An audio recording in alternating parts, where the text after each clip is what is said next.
You know, being here. What's up? I was thinking about something. What are we thinking about, bro? I was thinking about what's going on in the earth, right? What's happening in our minds? Yeah, and I wondered, why does it matter? We're about to find out. Holy shit.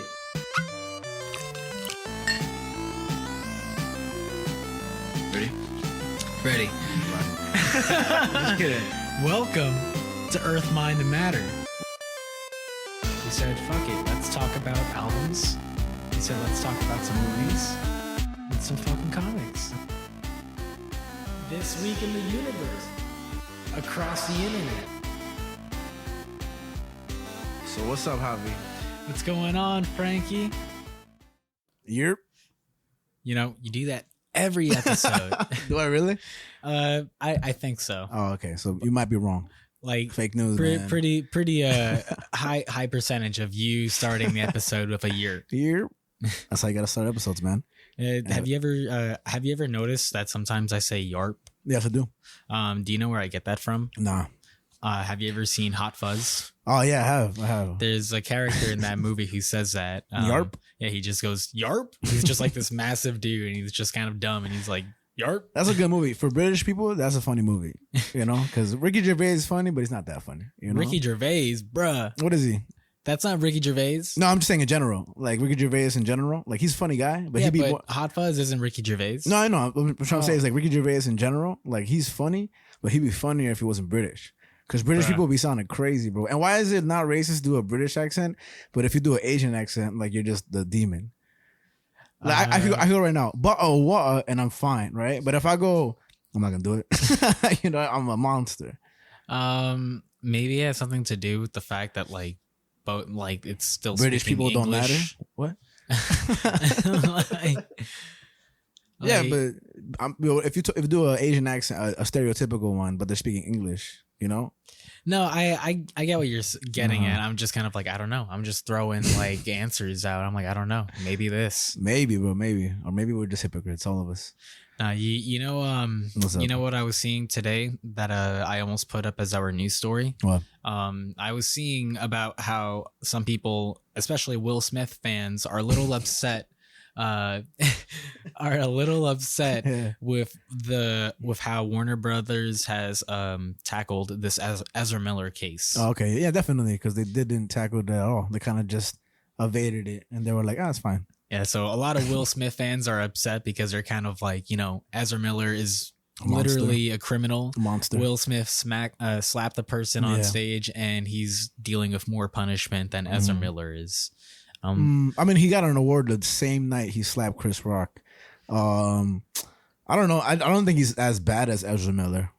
No, in terms of punishment, you mean? In terms of just a human being. Like, I think what he did was a dickhead move, and people were trying to defend him just because he's Will Smith, you know? And, like, people would rather prefer violence because it's defending a woman, but they wouldn't, like... I mean, it's just Will Smith. There's a bunch of fucking... Like, if you look at the headlines after that happened, I mean, people were trying to justify Will Smith for doing that, for defending his wife.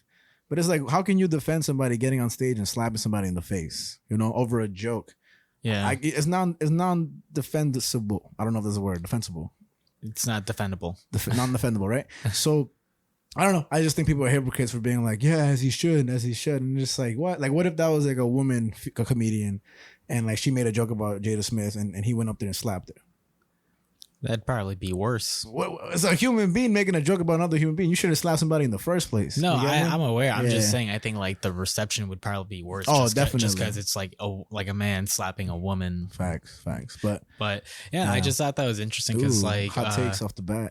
Like yeah, because British people, Ezra Miller, but what? You know, I'm trying to say all that. Fucking Ezra Miller should go back in time and try and redo his actions. Their actions. You never learn, Javi. It's just sometimes I try, but we'll never get the LGBTQ divided by 3 side on our side. It's just I try. It's just you're so distracting, man. you're so handsome. It's like it's the sweat off my face. Like you're glistening. You're glistening, like, bro. Are you pregnant? Yeah, man, I'm pregnant. Pregnant. Oh, pregnant. So tell me now, is Angel a father? Yeah, actually. He's actually Angel's a father. Yeah, well, you know, he's gonna be the father to my kid. And I'm pretty excited. I'm pretty okay, excited. okay. You excited, Angel? How excited are you? Tell the people how excited you are. Bro, as of now, I'm taking my time to rest. I'm making sure I get all the sleep I can, you know, because I know it's gonna be, it's gonna be a little difficult at the beginning, but so like, you know what I say, life lessons, Mm-hmm. So I'm up for it. I'm ready for it. So I'm pretty doped about that. Nice. Yeah. I'm excited. Nice. He's excited. We're both getting rested and everything.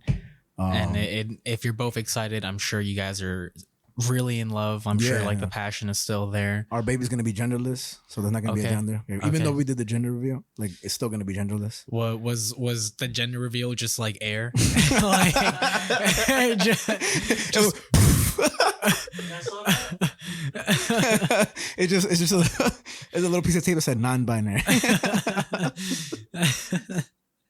That's my funny. So, yeah, man, that's basically what happened. Just because we want to be fair.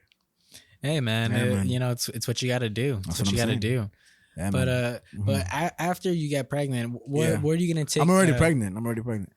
True. Yeah. So when you go on your maternity leave, you're gonna be leaving from what's well, wait, what am I leaving from? leaving from what's Oh, what up? Foot Locker. I'm working at Foot Locker right now. Oh no. Leaving. You're from what's going on? Oh, in the earth? In our minds. And why it matters. This is Earth Mind and Matter. That was not smooth at all, bro. I thought it was good. And Foot Locker. This is Earth Mind and Matter and Foot Locker. Sponsored by, what is that other store that sells shoes? Oh, shit. Payless. Let's say Payless. Payless. Ew. Payless is the shit, man. That's where I got those light up shoes. And I ran up. I was faster when the shoes lit up and then the battery died. And then they were just shoes. You got slower. I got slower and less illuminated. That's why you started drinking. Fuck you, Payless. It always starts somewhere. These motherfuckers, man. Pay less, pay more. That's what they did to you. Oh man, what a shame. What a fucking shame. You know what's crazy? So I got like two things, right? I got three things really, but I'll tell you two things. So think about this, right? Since we have two Mexicans in the building right now. Okay. All right, Dora the Explorer, right? All right. Why is her name Dora? I don't know. That's a Hispanic name. Just Dora, right? Yeah, man. Well, the reason I brought up this beforehand, I was talking with Beatrice, right? And then I was at the bar with Brian the other day, right? And they were like, "Oh, what character have you been attracted to as a cartoon, right?" And I thought it'd be funny if you were like Dora the Explorer, but it's not, it's kind of disgusting. But then it was like, "Did you know why she was named Dora?" Beatrice said, and I'm like, "Why?" And she's like, "Well, look, when the episode starts of Dora, and I just seen this, they go to a computer and they click on the screen, right? And what's computer in Spanish? Oh, Ooh, computadora. That's crazy, right? It's kind of wild. It's kind of wild, right? It's kind of like, right? So, other than that, the other day I had a dream. We were at Buffalo Wild Wings, bro. Yeah. We were so specific. Nice. We were in Buffalo Wild Wings, right? BD, what do they call it? B-dubs. B-dubs. Yeah, I remember I was in Tucson, Arizona. No, I don't know if it was Tucson, Arizona or something else. But somebody's like, "Yo, we have to B-dubs." I was like, "What the fuck is that?" What are you talking about, right? They're like, B-dubs. Why are you insulting me? Yeah, bless you. I've never heard that before in my life. And they were like, B-dubs, Buffalo Wild Wings. And I was like, what? I never heard that shit called, but apparently it's a big thing. That's like, yeah, man. It's fucking weird. I don't get it. And if Javi doesn't know, then it's crazy. But Javi's old now, too. Yeah. He was once young. I every day I get older, and one day I'll be as old as you. Yeah, man. Because I'll stop growing, and then you'll reach, and then we'll continue. Yeah, growing. and then we'll continue onwards. Like you'll just like sleep yourself for a year. There's a comedian, Mitch Hedberg, right? Which I really love that guy. But I'm newly discovered him, right? And I just posted some shit like about a month, 2 months ago. But it was a joke. He was like, some guy handed me a picture, and he said, "Hey, this was me when I was younger." And he's like, every picture of you is of you when you were younger. Older, sorry about that. You know what I mean? Yeah, though? Like, yeah. I fucked up the joke, but it's hilarious, man. That guy makes me laugh so much, and he's an idiot. But no, it's true. I don't even think I fucked up the joke. I think it's funny. But lastly, by the way, in the Buffalo Wild Wings, Star Wars was playing, right? And then I think you ordered 2 waters, but the waiter got pissed. But you're like, she'll bring them anyway. I swear, there was a broken Nirvana pinball machine and some photographer who took a picture of me and Beatrice playing pool one day. Nice. Yeah, shout out to him. His Instagram is Smile Now NYC, no space. That was the most random shit ever, bro. And then it was a packed house. We didn't have a table. We had like this table, but in the corner. I'm like, what the fuck? Nice. And lastly, I want to bring up somebody I know named Tyra. Okay. Like Tyra Banks. Okay. Minus the Banks. Mind you, I only wanted to bring her up because is it Tyra or Tara? Tyra. Okay. Like Tyra Banks. Yeah. No, I wasn't ever sure if it was pronounced Tyra or Tara. Oh no, it's definitely Tyra. Okay. Damn, bro. Black Lives Matter, man. All right. You're not wrong. Damn. Got me. Black Lives Matter. So we would be in class one day. I mean, I went to elementary school with her, right? Okay. And it would just be silent and stuff like that. We would just be there hanging out, whatever. Like 8th period, you're kind of tired and stuff like that. You about to get through the day. It's like a Wednesday. You're tired. And then all you hear from the back of the classroom is, ah! Like, that's all you would hear. What the fuck? And then she'll be like, ah! And then we're like, what happened? And she's like, I just sneezed. Excuse me. Fuck? I swear to God, bro, man. I was talking about it earlier, but her sneezes were crazy, bro. I was like, you didn't sneeze, man. You just got assaulted, bro. She sneezed crazy. That kind of reminds me of my dad. When my dad sneezes, like everyone has to hear it. Like that motherfucker goes, ah! He sounds like fucking like Link from like the Zelda games when he does an attack.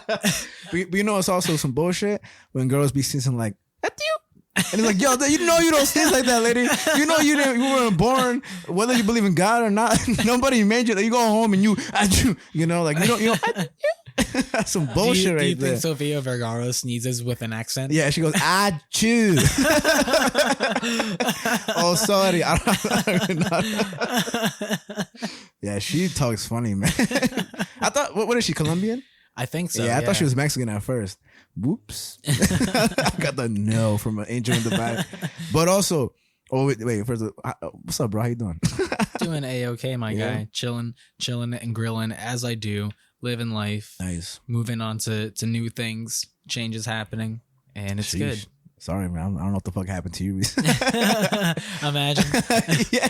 You're just like, damn, what the fuck? This is some crazy shit. Yo, facts, bro. I'm just trying to talk about Tyra and Dora, Buff B-dubs. We're brought to you by the least racist beverage in the world, Twisted Tea. Smack your enemies with that, particularly the racist one. But how you doing, my guy? I'm doing good, changes. Moving forward to new experiences, and I'm doing good. I'm just been working and just here. I'm pretty excited for this episode just because I got a couple topics that are just like random as fuck. Just nice. Random as fuck. They don't really correlate, but in some ways they do. Okay. Yeah. So, and before we get into that, our socials and stuff like that. Yeah. Because what just came out on YouTube? So our Mr. Miracle episode just came out, just the A.M.C section. It's pretty much, you can read the whole comic to yourself if you like, or you can go through it with me and Javi. I think we did a great job, particularly you did on the episode, just explaining Mr. Miracle. I really fucking love that comic. I think it's my favorite one of all the ones we've done. Sandman's a close second. But I highly recommend it. Check it out on YouTube. And the YouTube is Earth, Mind, Matter, no spaces. Also, we have the other socials. Yeah, we got our Instagram and our TikTok, which is Earth, Mind, Matter Pod, no spaces. Instagram don't let you do spaces, bro. The what? You can't do spaces on Instagram. I wonder why that is. Yeah, I wonder why that is. It's so random. And that's the end of that. No, but yeah, we're on there, always posting stuff on our stories and things like that. Message us, shit like that. If you just want to fart. If you have a philosophical thought, Okay, yeah, that too. But before we really get into it too, I did have a joke for you, Frankie. Oh shit! It was a pretty spicy joke. Yeah. Is it about hot sauce? Nah, it's not that spicy. All right. Depending on which hot sauce. Oh, that's why you got the pencil and paper right there. What? What are you talking about, man? Right, yeah. I've had this prepared like all day. Right. So, what's up? I want you to read it. Oh, okay. So you can read that. All right. It says, you ever wonder why bunny ears have big ears? You ever think to yourself why they have big ears and we don't? Okay. Yeah, and if we just hear them out, we'd know. That's the joke. That's the joke. How you wrote on the piece of paper, not me. And then there's if you open it, there's even a deeper message. Let me open it. Nah, okay. Javi handed me a piece of paper and it literally just says joke. But your K's look like a V with the fucking like iPhone stand, bro. You see his K, bro? Look at this K. That shit's not a K, bro. That's a V. That's how I write my K's, bitch. Funny. Oh damn! Now I opened it up and it says me. Yeah. But is it you like you, Javi, or me like me? You. Oh shit! But it's just a letter U. Yeah. So is the joke the alphabet? Nah, it's you. It's me. It's you. It's crazy, bro. I know. I got tears coming down my face. Hey man, it happens. You know, sometimes you just gotta come in and take the shock and go. Boom! Got him. Hold on, put your hand out real quick. All right. All right, look, no, like flat. All right. Flat? Yeah. So for the video listeners, I'm putting the envelope in Javi's hand, right? The one that says joke, and guess what? The joke's on you. The joke is on me. The joke is on me. Boom! Oh! Real quick, because I love Angel's stories, and he just told us one before it started. And if you don't mind telling your wallet story, with the guys did you super dirty when you got brutalized in terms of your privacy? Huh? Yo, tell the people, bro. Tell the people, because you tell good stories, and this is a good one. It's a goodie right here. It's another story about Angel. Check him out on Twitch, ABC Angel, right? Yes. ABC Angel, all lowercase. He does Last of Us Twitch streams. He does all these games. Follow his SoundCloud. He got a song called Ultralight Beam. Mic check. Mic check. Mic check. Okay, nice. All right. So yesterday, what was it? I think it was like around 9 p.m. I went to Domino Park. They had invited my girl and some other friends, so I went with her and her two friends. We got out the car. We smoked the joint. I got back in the car. I was looking for my Uno cards or whatever. I got out the car, but without realizing, I didn't see anything I left behind. I was chilling at the park for like 30 minutes. I came back, and as I'm walking back to the car, some lady is staring at me, and I'm like, why is this lady staring at me? Who are you? Like, you think you're funny? I was just like, I was just minding my business. We said bye to her other two friends. We were like, I was tired, bro. By then, I was tired, bro. Mind you, I'm just trying to get to the car. I'm trying to go home. As I'm walking by, all I see is the lady staring at me. Just OD mad hard. And I was like, all right. And then the guy was staring at me. I guess it was her husband. He was just staring at me. And I had told him, I'm like, yo, why are these people staring at me? This and that. As we were getting in the car, we were about to leave. Do you get paranoid when you get high? Not paranoid, just like more alert. Yeah. Okay. I mean, that's how I live, bro. Honestly. I swear to God, bro. I live. That's how I live, bro. No matter where I am, I'm on 100. Ooh. Yes, sir. So, so they're staring at you and you're like, yo, what the fuck do y'all want? I'm like, yo, why are these people staring at me and shit? So then, whatever. The guy, as we leaving, the guy shouted at me. He shouted. He's like, hey. He's like, is your name Adrian? Bro, my full name. I'm not even going to say my full name, but I'm not going to give out my name like that. But Adrian is my middle name. So he was like, yo, is your name Adrian? I'm like, bro, I was like, who are you? What do you want from me? What do you want from me? How you know me? I don't know you. So I'm like, I instantly told him no. I'm like, no. He's like, oh, you sure? Because we saw a wallet on the floor and, we gave it to the precinct. So I'm like, I don't know. He's like, I asked him, I'm like, I told him if you say the full name, I'll probably tell you who it is. I don't. So he was like, oh, I can't remember. I think it was like Angel, something like that. And once he said that, I was like, God damn, that's my wallet. I was like, oh, but instantly it was I felt relieved. Like, I bet I don't know y'all. Y'all don't know me. Good, keep it that way. I was like, yo, because honestly, I have family in Mexico that call me by that name, and then I have family from my dad's side that call me. So you're really like, there's no. I was like, who are you? How you know my middle name? Like, nobody calls me like that. And besides, other family and stuff. But once he said, thank you, bro. Once he said that, oh yeah, we found a wallet, this and that, we gave it to the precinct. Instantly, I felt a relief that it was at the precinct, but in the back of my head, I wasn't so pleased because I just finished smoking and shit. So now my eyes are bloodshot red, and I'm like, fuck.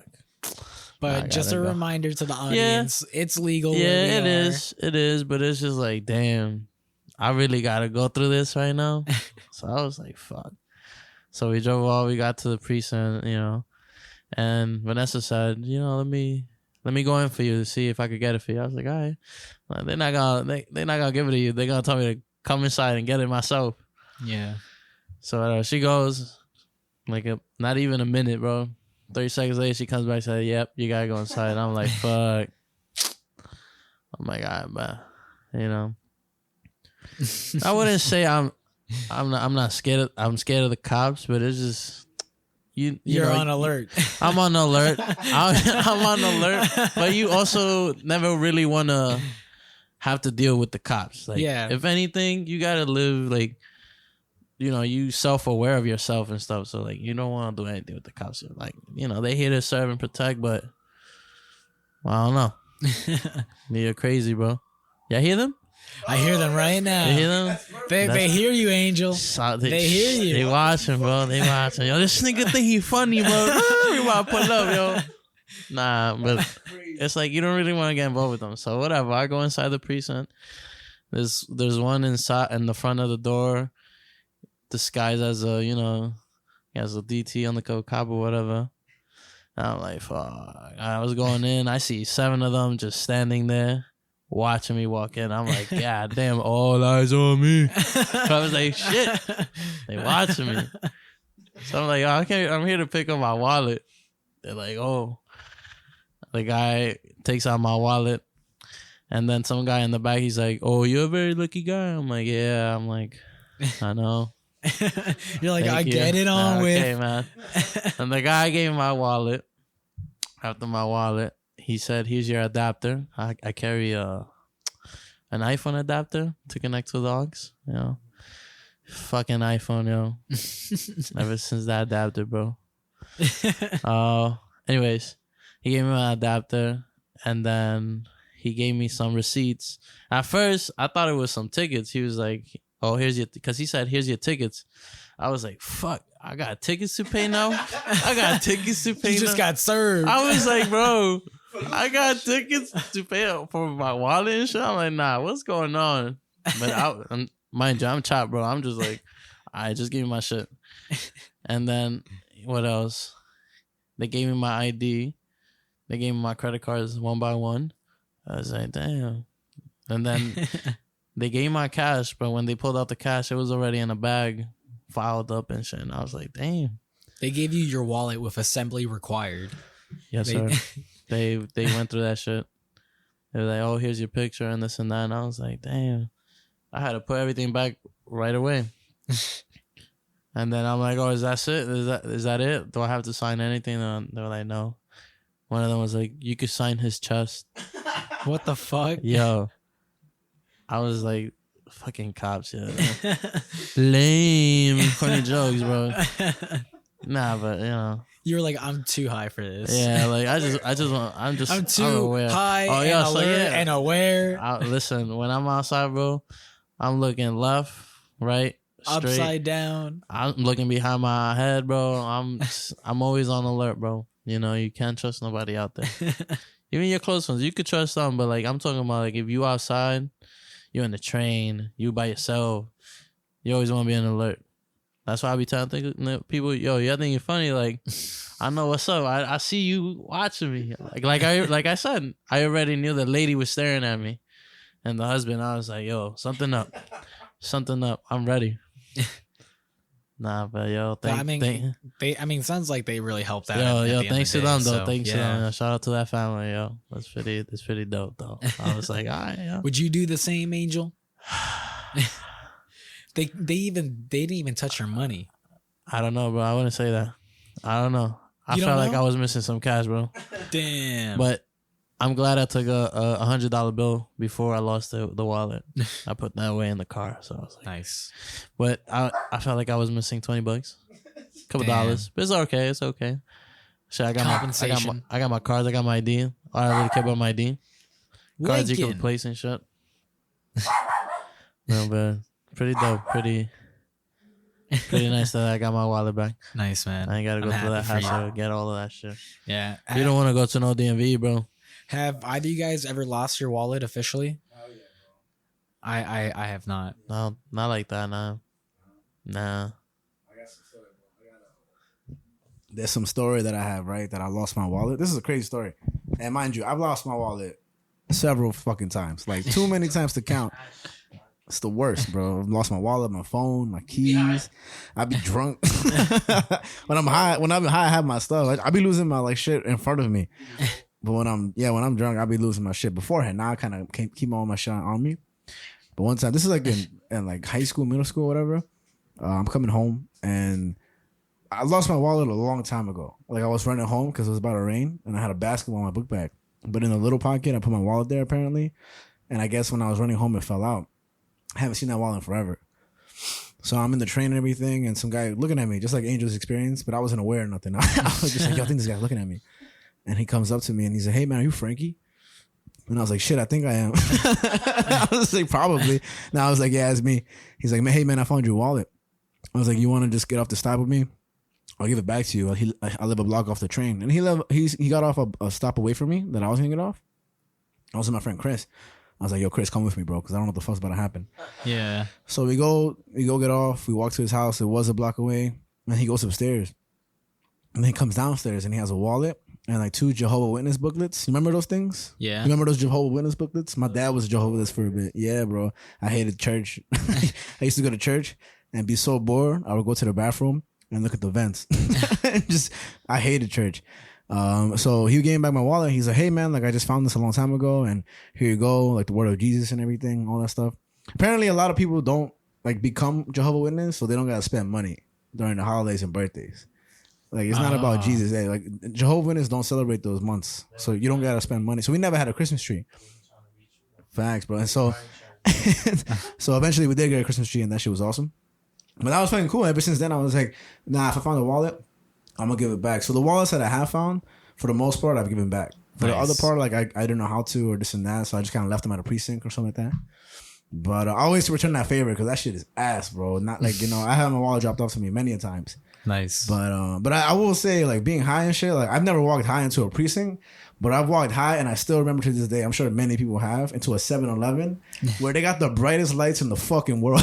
Like to this day, I remember my first time like walking into a 7-Eleven high.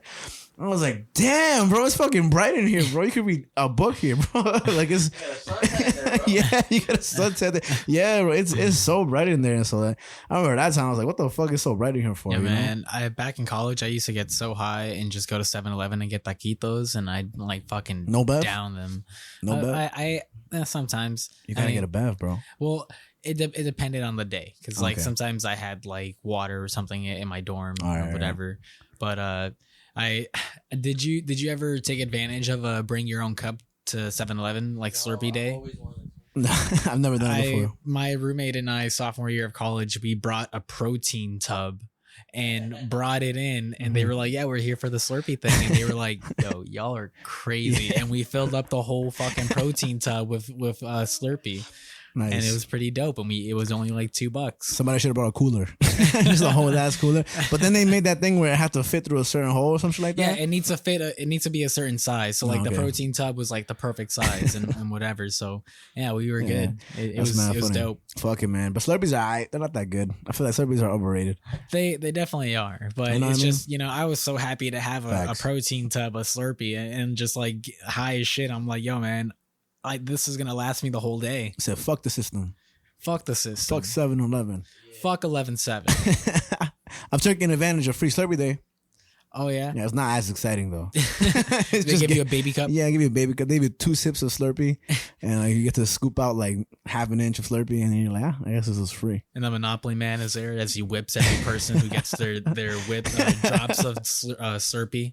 It's like, Facts. yes, train cows. Facts. And then he tickles you under your pants a little bit. And he's like, yo, man, like, what you doing after the Slurpee? And you're like, yo, Monopoly, man, chill. And he's like, nah, bro, like, I'm trying to, like, the Slurpee went inside you. I'm trying to do the same. Oh. There's like a shine on his monocle. There's like a quick shine on the monocle. It's like, come on.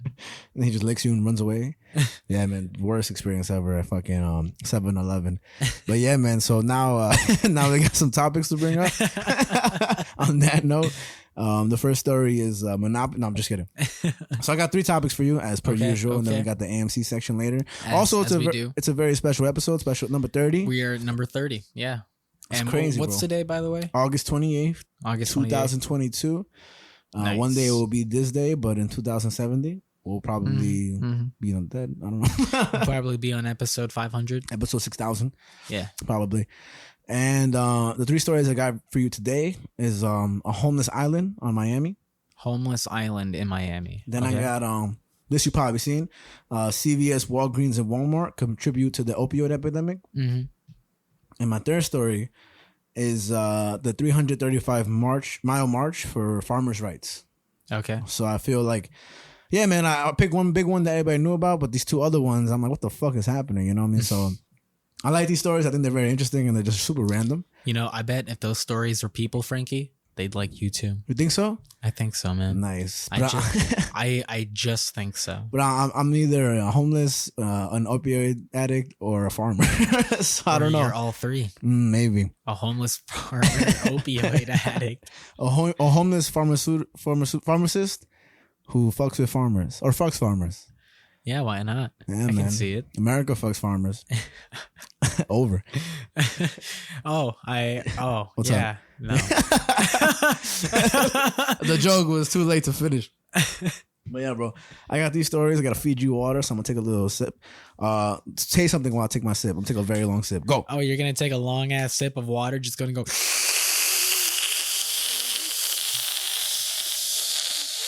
Yep. Nice. Yeah, man, that shit was crazy, bro. That shit was onomatopoeia sips. But let me get into this Miami shit, right? Dude. So I heard this on a Theo Von podcast, something I've been listening to lately. He's a comedian, and he's fucking hilarious, bro. Check that shit out. Any interview with him, I mean, at least with the comedians that I've seen, it's fucking so funny. And they brought up this thing that's happening in Miami not too long ago. This is very recent, actually. And what they want to do is create this island for homeless people in Miami. Now, first thing I want to say is that, you can't say homeless anymore. What do you mean? You can't say homeless no more. So you know how, like, you can't say certain words no more because 2022 and sensitive people. Okay. So instead of saying homeless, you have to say people experiencing homelessness. That seems like such a roundabout way of saying it. Sounds like stupid, right? Like, so I'm going to try to say experiencing homelessness, but I feel like that's mad syllables. And I think we're all okay with saying homeless people, right? I mean, yeah, I don't know. That just seems so bizarre. I swear, man. Did you see like who dictates that or people? whatever? Journalists abide it. People will abide it. All PC culture will abide it, and people on the news have to abide it now. Like if you say homelessness or homeless people, you're being offensive. Call them bums, Angel said. Yeah. You might as well, people experiencing bum. I mean, I don't know, man. It's crazy. It's real. It's 2022. That's going to be my catchphrase. It's crazy. It's real. It's 2022. That's so weird. No. How about it's crazy. It's true. It's 2022. That's a little better. It rhymes. It rhymes. So, Angel's just shaking his head. He's like, "You guys are so dumb." So this is so the idea for a transition zone was first suggested by Commissioner Joe Corolla in 2021. It was a pitch as a way to connect people who are homeless with social services, right? So now there's a thing in Miami called the Miami-Dade County Homeless Trust, and what they do is they assist homeless people in Miami-Dade County through a homeless hotline, shelter referrals, and access to info or on other homeless services. The plan was criticized by them, the Miami-Dade Trust, because they were like, no, we don't fuck with this, and I'll get into more detail later, but it was also opposed by people who bike, hike, and paddle along the area. So mind you, they want to move homeless people to an island. Right? What if we just took all the homeless people and put them over there. I literally wrote that down. I'm like, I wrote, this is either homeless heaven or Patrick's idea of push some shit somewhere else. So it'll be small houses near outdoor recreational areas on the Virginia Key. That's the area that they're trying to move it to in Miami. Now, a similar plan came about in Pinellas County and other cases with the help of nonprofit or religious groups. Pinellas County basically developed 10 acres that started as 250 tents and grew into a complex called Pinellas Hope that includes offices, efficiency apartments, and a library for the homeless, right? Sounds too close to Panera. Panera homeless bread. Catholic charities in partnership with the interfaith community, local government, businesses, and other not-for-profits established Pinellas Hope on December 1st, 2007 on 10 acres of land located in Clearwater and donated by the Diocese of St. Petersburg. With the goal of assisting homeless adults in the streets by providing temporary emergency shelter, initially consisting, like I said earlier, 250 units of emergency shelter in a little house. Let me take off my hat real quick. So they oppose the idea because it does not adhere to federal guidelines tied to programs that are meant to encourage a housing first philosophy. Basically, like, we don't want to just put them in homes. We want to get them inside actual homes, you know? Mm-hmm. So, like, you know, that's what they're trying to do. Like, build homes specifically for homeless people. Yeah, like, instead of just moving the problem somewhere else, like Patrick, it's more so like, let's help them be able to find homes, like, afford their own houses, not public things, just lend to them so they're not like an eyesore or interfering with other people's lives. That is interesting, but I mean, before we get more into it, it's just like the way I look at that is just kind of like, depending on how nice or how like regulated or whatever the case might be of like this island might be, aren't they just kind of creating a lower class? I don't know. Maybe I don't think so, because like they are the lowest class already, you know?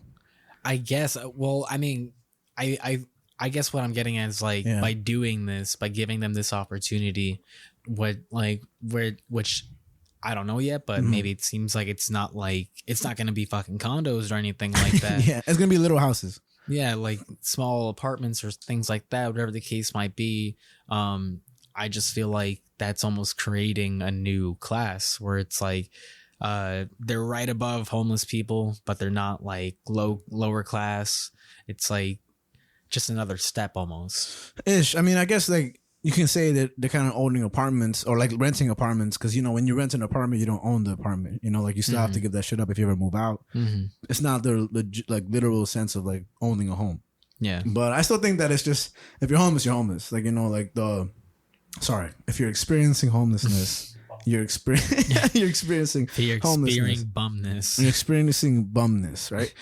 And so I think with this, I think it's more so just about like again, like, what is it? Out of sight, out of mind for everybody, but it's still the same thing. It's just a more congested area full of people that are doing that, you know? Yeah, I guess because what really makes me think about what I just said is thinking of like sort of sci-fi movies and things like that, specifically Blade Runner, where buildings are super tall and also in like Star Wars too, where buildings are super tall or they'll go in the ground, and dependent on how much more lower you are physically is like also representative of your class in society. And so it's like that's more of a physical representation of that, but I don't know, could be a step towards that. I mean, I don't know. All of California is disgusting because, you know, it's just homeless people everywhere. And I'm not saying homeless people are disgusting. I'm saying, I mean, they don't have essential services like, you know, a bath tub or, you know, a fucking, you know, places to cleanse themselves, eat their own food. And I mean, realistically, homelessness is a big problem in general, and that stems from a lot of different things. Like people think of homeless people as nuisances and eyesores, but and realistically, it's more so like, you know, a government problem and also our problem also, you know, like it's a mixture of everything. And I have a couple of friends that are very passionate about that, you know, about people experiencing homelessness. and to me, it's interesting. I just think there's a lot of wrong and right that's being done. Like, there's not a perfect way to address it, but I just think that people are just nudging it off and saying like, it doesn't really affect me, because all these politicians and all these big name people that are rich, they don't live in communities where there's a lot of homeless people, you know? Even with that, what you're saying in terms of classes, like right above the homeless are the barely homeless, the people like barely making it every month with rent and like food and all that stuff, government cheese.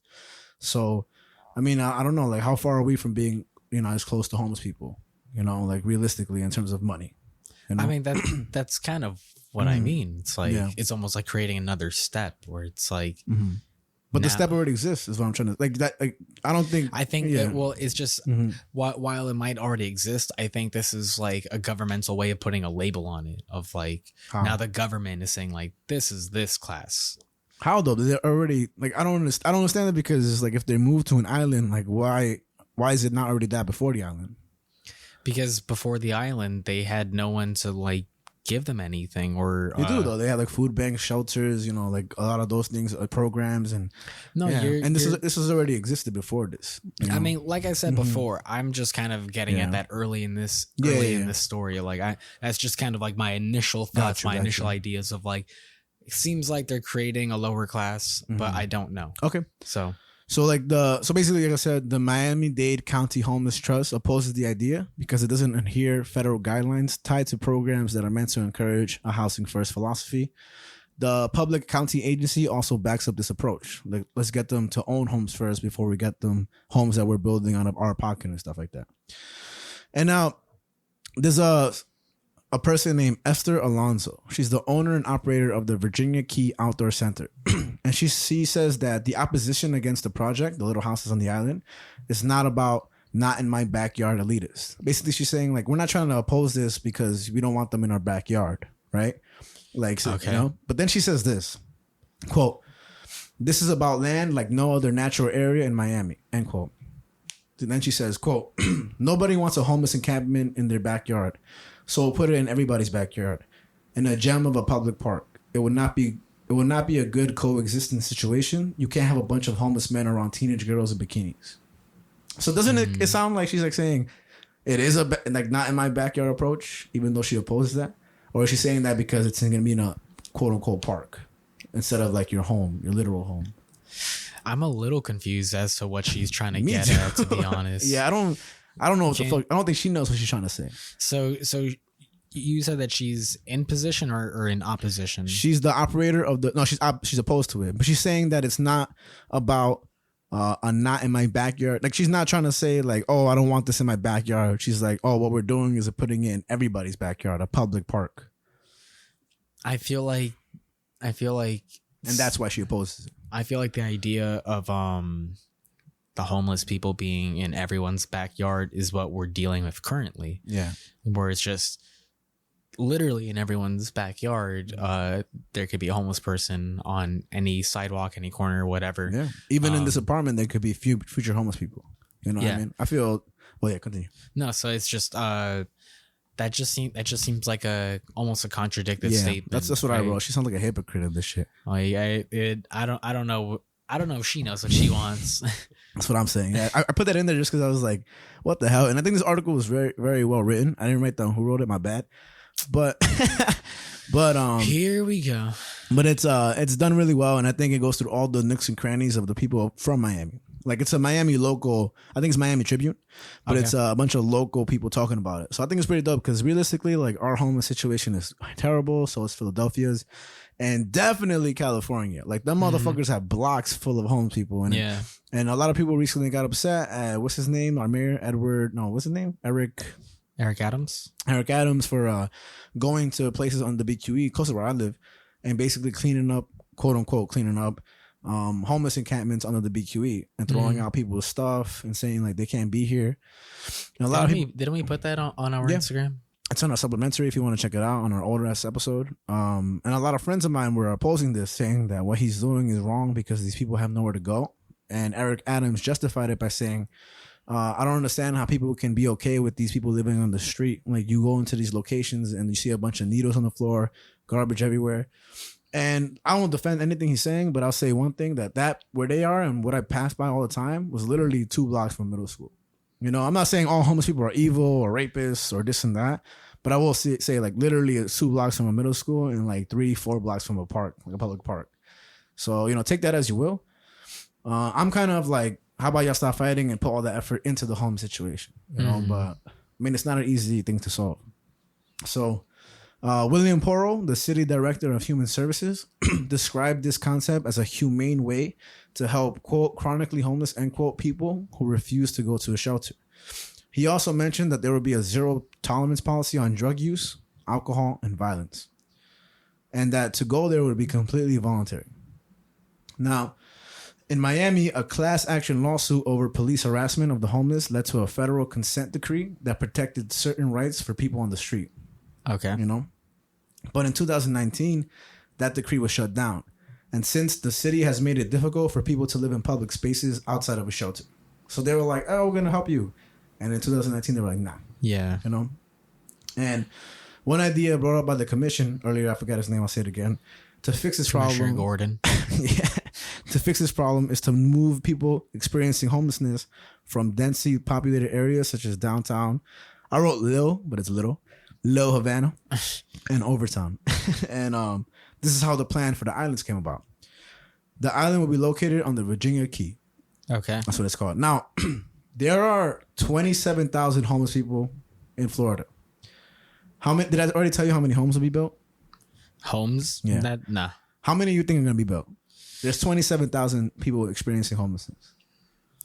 I think there's going to be like 1,000. There's going to be 50 to 100 tiny homes on Virginia Key and 863 acre barrier land. 5,200? No, 50 to 100.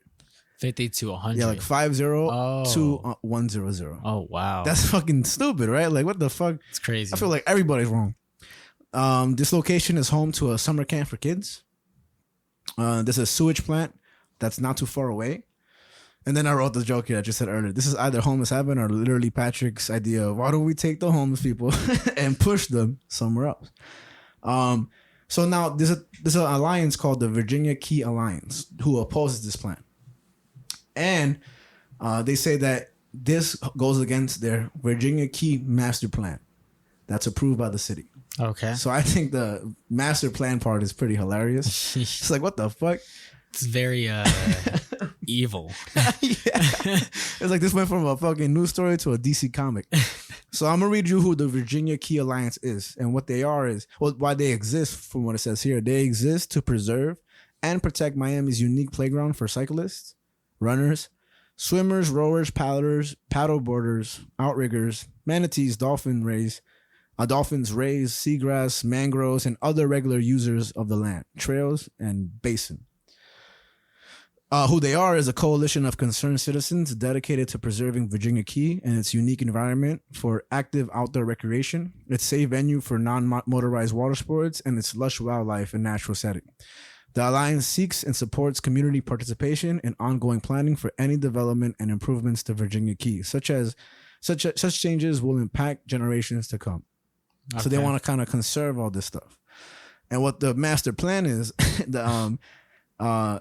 they say in their website, this is our opportunity to continue to develop Virginia Key as a unique park, both green and blue.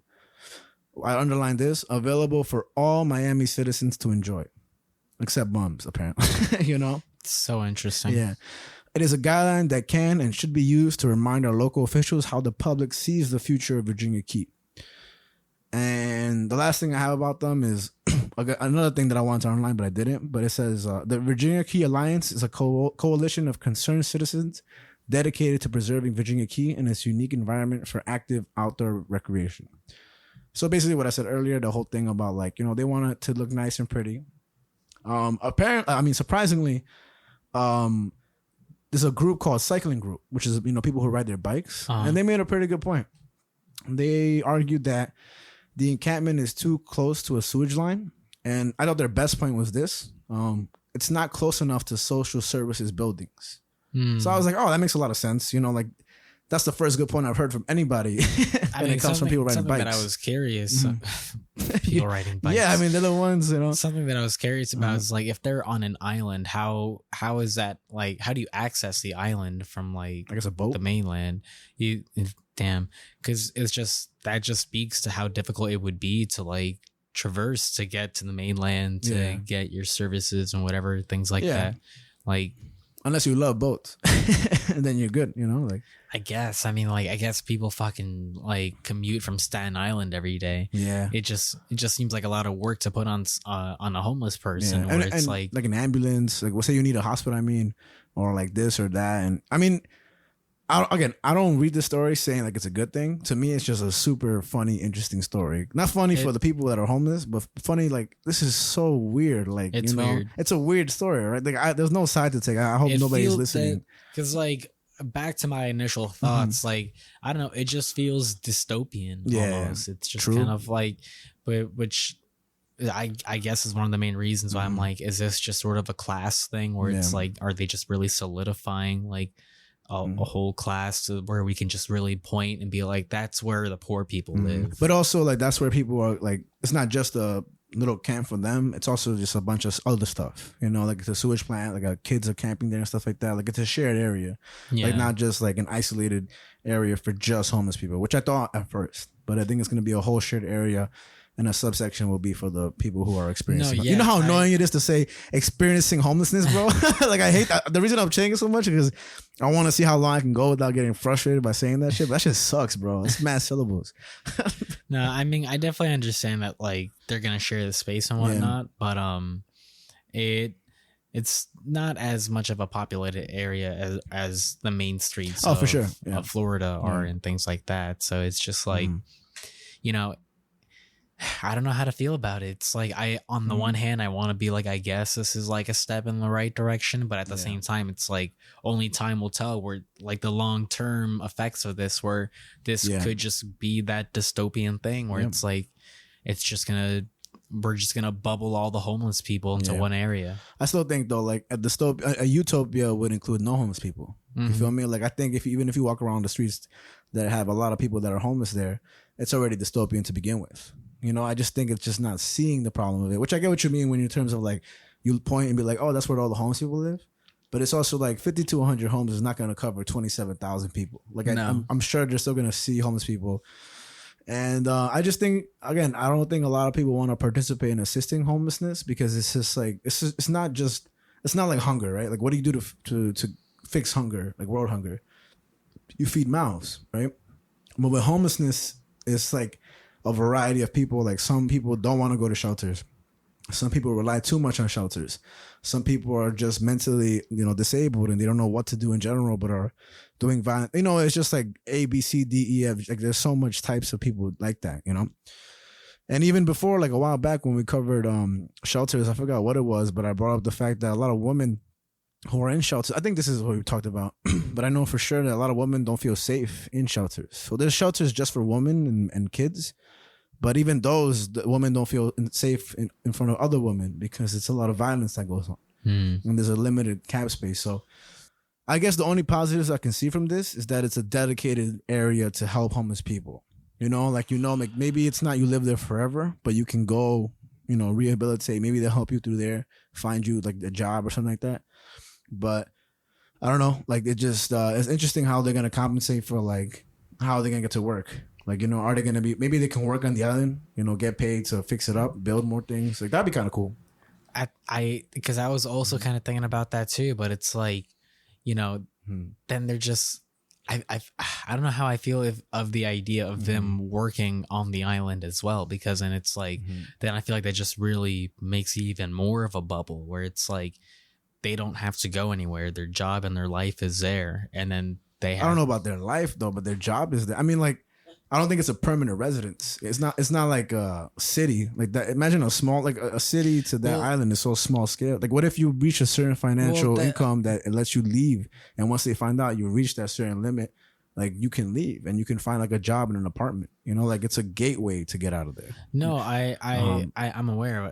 It's just what I mean more so is like, again, this could be a step towards that direction. I'm not saying that's what it is, but it's like, this could be one small step towards doing that. We're like just creating a bubble where everything just kind of stays there.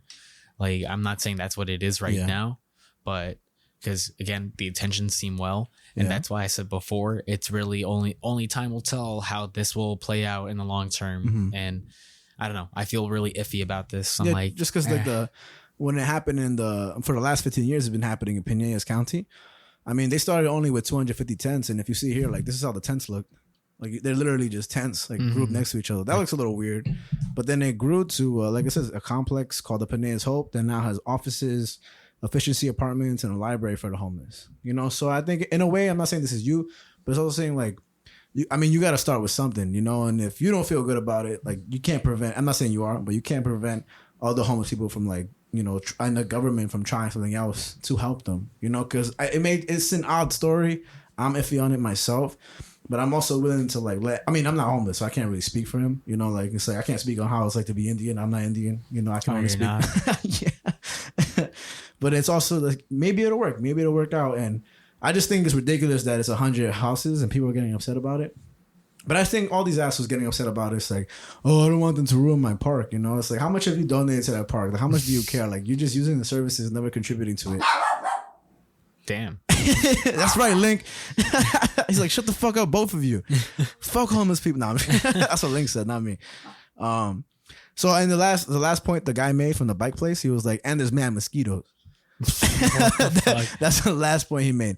So he said a location that will work more is Liberty City, which I thought Grand Theft Auto off the bat, but apparently I didn't even know Liberty City was a real place. You learn something new every podcast. That's what I'm saying.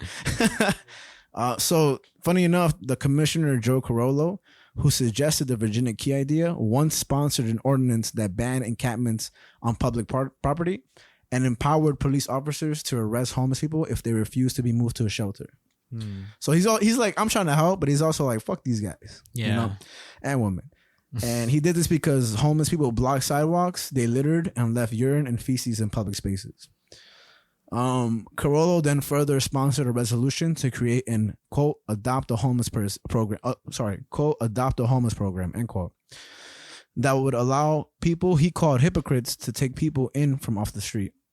So he's kind of like an extremist in terms of just like making a point. I think so. He's like, oh, yeah, I don't want to help homeless people. We're going to put them on an island. But, you know, if you try to be homeless, I'm going to make people arrest you. Oh, but you don't want to help the homeless situation and you say you do. How about you adopt one? It's like, yo, bro, what the fuck is wrong? Maybe he's the problem, you know, because I'm not trying to invite a homeless person to my house. Like, I'm not trying to invite half the people I know to my house. You get me? Like, he's bugging out. I don't know. You know, I think he's just confused. I mean, he just sounds like a politician. Yeah, man. Yeah. Just kind of like bouncing between one thing to the other and just kind of being like this, that, this. There's a certain word for that type of politician. Not a swing state, but it's like a flip-flop, like a flip-flopper. You know what I mean? So now this plan came about weeks after the city was sued by advocacy groups over the treatment of people living on the street. So this all came from somewhere. And lastly, the Legal Services of Greater Miami, Southern Legal Council, and American Civil Liberties Union filed a federal lawsuit accusing the city of violating constitutional rights by destroying the personal property of people experiencing homelessness during regular cleanup of encampments. Kind of like Eric Adams did. They were like, yeah, you can't do that to people. And I think so too, because like when you throw out the stuff of people who own nothing, saying you're cleaning up the sidewalks, it's like, bro, like you're an asshole. Like, you know, like when you look at it in the biggest picture of it, you know, but I don't know. I mean, I was in Texas one time and I was supposed to go on the tunnel. I was going to walk somewhere. In Texas, everything's far away. And then I saw a whole tunnel that was full of darkness and about like 500 homeless people. And I was like, let's take a cab. I was like, I don't want to walk in the day, you know. Like, and fucking call me like this or that, but like you do that shit. You know what I mean? I'm not trying to do that. I don't know who's under there. You know, like truth be told, like you never know who. Like Angel said, you got to be aware. You know, you don't know who the fuck is who. And you know, like I think I can say this, and this is not true, but I think a homeless person has less to lose than somebody, you know, that doesn't, if that makes any sense. It's homed. You know, I'm trying to say like, hey, let me rob this guy for his stuff. What do I have to lose? You get me? It's not true for every homeless people. Absolutely. I'm just saying, fuck that. I'm not trying to do all that. So that's pretty much the whole story of Homeless Island. Again, I don't have any disagreement with the whole thing. I just think it's so fucking ridiculous. Yeah, no, you know? I just, you know, I guess if anything, I'm a little more skeptical than I am optimistic about it. I'm just kind of like, I don't know. But again, I'm giving it the benefit of doubt. Let's see how it plays out in the long term. I'm just kind of like, it's a weird story. Like, super what the fuck? Weird, yeah. An island for homeless people. What the fuck? Only like 100 of them, bro. I mean, maybe it'll be like homeless college. You know, again, like university it just feels so dystopian. It's just kind of like, fucking, the homeless island. Mhm. Yeah, all the homeless people live there. Yeah, my kid Like- goes to camp over there. You know, Like, what the fuck? It's so weird. But that's Florida for you. Always doing some crazy shit. but it's also like Louis C.K.'s joke when he invites his sister from upstate to come, and she Yeah, comes, you know, you and told this one. she sees a homeless. She's never been to New York City. She sees a homeless person, and she's like, she goes up to him. She's like, oh my god, we need. And they're at Penn Station. She's like, we need to help him, sir. Do you need food? Do you need water? Do you need somebody to call? And Louis C.K. is like, oh no, like Maggie, let's say, oh no, we don't do that here. And it's like, you know, it's just that thing where it's like we are blessed to be able to be opinionated on these things, you know, and anybody can be opinionated, right? But I'm saying that we have the opportunity to, you know, be here, like here, anybody's home and this and that. Our own home is what I'm trying to say. And I think in New York City, we walk past homeless people all the time. And I guarantee you, for anybody that's in New York City, you do not help every single homeless person, you know, because every real New Yorker that I'm speaking to is like, I don't give money to people on the train. Fuck out of here, you know? Like, the only money I give people to the train to is if they truly understand me. Like, I don't give money to Showtime unless that Showtime is, like, legit. Like, if that Showtime is legit, that's crazy, man. And this is one guy on the 7 train called Jamel Knight. His Instagram is JAMELLNYT, I think so. Okay. And he was on the 7 train, and I was like, damn, bro, like, this guy sounds amazing, right? And I think I just told him, I was like, yo, bro, like, you sound great. Like, he plays guitar and sings, and and like, now he's blowing up. He has great music out and everything, and he's like escalating into, you know, like, I don't want to say fame, but success. You know, I think that's awesome. I think New York City is home to a lot of beautiful things, but you know, you never know what's happening. And I'll say this other thing. There's this guy there's a video going around that he was always in the train promoting dancing. Like, he has a bunch of puppets around him dancing, and then he got arrested. Okay. I don't know if you've seen that video. No, I haven't seen this. Like, he literally does the same thing every single day for like years to come. And he's not was it soliciting technically? He just has his TikTok and his Venmo taped to a bucket if you want to donate. And the bucket is open if you want, because I don't think you don't control that. But after doing that for like years, the police stopped him. They said he can't do it. And they arrested him, and he's a black man. So, you know, I'm not saying he got arrested because he's black, but it just makes matters worse that, like, he's just not doing anything wrong, you know, because he's been doing that forever. I was gonna say, like, why did they arrest him? Who knows? And and again, like, he was saying, like, and even the video says, like, he's been doing this like for, I would say, years, or let's say months. Like, he's always done this at this stop, and they just chose to arrest him on that very day. Wow. Whether that's to meet quota, whether these cops were just in a bad mood, but this guy literally promoting dancing and jolliness, and people just around him like happy to see him. They just put handcuffs on him. He's suing, I think so. So he's probably gonna win some money anyway. So I guess plan well mastered by his point. But it was sad. Yeah. But I just think it's a sad occurrence, man. And I think I don't know. I just think like, but the homeless situation is very, very severe. It always has been, and it's continued to be so. And I don't know. I'm skeptical overall with this whole thing. I see more selfishness by arguing about it. Not you, but the politicians, and because none of them have the right reasons. None of them are like, let's just give it our all to help these people. You know? Yeah, I mean, it's like you said already, but it's just kind of a situation that people like to ignore almost. So it's just not even like, I just say willingly ignore. You know? Okay. Yeah, you know, I don't give homeless people money. I give them food. You know, like, that's the one thing I'll do. I think most people abide that. You know, and then you ever give a homeless people food? He's like, no, I don't want that. I need money. And you're like, no, bitch. Did I ever tell you about the time that I tried to give a homeless dude and his dog some dog food, and he said no? Oh yeah, he don't. Yeah, that was a whole thing too. There was this whole theory about homeless people having dogs and this stuff like that. Like, that was going on forever. Like, there was a bunch of homeless people dressed the same, like they all look like bikers. And they were tattoos and like vests, and they all had dogs with them. And it was, yeah, it's a whole thing. That's a whole huge thing that happened. And when I was in Flushing, there would be one guy outside my store every single day, and he'll have a dog, and I'd be like, damn, poor dog. But there we go, you know. I'm like, poor human, if he's actually homeless though, because some motherfuckers be making real money. Yeah. Like, in one of J. Cole's songs, he's like, oh, this guy can ask for $1 on like 10 trains, and he's making like $30 an hour. He's like, that's more money than me, you know, when he was coming up and stuff. I mean, working on St. Mark's in the Lower East Village, like, I've experienced a lot of homeless people and things like that.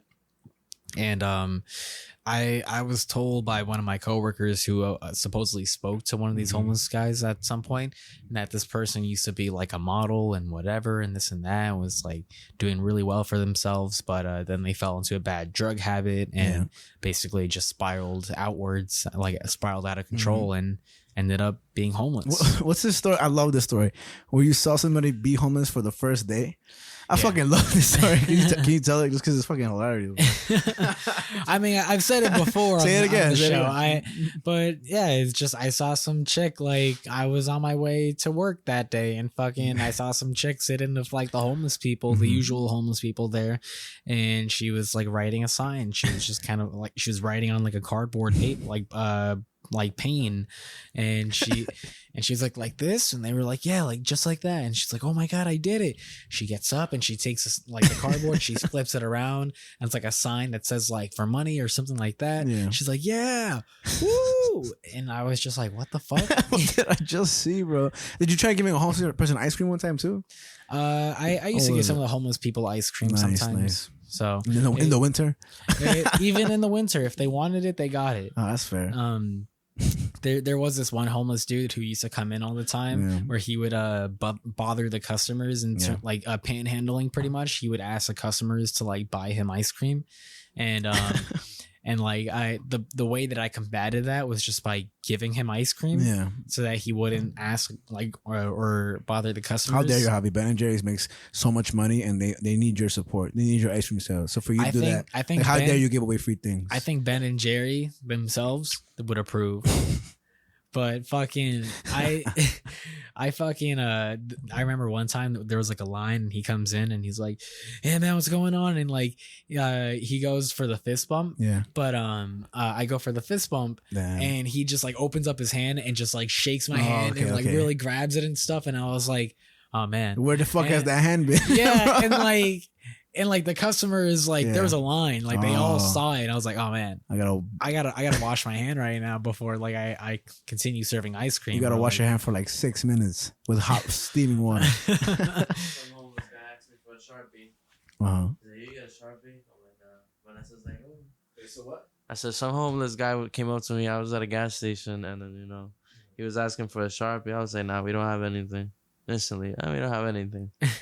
And then Vanessa goes, ooh, I might have a pen or something. I'm like, you're like, God damn it. I just said no, and you want to go ahead and give him. I'm like, whatever. I'm like, if you have one, go ahead. So we give it to him, but he had a cardboard, so he was signing something. And I told him, you could keep it, but I don't think he heard me. And then all of a sudden, he's like, I'm trying to go to Florida. Yo, can y'all take me to Florida? I'm like, nigga, Florida. Oh, no, California. Sorry, California. He's like, California. I want to go to California. He said, yo, y'all think y'all could take me to California? I'm like, bro. In my head, I was like, ignore that. I ignored him. We drove off, and I told Vanessa, I'm like, I haven't even been to California myself, yo. He wants me to take him Cali, bro. I should have gone first. with him. Shit, bro. He was trying to make moves, bro. Should have made it a road trip. Facts, man. You never know what could have happened, bro. See you later, bro. Yeah, man, that's Homeless Island in Miami, and I'm looking forward to going there myself to visit. You know what I mean? Fuck yeah, and take pictures of homeless people. Nah, I'm just kidding. I was on you again, bro. Damn.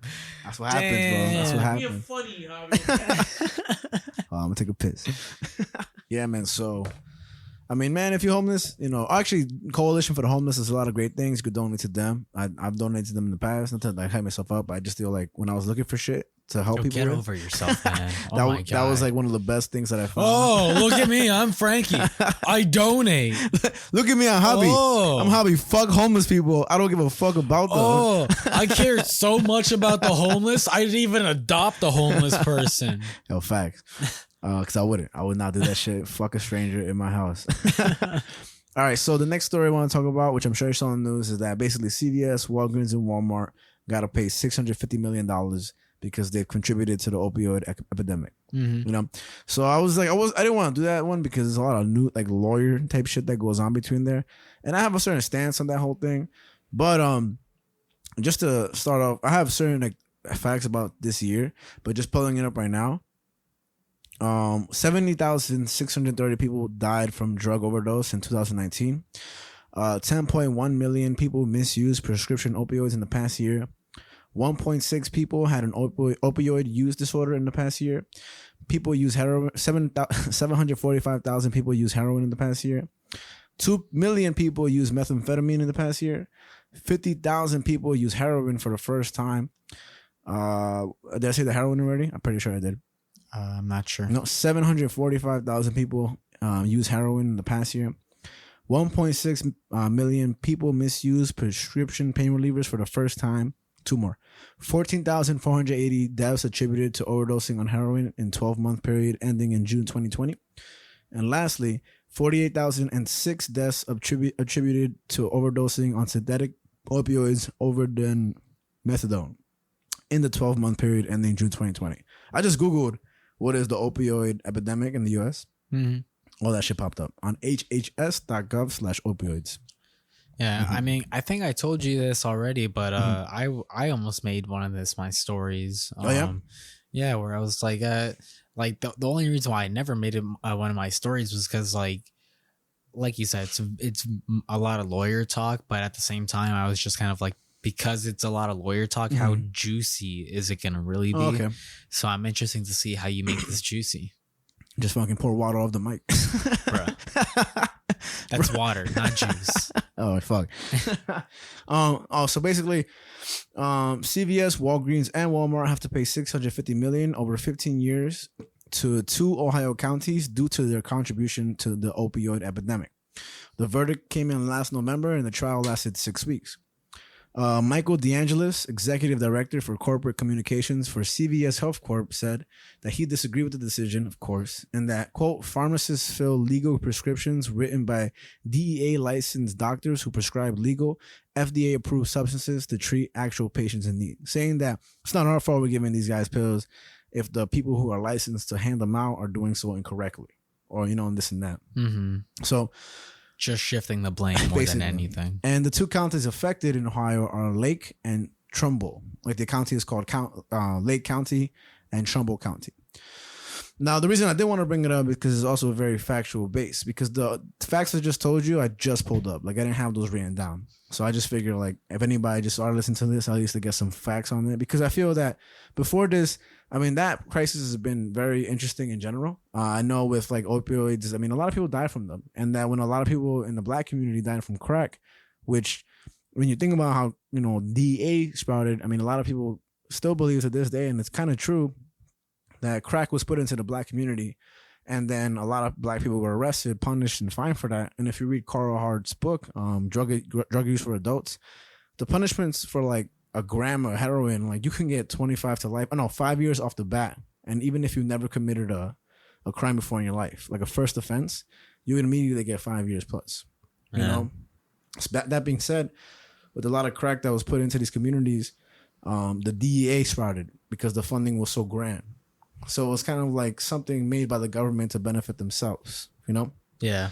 So that's like that's an inside job, basically, and like put black people in jeopardy of their livelihood, of this and that. I don't know if you ever heard of Black Wall Street. Black Wall Street, no. Yeah, I mean it's a whole bunch of crazy shit, and we could put it in the supplementary. Just because it's too much to go into and I need to know the facts. But it's basically a bunch of black men and women that were just gaining wealth and this and that. And that just got deteriorated, by just some fishy stuff that's happened. I forget there's some other thing called, but I forget what it's called.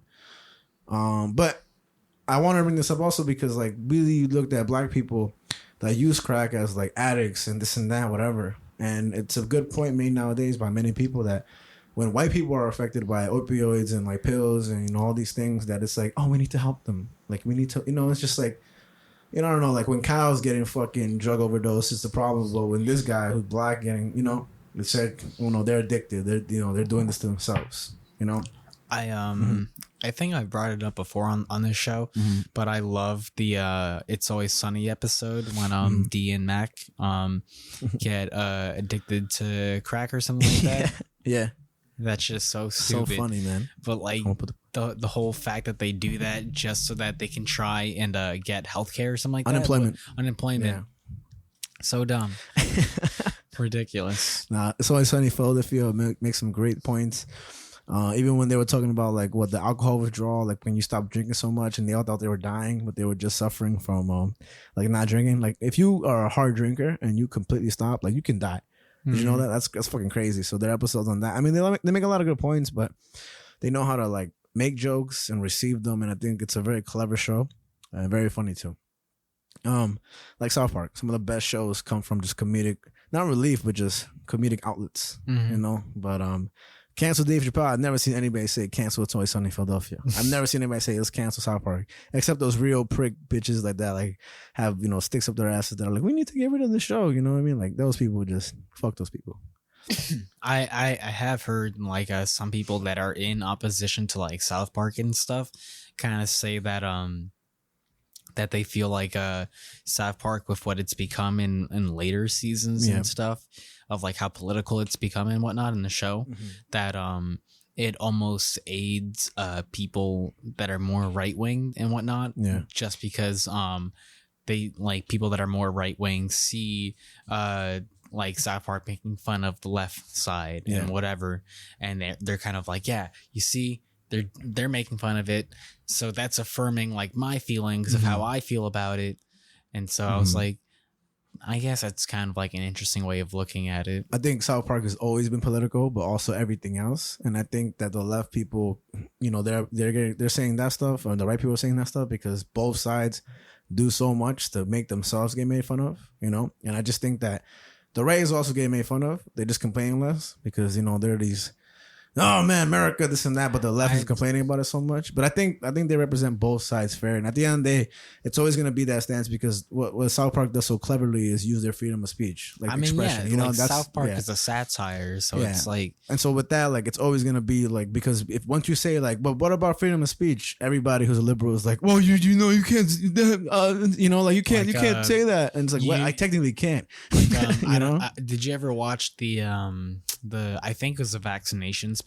Oh no, I never. South Park? And I honestly don't even keep up with the newer episodes. I love the old ones so much. I just respect the writers so much, and I feel like they're not that stupid, dumbass definition of woke. Like they're just woke in terms of like, no, this world is retarded. You know, I mean, we're gonna make shows that are like this to show you guys a mirror of yourselves. But you know? One of the jokes in the vaccination special was because like certain kids in South Park like start falling under the QAnon group and things like that. And other kids are like super pro vaccine and whatever, and then they kind of get into an argument out in the streets, like they're about to fight, and they give like each of them names, like the freedom fighters, like the QAnon cuties, and like the news report is like, the freedom fighters are just trying to make sure that these teachers get their vaccines, and they're just trying to do what's right, okay? And like the other news report is like, yeah, but what about the QAnon cuties? Aren't they?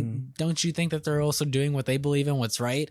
And news reporter's like, no, no, that's not what they're doing. That's not how it works, man.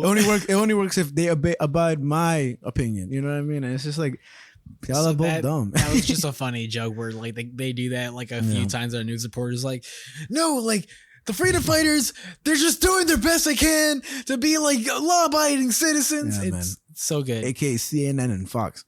You know, just a mixture of both those things. Mind you, like, we all have political opinions, I think, so we also have something to say. But I just think that, man, fuck all that shit. I know we literally talk about news, so obviously our opinions come out and this and that. And we know we obviously do have them. But I also think it's just a weird time, and it has been for a long time, how weird everything's been with just, you know, you can say this, but you can't say that. But you have to say this, but you can't say that. And it's like, what the fuck? You know, like, why would I say anything in this day and age? But we have a whole podcast. So, whatever. I did see the little clip with Eric Cartman talking about, like, at the end, he was opposing people with, like, vegetarian menus and vegan menus. And he was like, no, I understand now. It's like, it's not that you guys hate meat or want us to stop eating meat.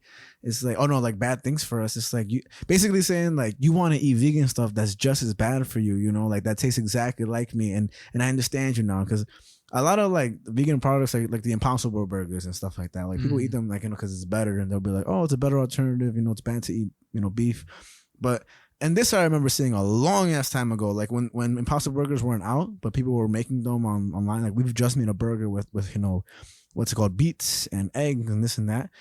And a lot of the articles that came out were saying like, but they're still extremely high in sodium. Like, they're still extremely high in all these little areas, you know. I don't hate on people for being vegan and vegetarian. Like I'll joke about it all the time. I'm just like whatever. Like I have a lot of friends that are vegetarian. I think that's fine. You know, like I'm not so passionate about bacon that I'm gonna hate you for it. Like, oh, you're such a pussy, bro. Like I don't make those jokes. I think those are out of taste. And the only people out of taste are vegans. Bro. No, I'm kidding. But Impossible Burgers and Impossible Nuggets taste the same. I think so. Not except A.M.C. theaters. I had the Impossible Nuggets. Oh yeah, trash. Oh, but mozzarella sticks are slamming. I got a coupon for free Impossible Nuggets at Bear Burger. We out? We out? We out? We out, and then afterwards get some real food.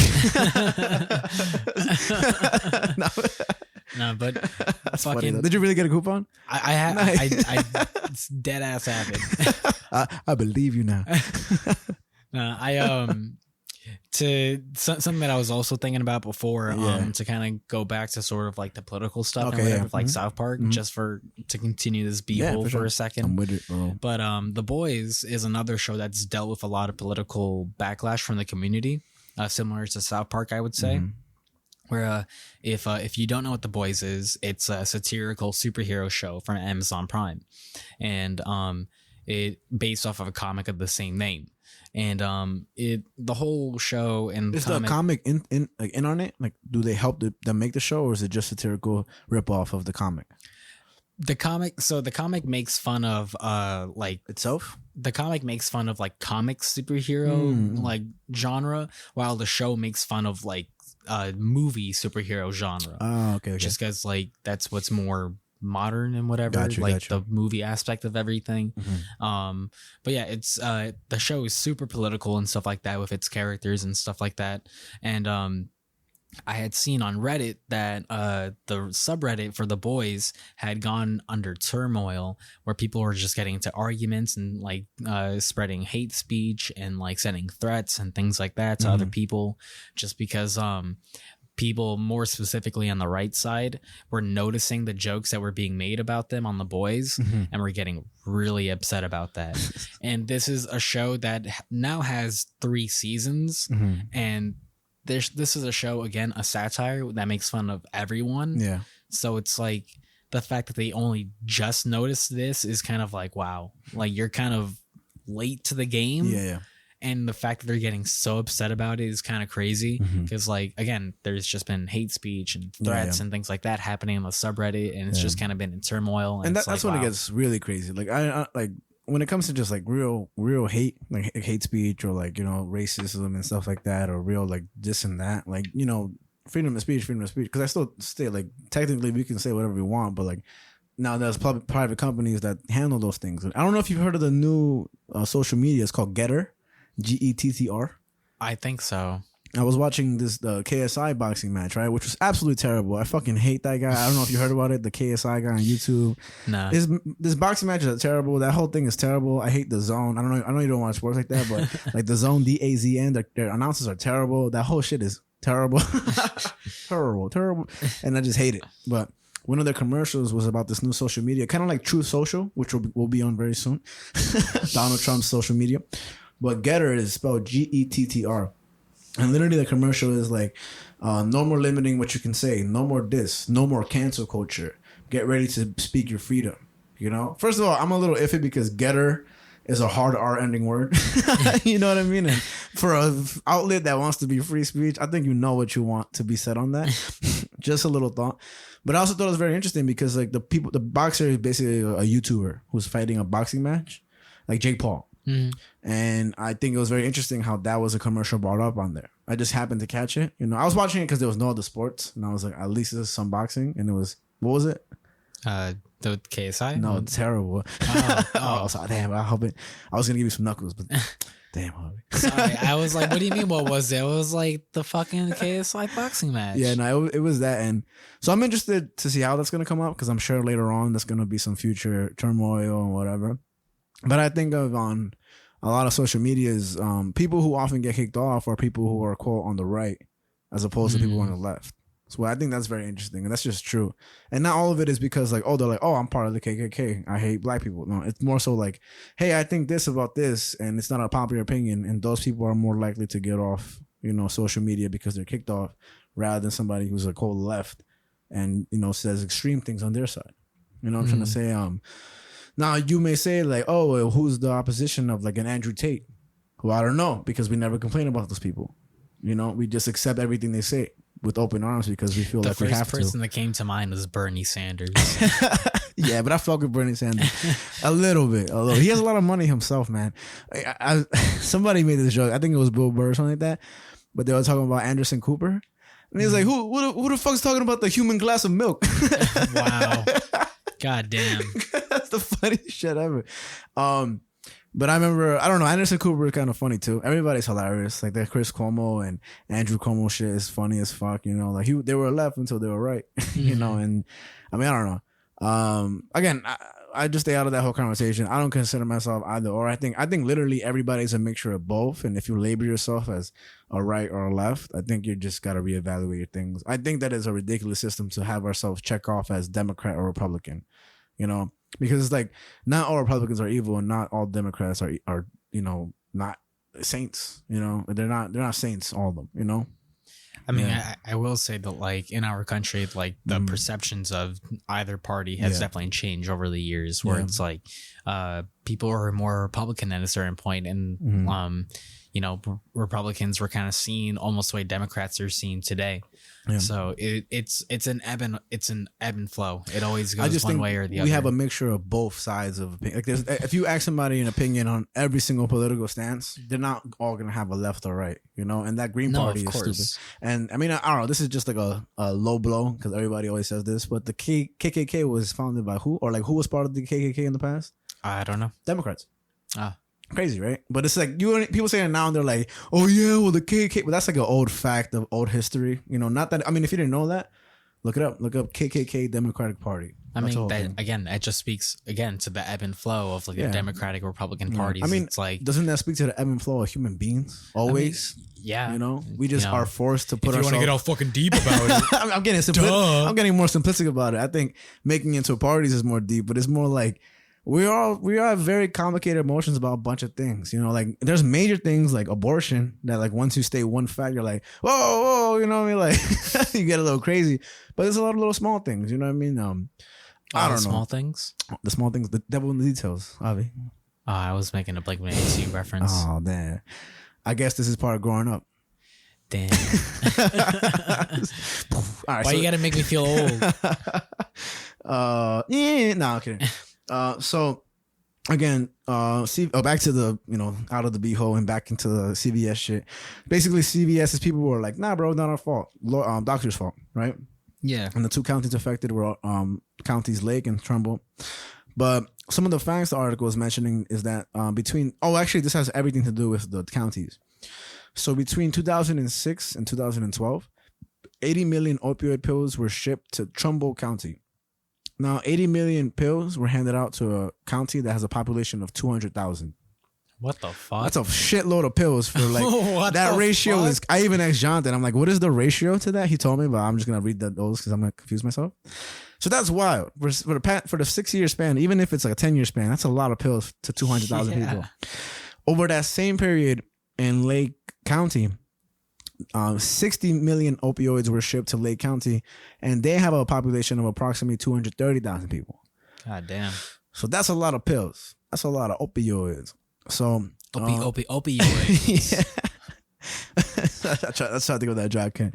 CVS, Walgreens, and Walmart have shifted the blame to internet pharmacies and quote pill mills. Pill mills. So I guess people who just sell pills and mills. No, I'm kidding. I don't know. I could look it up actually. I should have, but I mean, the first thing that comes to mind is like a puppy mill. So it's like, I guess a mill that produces pills. Yeah, or a bunch of puppies distributing opioids. A bunch of puppies making opioids. I'm exhausted. A pill mill is an illegal facility that resembles a regular pain clinic, but regularly prescribes painkillers without sufficient medical history, physical examination, diagnosis, medical monitoring, or documentation. And clients of these facilities usually receive prescriptions only against cash. So that's what a pill mill is. Thank you, Google. Why not DuckDuckGo? Yeah, I have DuckDuckGo actually. I use it as my default browser, but Google is so good too. They're both. I mean, use DuckDuckGo though. That's what I'll push. If you want sponsors, let me know. The attorneys for the two counties argued that these companies have failed to disallow false prescriptions from being filled. And these, I wrote, so the people who are suffering from the opioid epidemic, they're about to get paid. And you know what that means? More opioids. Look at my note. Look what the pills are. Look, it literally says, like, read it from the left to the right. It literally says that. He even put the pill emoji. Yeah, like 6 of them. And then I wrote like this little star, pew, pew, pew, pew, and little star. That was funny. And if you don't think it is, whatever. The consequences of these companies enabling the opioid crisis was about, so like the consequences overall was about $1 billion in law enforcement, social services, and court expenses. So it's like little to nothing in terms of money. Well, not really. It's more than half. But in terms of, you know, what the government and the, you know, that little, those counties have had to, you know, give up for consequentially. Now, last week, a federal judge in San Fran found Walgreens company helped exasperate the opioid epidemic in the city. Walgreens, the largest retail pharmacy in San Francisco, for more than a decade failed to adequately halt suspicious orders of opioids that could be used illegally. U.S. District Judge Charles R. Breyer said in his opinion, he found the company liable for substantially contributing to the public nuisance to the opioid epidemic in San Francisco. And in July 2021, states announced a $26 billion settlement with drug companies, including distributors McKesson Corp., AmerisourceBergen Corp., and Cardinal Health Inc., as well as drug maker Johnson & Johnson, to resolve thousands of opioid crisis-related lawsuits. Cities and counties would use the money to bolster social services, focus on the harms of opioid addiction, as well as for funds for first responders, they said. Now, that's pretty much the whole thing with that. And I'm going to go through some stats because I think it's important also. Like, this is basically more stats about what really the consequences of opioids are and how serious it is, you know? You're gonna have more info about like help and everything. Actually, I'll say it right now. If you do need help, call 1-800-662-HELP, which is 1-800-662-4357. They're confidential 24/7, 365 days a year. And they're a treatment referral and info service, English and Spanish, a whole more languages, for individuals and families facing mental and or substance use disorders. My whole thought is that like shifting the blame is basically the whole like blanketed issue right here, right? Like we gotta blame these companies and stuff like that. And some you may have heard of, some you haven't, like Johnson & Johnson, right? But it's like, what the fuck? When is the government gonna be held accountable? You know what I mean? Like in what ways and this and that? I'm not sure. But I feel like the government is also very much to blame too. You feel me?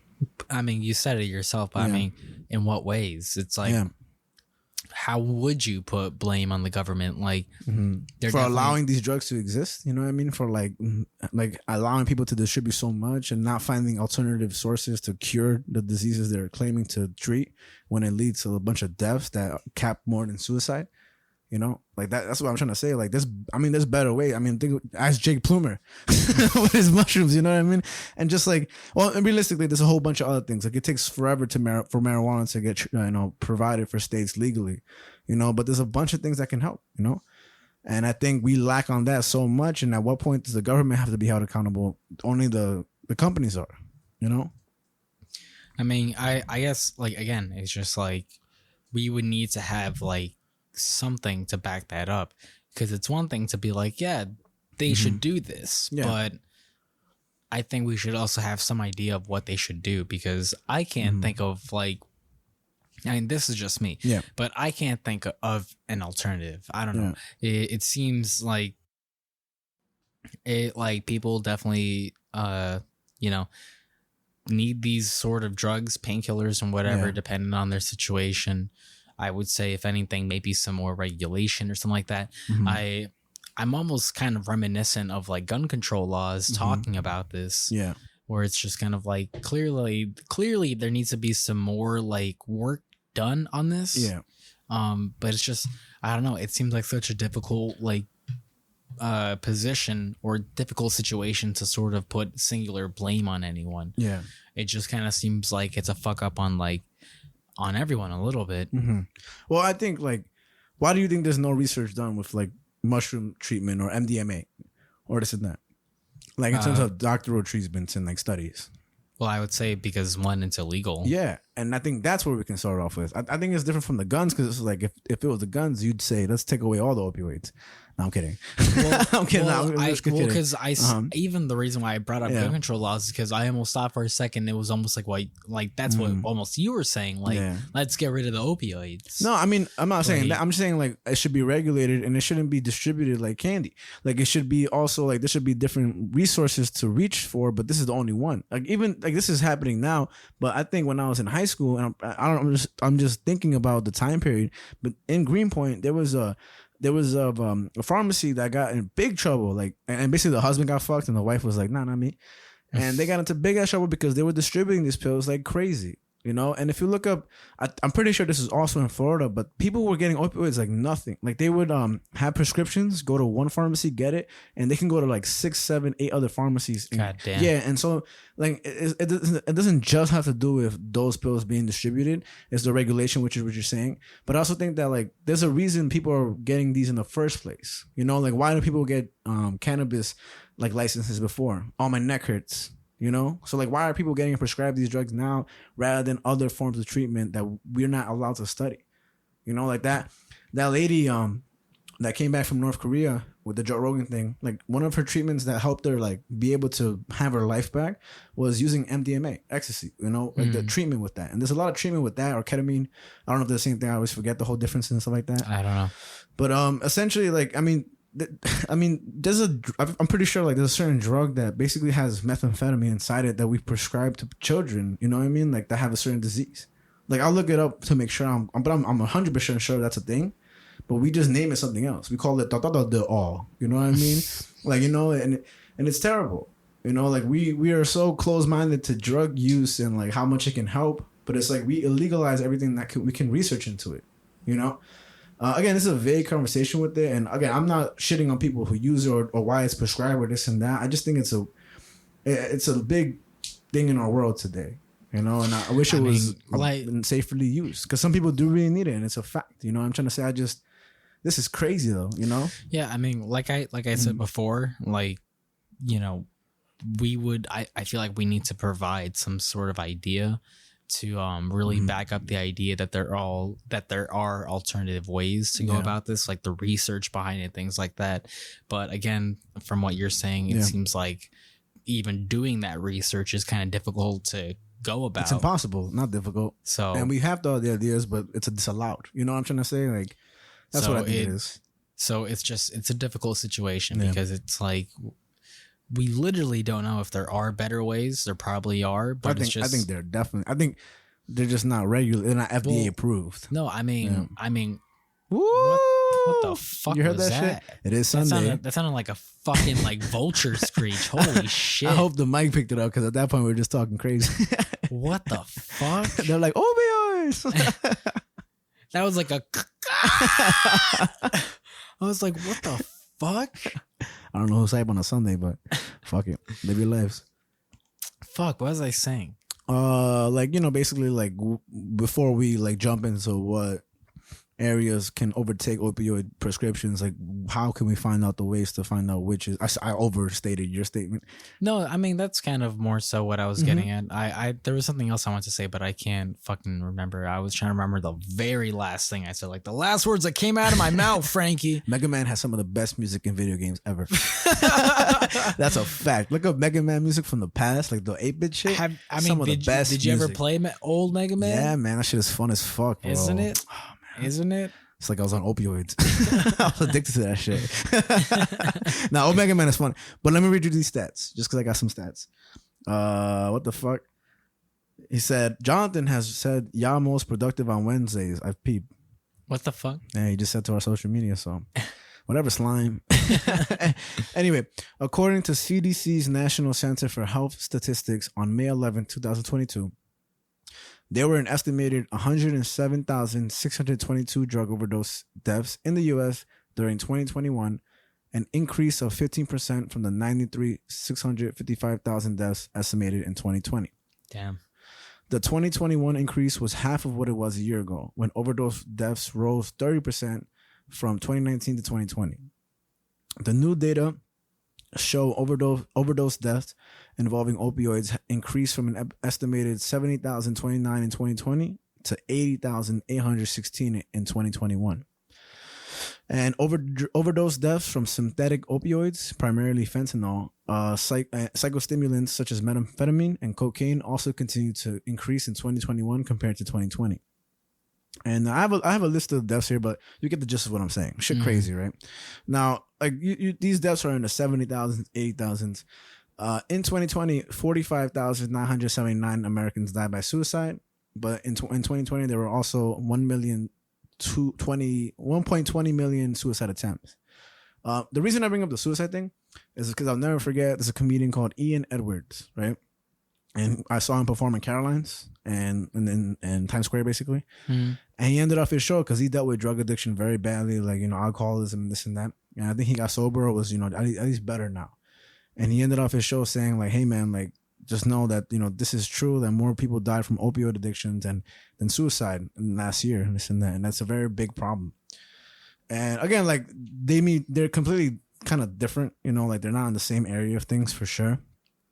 But the mental part of it is, you know, to an extent, you know. I mean, you could almost say too that it's like opioid addiction could lead to suicide and things like that. So it's just in that sense, they kind of go hand in hand. Yeah. So that's why when he always says that, I forgot why he mentioned it, but when he said that, oh no, he said that and that it killed more people than COVID too.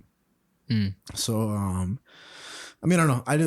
I always think about that, and even then, like my whole stance on it, like is something so vague because also it's a lot of stuff you do have to do research on. You know, like my opinions are vague and your opinions are this and that, but at the end of the day, like there's a lot more research to be done on all. We could write like a papers on this shit. Like what's that shit you have to write at the end of school and stuff like that? Dissertation.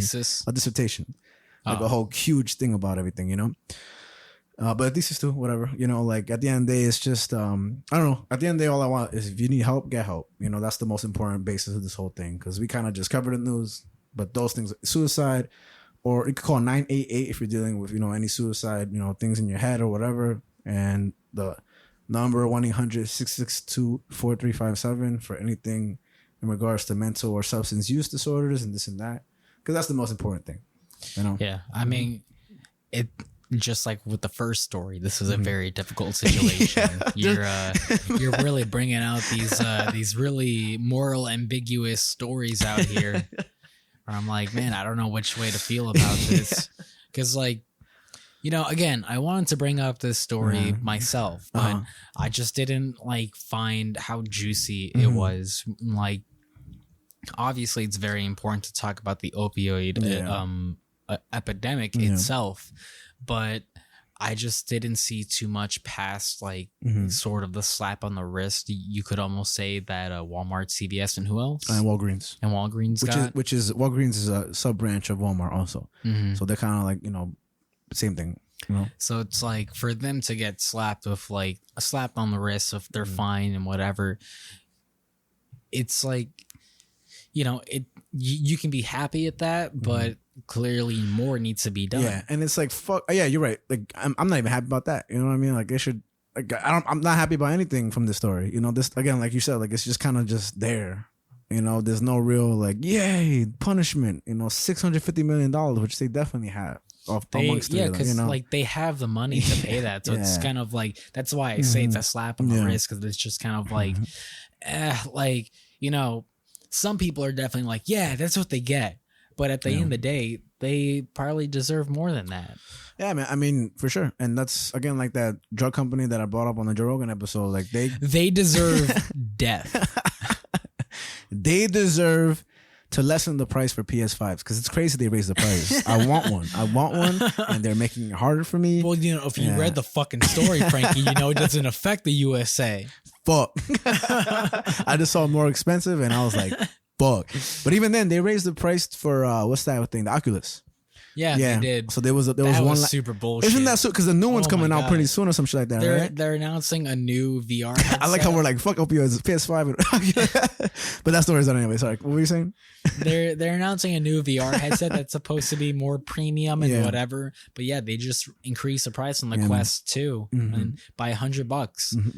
Like, just because they're like, we need to keep up the quality of VR work. I'm like, what the fuck? Shout out to Virtual Red Band, the guy I watched that tells me on my VR news, because he literally said, like, hey guys, like, if you want to buy an Oculus, buy it today, because starting tomorrow or the next day, they're raising the prices for VR like headsets. And I was like, oh shit, like, I'm not gonna buy one anyway. I was gonna buy one on Black Friday, but I want to buy a new one once it come out. Hopefully the one by Apple, because that's just gonna be badass. Dude, that shit's gonna be so expensive. You're not gonna get that shit. Oh, you call me poor, Javi? Call me poor? You saying that should go to an island? That shit goes to the homeless people on the island, all right? Imagine, like, you guys all on the island. They're like, oh, but you all get Apple VR headsets. They're like, yeah. Oh, fuck, yeah, I'm never gonna own a home. I can pretend I'm in a better life. Did you just find a solution? Did you just fix the homeless problem? You just stick them in a fucking room for VR headset. Wow, my life is so much more better now. Let me just take off the VR. Like, no. Keep it on. I promise you. And there's just a bunch of fucking like dead animals around them. Like, I wonder what else it's always smelling. They're in a vat. I don't know, man. I fucking this. Shout out to all the homeless and opioid addicts. God damn. Or homeless opioid addicts, you know, combo. The old one too. And yeah, not man, only am I homeless, but I'm addicted to opioids. And it's because of my opioid addiction that I'm homeless. So they prescribe me more opioids to deal with my homelessness derived from opioid addiction. America. Can you tell me what the problem is? And then Dora. Click. The opioid addict is just living Dora's life, but they're waiting for a response. The opioid addict is a troll under the bridge, and Dora's like, should we go through the bridge or order a cab? And she just stares at you. I don't know, man. This is a weird world, bro. We're homeless islands, homeless people with headsets. Fucking opioid addicts, man. Jesus Christ. Earth, mind, and matter. Man, I thought we were gonna have a chill episode. This got an intense episode. But I had to just bring out the alcohol, didn't I? Now I'm sipping on coffee. I had one twisted tea with the rest of my coffee. Did Angel finish his? Yeah, and he also took my Fiji. Like, I offered him a bottle of water, but he didn't drink it here, but he took it with him. Oh. So I feel some type of way, man. Like, that was a full bottle of water he did not need. He said free water, though. He said free water. Yeah, you don't know that. You gave it to him. At that point, tap, no give back. It's true. That's it. That's true. Tap, no give back. It's like crisscross applesauce. You know what I said? You know what I said today to Lucas? I was like, imagine taking someone's virginity and telling them afterwards, no give back. And then run away like, ha ha ha. That's not random, bro. And then the girl's like, literally. And then the show ends, the credits roll, the audience claps. Let's give it up for the Mets. Let's give it up. Let's go Mets. Let's go Mets. I'm gonna take another piss. Yeah, man. So that's the CVS stuff. That's the Walgreens stuff. That's the Walmart stuff. I mean, I'm pretty sure we're all gonna still shop there. But I don't know. Yo, man, this is random. This is gonna be a b-hole right now. Oh, what's but up? I'm just remembering. Let me know. So, last night, I it literally says B on it. Says B with the question mark. With a question mark. So last night, I went to a listening party. Okay. For this band that I listened to called Hoax. Okay. They're kind of like an indie pop like band and whatever. Where at? I went to Brooklyn at the Red Room Recording Studio. All right. And basically I went there and they played their debut album there at the studio. And they have a whole little booklet where every song in the album has a story to it. Oh shit. And is it the lyrics or is it literally has a story? The lyrics and the story to every song. That's kind of dope, actually. In the booklet, and I'm like, God damn, nice. And they also came with like a little sticker that has like the QR code for it, so you could save the album and whatever. Like pre-order or it's free? I mean, it's gonna be on like streaming services. Oh, okay, so like yeah. Spotify and shit like that. Came with like a nice little postcard where it has a QR code on the back where when you scan it. And it opens up like an AR app, And when you look at the front of this, it shows you the album covers of every single on the album. Also, each single has a cover art, basically. Ooh. And it goes through all the cover art, which is pretty cool. And then they even gave a little temporary tattoo. Oh, nice. So I don't know if you saw my story, the little B question mark. I barely do. It's kind of faded, but I see it now. Yeah, so that's dope. They gave like a little B tattoo thing. Is that the name of the album? B? Yeah. With the question mark? Mm-hmm. B? I don't know why. I'm sure they probably explained in this. I haven't had a chance to read it yet. Okay, that's cool as fuck though. I've never seen anything like that in terms of like a release. You know? Yeah, I was just like, I had a good time. It was really cool. Nice. The album isn't even out yet, so it was kind of like getting to have like a sort of like first look. They did one in LA and one here in New York, that's where cool they're from. Mm-hmm.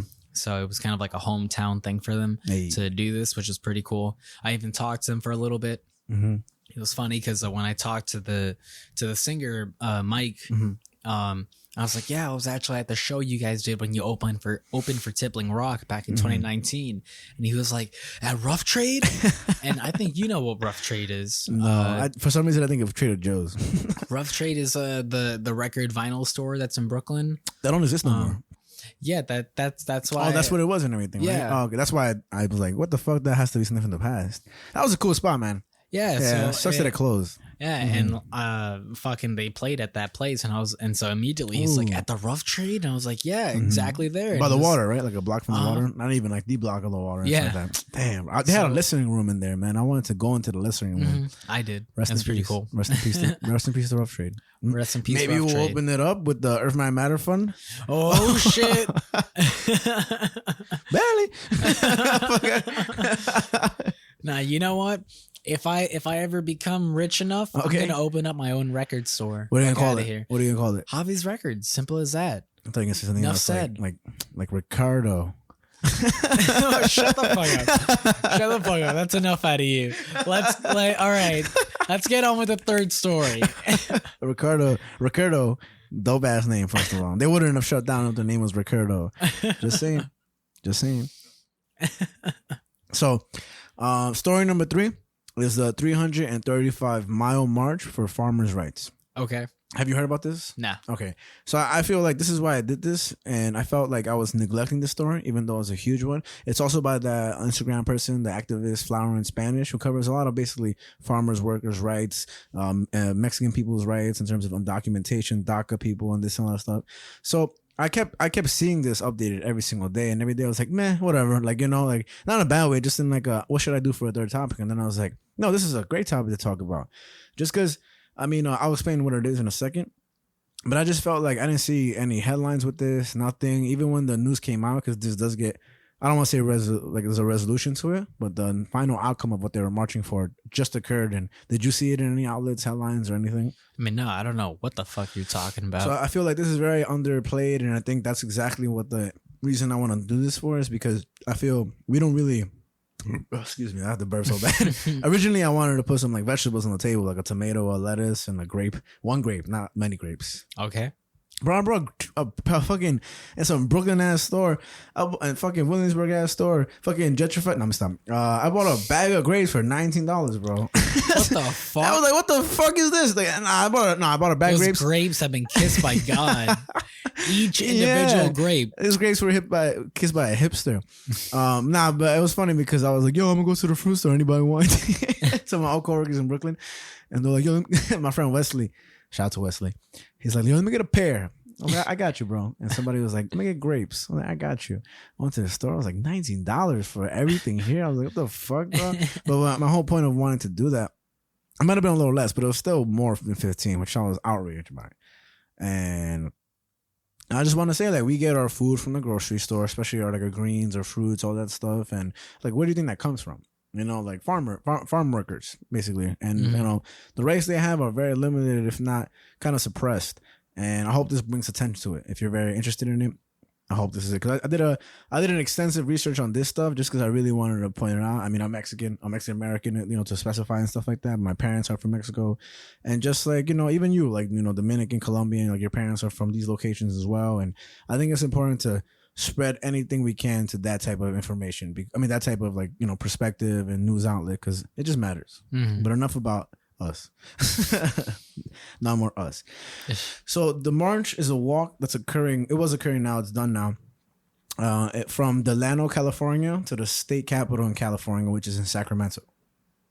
The union organization is called United Farm Workers, and they organized the walk, and their union began in September 1962.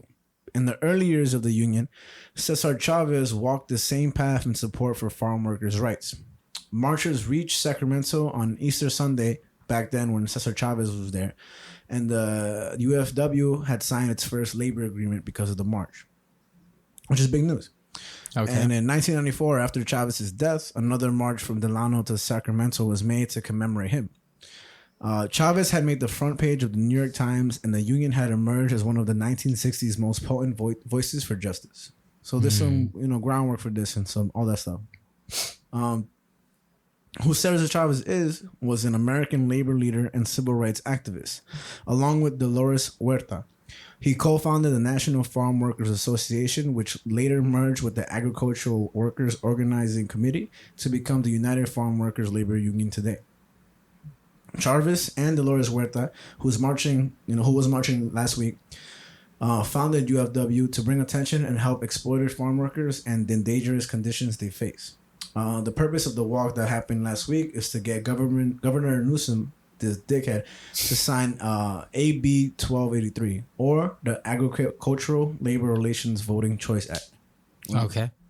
Right now, under the state's Agricultural Labor Relations Act, farm workers vote in union elections by an in-person secret ballot conducted on a grower's property. So the farm workers, do so on the grower's property, right? Okay. But what this bill would do is allow farm workers to vote from home, eliminating and enabling union members to vote without fear. Last year, or like a couple of days ago, Newsom vetoed a similar bill last year, prompting the UFW to march to the French Laundry, the restaurant in Napa Valley where the government got into political trouble after being caught dining during the COVID-19 pandemic. Do you remember that? I don't. So, Governor Newsom is a weirdo. I think so. Outside of his like literal physical features and how he acts, he's like the typical white guy that's like, hey, we're trying to help California. Hey, Johnny. Hey, pal. Hey. So nice to see you. That was a great one you made last night at the dinner down there. That pass you had at the football game last night, incredible. Oh, man, that's why they call you Rocket. I'll see you at dinner tonight. And we'll rock it. Basically, that shit, man. He looks like a fucking creep. And that was really good, by the way. Give me some knuckles. My face during the video, I can't wait to see it. I look like an idiot.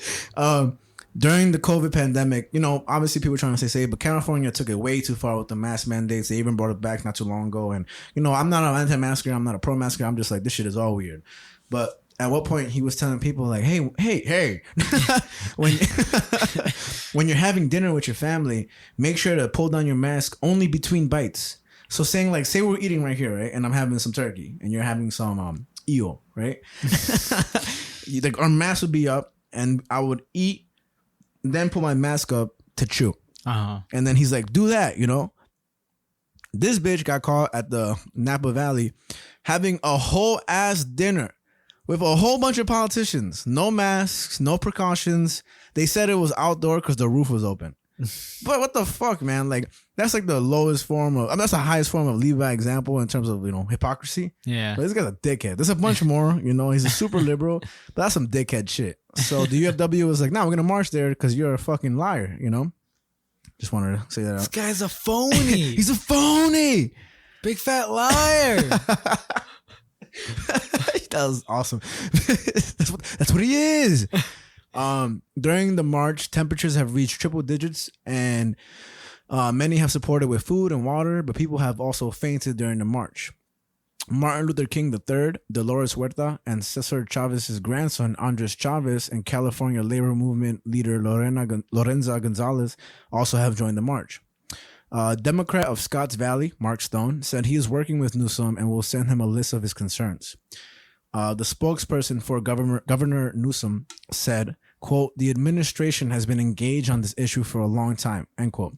But then he said, "We remain optimistic that we will be able to reach a compromise." Now, Sacramento's former assemblywoman and daughter of farm worker and now head of the California Labor Federation, Lorena Gonzalez, is also joining the march. That the march has happened already, so forgive my past tense, but I wrote this when the march was occurring. Okay. And in 2006, the UFW left the California Labor Federation, but because of her, they rejoined. Teresa Romero, the president of the UFW, said, "Enough is enough. People need to understand that without this immigrant workforce, the agricultural industry in this country would disappear. And then we would have to pay a heck of a lot more for our food," which is true. Yeah. I mean, it's like anything. It's like if we stop using the subway, if all cab drivers just didn't work, you know. I remember reading a story. This was years ago, but I remember reading a story once where these immigrants were deported from their farm, and no one took control of the farm. Yeah. And so that neighborhood or that town dealt with a sort of vegetation drought. Yeah, and they deserved it. Yeah, because no one went to go run the farm. Yeah. And it speaks to the fact that these sort of jobs, like, no one wants to do them. Yeah, and everybody wants to complain about their jobs being stolen, and people, especially immigrants, are doing the not even the dirty work, but just work. You know, like things that like nobody else wants to be doing. And it's a lot of people are hypocrites, and it's disgusting how we treat people. I mean, in general, it's disgusting how we white people, racists. I mean, white supremacists, but also ignorant people who just despise anybody different from them for just reasons that are so stereotypical and not true. You know. But often farm workers are undocumented, like you just said, and punished, if not deported, if they upset bosses by trying to join a union. So that's why this fear comes by when they want to vote at home and, you know, without having to show that they're, you know, trying to either join a union or vote for their rights, like their basic rights. Because if they do so, their bosses are going to be like, "Get out of here. Like, you're only going to make my life harder, your work more expensive for me to pay you," etc. Yeah. So recently we've seen a spike for unions forming where? And Starbucks, Apple, Etsy, and more companies, right? And the UFW has also faced criticism for not winning contracts and lack of organizing workers. Right now, there are an estimated 7,000 members in the UFW. So this is other side to things, saying that the UFW is not being as successful as they could be, and they're not organizing as good as they could be. But throughout all labor force, farm workers are undocumented or temporary foreign guest workers.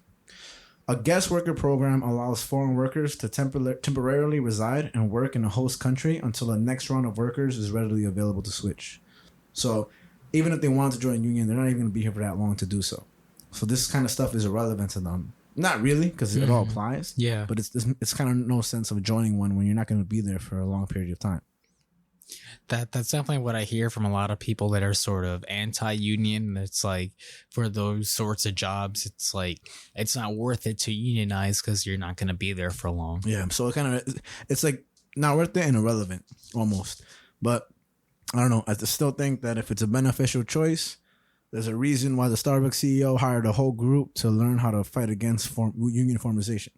Yeah, I mean, I guess just like even my response to that is that, like, you can say that, but that's not the case for everyone. So. Oh no, but I mean just saying, like, in general, like if it's probably. I mean, not to you. I mean, like, to the fact of that you can say that, oh, these are only sort of startup jobs or temporary jobs, where it's like you can say that, but that's not the case for everyone. Some people are there for like 10, 20, 30 years. Yeah, like some people literally rely on this as their main source of income, and they deserve those benefits. Have you seen the video of that guy who worked in Burger King for like 30 years and never late, never missed a day, and Burger King's response to him was they sent him a goodie bag.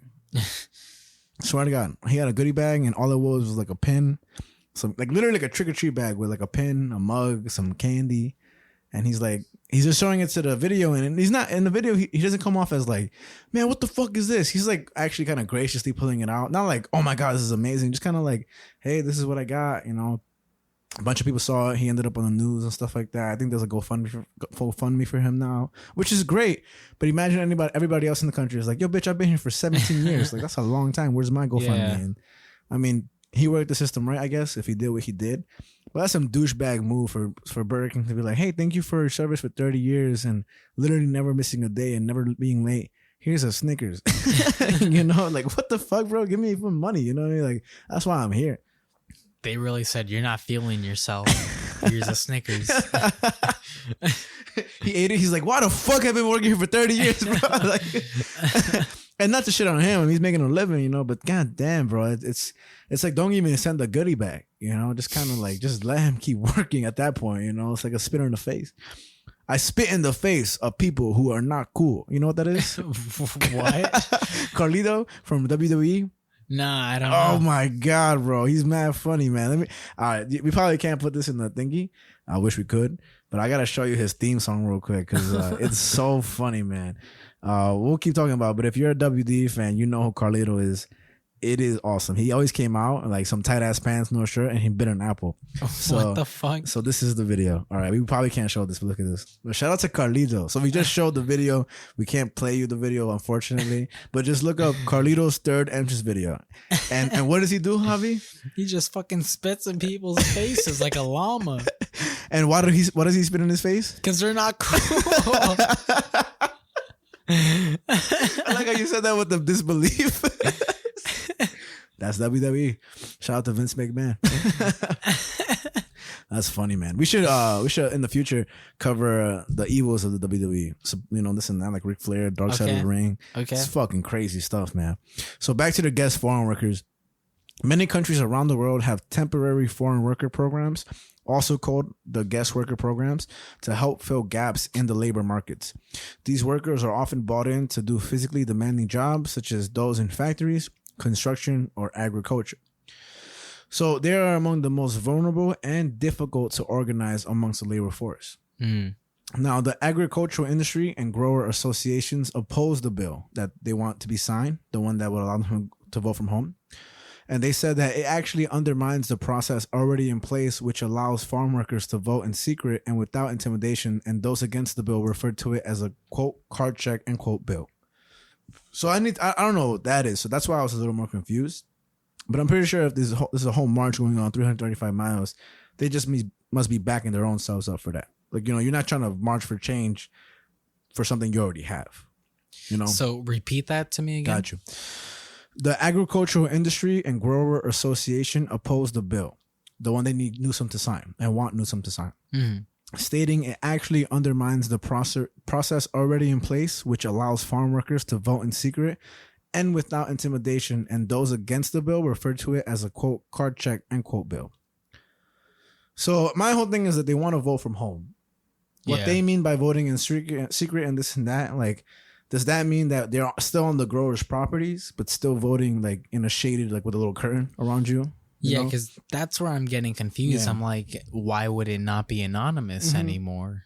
Like they always have to be anonymous to vote, I'm assuming. Yeah. Like every election or every voting process, you know? Yeah. So I think the whole point is that they want to do it from home in general. Because I guess if you're on the farm, you're not going to vote no. You know? Like you're going to vote to change something. And they also, the agriculture industry and grower associations oppose the bill. Oh no, I put the same shit twice. Whoops. A lot of labor laws in place today exempt farm workers. A lot of farm workers are unable to join the march because they are working and can't afford to lose their job. Now, the march ended on the 26th, and the 26th is actually proclaimed Farm Worker Appreciation Day by Governor Newsom. Okay. So it ended, and they ended up in Sacramento, where this capital is, where Gruesome Newsom is at. In Ceras, area in LA, Caravan ended up getting a police escort. So the farm workers got a little police escort during the march. And a lot of the marchers were scared because they were scared of being targeted by white supremacists. Yeah, makes sense. Yeah. And to end up the whole march thing, aside from the actual outcome, the pilgrimage is taking place in 2020. It also included a truck carrying a porta potty. Unfortunately, the porta potty got hit by a car. But thankfully, it was empty at the time. Bruh. So I thought that was a funny thing to add at the end of the article. What the fuck? Yeah, I was like, what the fuck? I just wanted to show you, and we'll put it up in the YouTube video, but this was the actual march, if you look at the map. God Yeah, damn. so they marched a shitload, and I know you can't see it, but I have the little facts right here. To drive the march, it would be 3 hours and 51 minutes. Public transportation would be 6 hours and 14 minutes, and to walk there or hike there, like the little Google map says, it would take 4 days. God damn. So they did this in a span of 7 days or 6 days, one of those, and obviously with breaks at night and this and that. But the images of people's feet like being blistered, people fainting, and it's just in the heat being in triple digits and just walking that whole distance. Like you can understand they're not doing this just to be like we kind of want some change. It's like no, we need some change because we're tired of this, you know. And it wasn't just the farm workers. There's a lot of people. Eventually, Governor Newsom opposed the bill. Oh. And he ended up not signing it. Oh wow. Yeah. And it's trash because he's a piece of shit for that. But it says, quote, just the article says, the governor can't support an untested mail-in election process that lacks provisions to make sure elections are done properly based on the belief that the government can't enforce the law. So he's basically saying like, oh, sorry, like we don't know if this works, so we're not going to do it. You know? Kind of like Trump says, like, the election's fake because, you know, we did in-mail voting because of COVID, so that doesn't count. You know, that's my whole, you know. But the state's last 3 governors, you might recognize the name, Arnold Schwarzenegger, Jerry Brown, and Newsom last year have all vetoed similar bills that would have made it easier for farm workers to unionize. Okay. Newsom's office said its goal is to establish fair elections that require employers to abide by rules that guarantee union access, but they didn't provide any other details on exactly what it has proposed.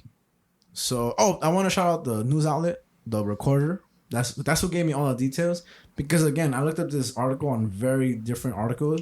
They were all vague. They didn't mention any like specifics or nothing. But this one had it all right. So shout out to The Recorder.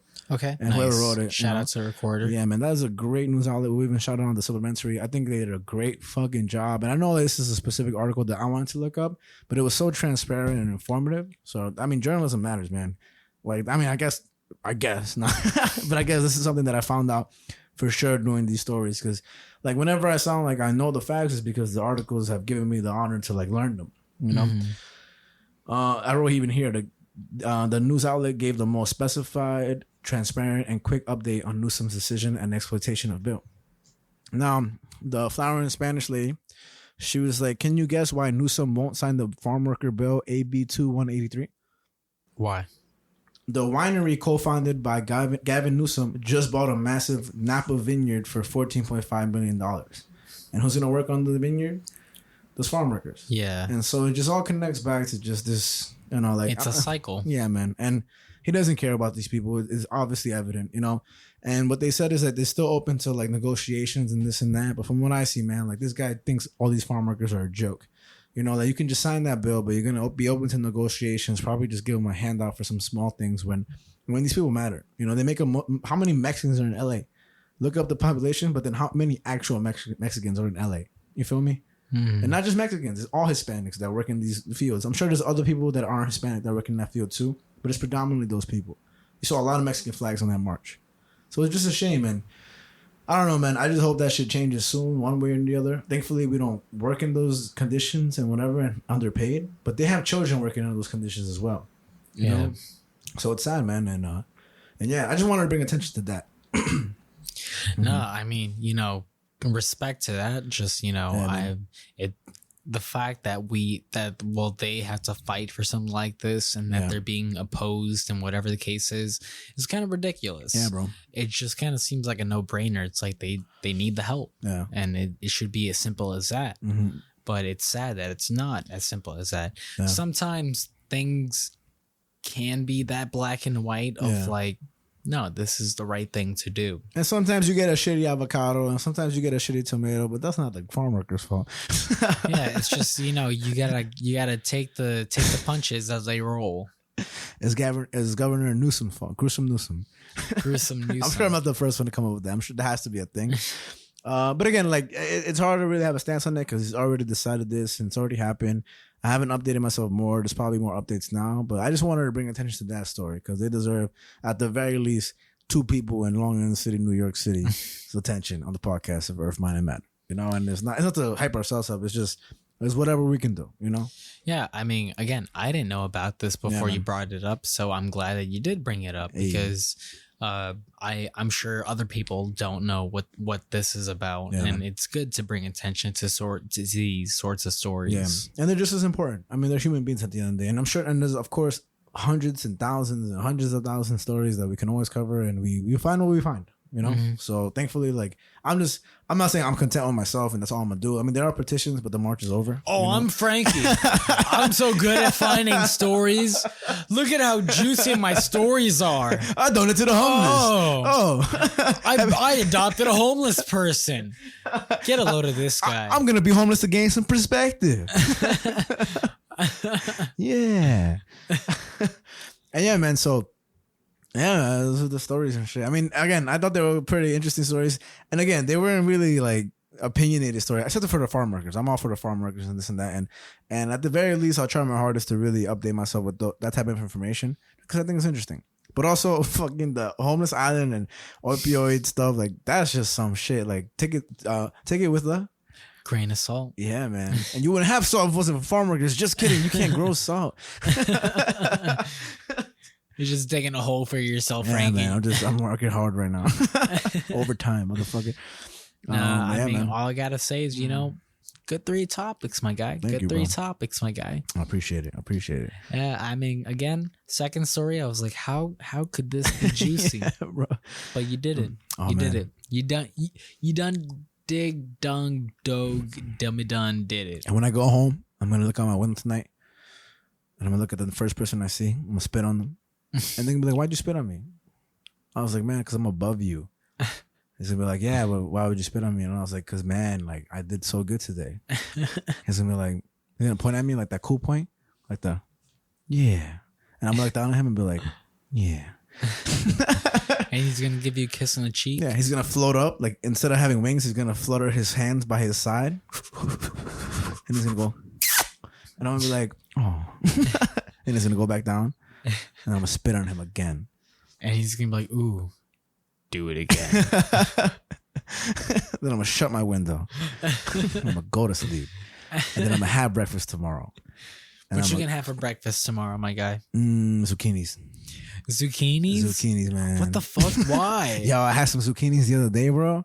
Ooh, man. They were for breakfast? Yeah, what bro. The fuck? So it was like pre-prepared zucchinis by like my job and shit like that, So they came in a little pouch. So fucking good. And I didn't think I would like them, but I had them with potatoes, avocados, and egg.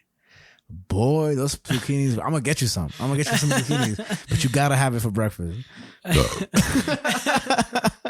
That's me thinking of the zucchini. Yeah, Rick. Morty, you gotta have the zucchini for breakfast, Morty. No, I can't do it, Morty. I don't know, Rick. Maybe if you just try some zucchinis, you wouldn't hate on it so much because you shouldn't be so close-minded, man, Rick. Gee, Rick. I've been watching so much Rick and Morty, bro. Yesterday at work at the dog cafe, I could talk about that cafe.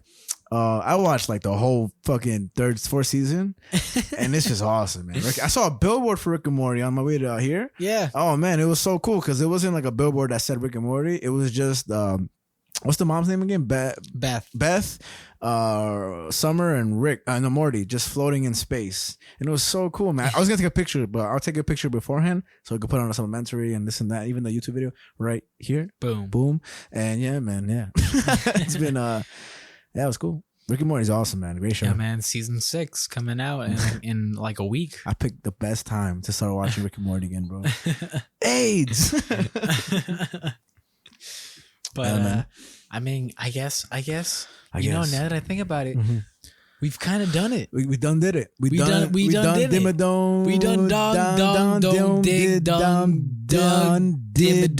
did it. Yeah, man, that's all it is, bro.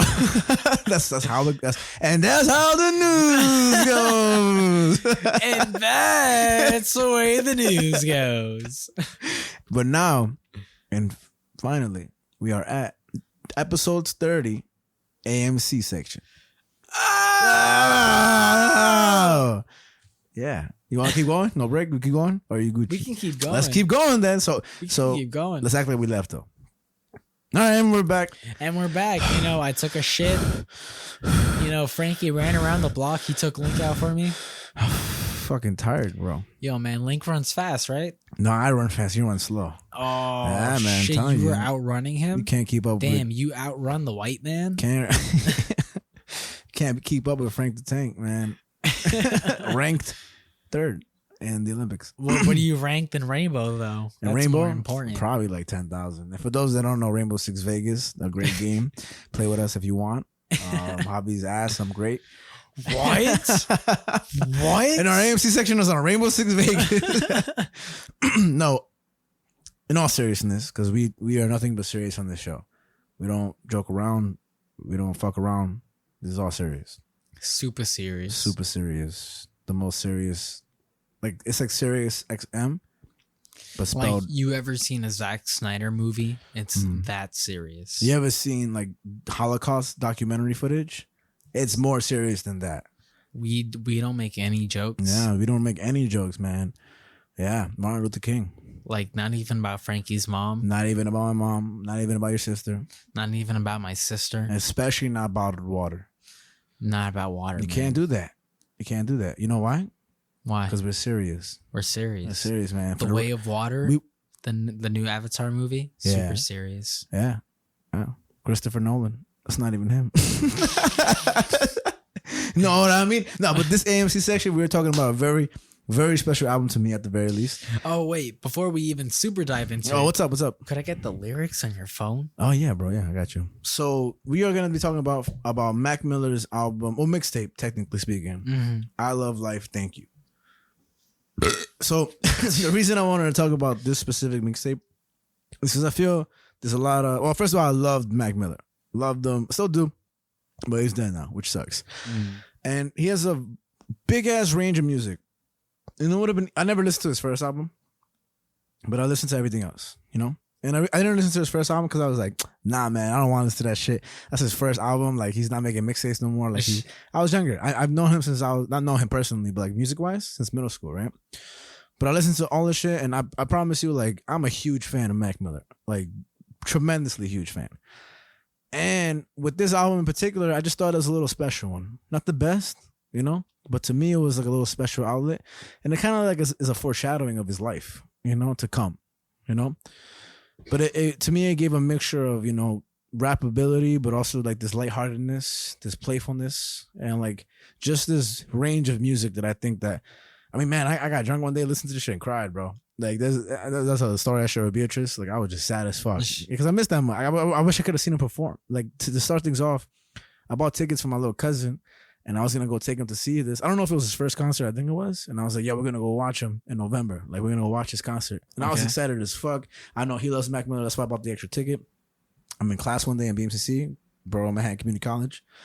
And I get out, and his brother, his older brother, my older cousin, he texted me. He's like, yo, Mac Miller died. And man, like, I'll say this, college days are some of the most boring, isolated days, you know, and it's just like, you're just there all day and you're just like, this sucks ass, you know, especially in the city. But then I get out and I'm like, damn. And I didn't feel immediate sadness. I was just like, damn, like, no way. And then I checked TMZ and all this stuff, and it's like, nah, he's really dead. Yeah. And I was like, and that shit hit me like so in such a perplexed manner. Like I wasn't upset. I was just like, you know when they do movies and everything goes blank and you go, like not to that extent because I don't know him personally, but like bro, like, when I tell you I was in middle school watching his music videos like all the time, like every single thing that came out about him, when he died, bro, that shit broke my heart, you know. And yeah, so when it comes down to his music, bro, like I think again, have your opinion, this and that, rap, whatever, but special place in my heart to be sure, you know. Yeah, I mean, like I guess I never really told you about this or anything like that. But I mean, even before I really ever got into rock or punk rock, because like I kind of grew up on rock as a kid. But by the time I hit sort of middle school and stuff, that's when I started listening to a lot of rap and hip hop and things like that. It wasn't until like it wasn't until high school that I got back into the world of rock and more into punk and whatever. But during that time that I was listening to rap and hip hop, Mac Miller was one of my favorite artists. Yeah, man. Like Donald Trump is one of my favorite songs from him. Like that's such a fun song. Yeah, man, and that's one of his biggest aspects of music, like fun. Like, you know, you can always rely on Mac Miller to like make you smile, you know what I mean? But the older he got, the more like there's a lot of crazy deep music too that we're 100% going to cover like every one of his albums as long as this podcast goes. Because yeah, I mean, I'll say like even at the moment, two of his songs that I forget the name of the albums, but two of his songs that I'm listening to a lot right now are "Small World" and "Objects in the Mirror." So, what is it? The world seems small till it, no, the world seems so done till it ain't. Seems so small till it ain't. Yeah, and just till it ain't. Yeah, and just a whole bunch of those things. And the thing is, like, the reason I chose this mixtape is just because like he has a lot of advanced lyricism too. Like there's a lot of rap that, I mean, he makes with huge names like Kendrick Lamar to start off with, you know, like Divine Feminine, Good A.M., you know, like even Kids when he was younger, like all these works, like they all have range and like just maturity, you know, like increasing maturity. But I thought this one was a perfect like start off. I think so, you know, because like listening to full through, I genuinely think you get a full range, but it's also personally one of my favorite like mixtapes that I don't see a lot of people when he died or in general. Not that you need to prove anything or this and that. And I'm not trying to prove anything myself. I just feel like I rarely see this album ever portrayed through people's like, you know, social media outlets when they post a song or this and that. I never hear nobody bring it up. So like I've always liked this album very much. And I mean, it has a lot of goodies. I think so. Yeah. I mean, I'll say as like sort of my initial thoughts is just kind of like, you know, when you first brought this up, I was like, oh, okay, nice. We're like officially finally doing a rap album. Yeah. And I was pretty drunk when I brought it up the first time. Like at the bowling alley, I was like, nah, bro, we gotta do this shit. And you were like, which album did you say again? And I was like, as a formal text, I was like, this one. Yeah, man. What are you saying? First finally rap album. Yeah, it's like we're finally doing a rap album. Yeah, like man. we in our very first like test episode, we covered Jay-Z's Reasonable Doubt. Yeah, which we'll revisit. Definitely. We were babies back then, but now we're just bigger babies with more experience. But and beer. You know, I was glad that we were looking at this album, and honestly, I'm gonna say it's one of my favorite albums that we've looked at. Hey, nice. Like, let's fucking go. I was really happy with listening to this album. Cool. It was just really good. Nice. Like, cause I'll say I haven't listened to a lot of Mac Miller in the last like 4 to 5 years or anything like that. Gotcha. So this was just a really nice revisit back into his stuff. Yeah. And again, the fact that this came out this year and, you know, he's passed away and whatever, it's just like, oh man, that sucks. Yeah. But the fact that we could still get some of his music out there is just kind of a blessing. It's like, wow, that's really nice. Yeah, man. And I mean, it says that he died. I'll get him. I mean, I don't even have that much facts on his death just because like that's not even the biggest thing about him. Yo, bro, I've been bourbon crazy. So just to start off with the most basic facts, his name is Malcolm James McCormick. He was born January 19th, 1992 in Point Breeze, Pittsburgh. He went to high school in Taylor Alderdice High School and also Winchester Thurston School, and he's Jewish. Right. The reason I bring up the school stuff is because what we saw earlier was him freestyling in school. Like you saw him do a freestyle on the bus and in school. And I Love Life, Thank You was released October 14th, 2011. It was his 6th mixtape. And he did it because of a thing called The Road to a Million Fans, which is basically a series which he released a new song for every 100,000 Twitter followers he accumulated. Okay. And he ended up reaching 1 million. The producers for this mixtape, and this is the last fact I have, is Ninth Wonder, who has amazing beats. Like this is one, like I think you can find it on Spotify. I think it's Wonder 2 Soul, or that's one of them. But it's like Ninth Wonder's album, and it's like an Egyptian face on it.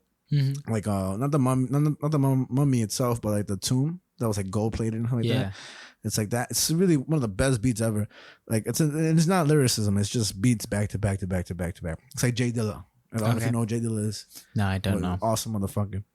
But it's produced by Ninth Wonder, Big Germ, Black Diamond, Cardo, Clams Casino, Brandon Deshoy, E. Dan, Like, and Mac Miller himself. Okay. So that's a gist. But before we get into the track list and stuff, all right, so usually I do research with a lot of the artists that I want to talk about. You know, I go on a whole big tangent about their history and stuff. But Mac Miller is so young. He was so young when he died, you know? So what I did is just listen to what we do. like podcasts, well, radio shows, and like Larry King, Sway, and a documentary on him. So I got some stuff to talk about here.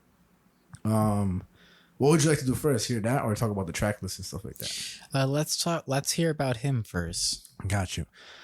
So I got some. I'll go through one of them. We'll talk the track list, and then I got two others. Right. Okay. So I'm gonna talk about his Larry King interview he did 4 years ago. Right. First impression, they're both dead. So I was like, holy shit, like this is crazy. Watching two zombies, you know. And I'm gonna just go down a list of what I saw. So he says basically like he had a big drug problem, you know. And it said he said that it revolved around state of mind and it began with success.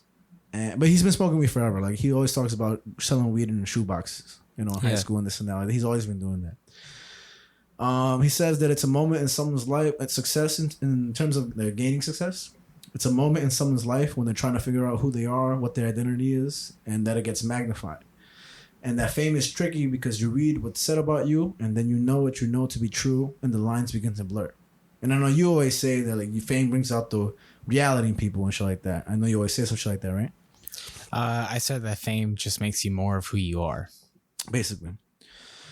And Larry King, who's an old motherfucker. So when he's interviewing Mac Miller, at first I got a really like, damn, this guy's really outdated and shit like that because he's like a raisin, like interviewing like a grape, raisin, you know.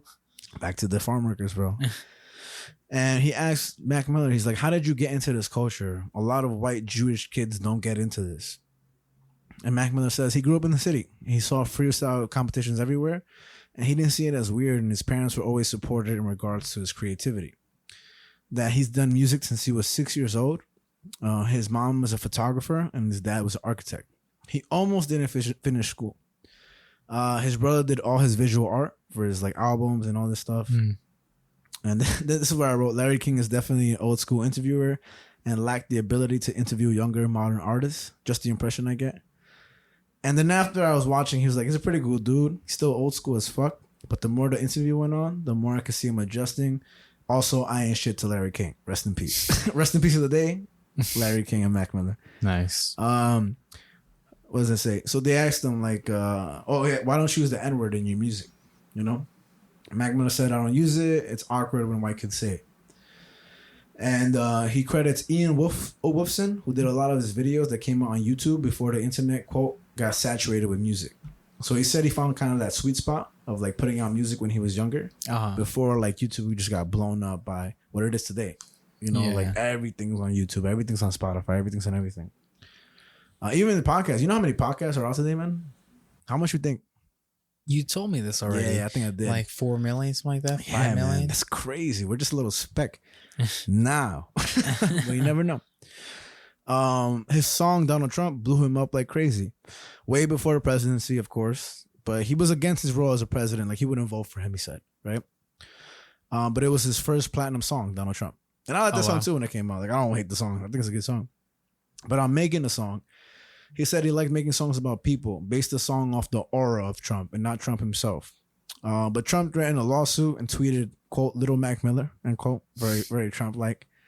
And Mac Miller said, it's cool as fuck, because who does Trump beef with? Obama and Mac Miller.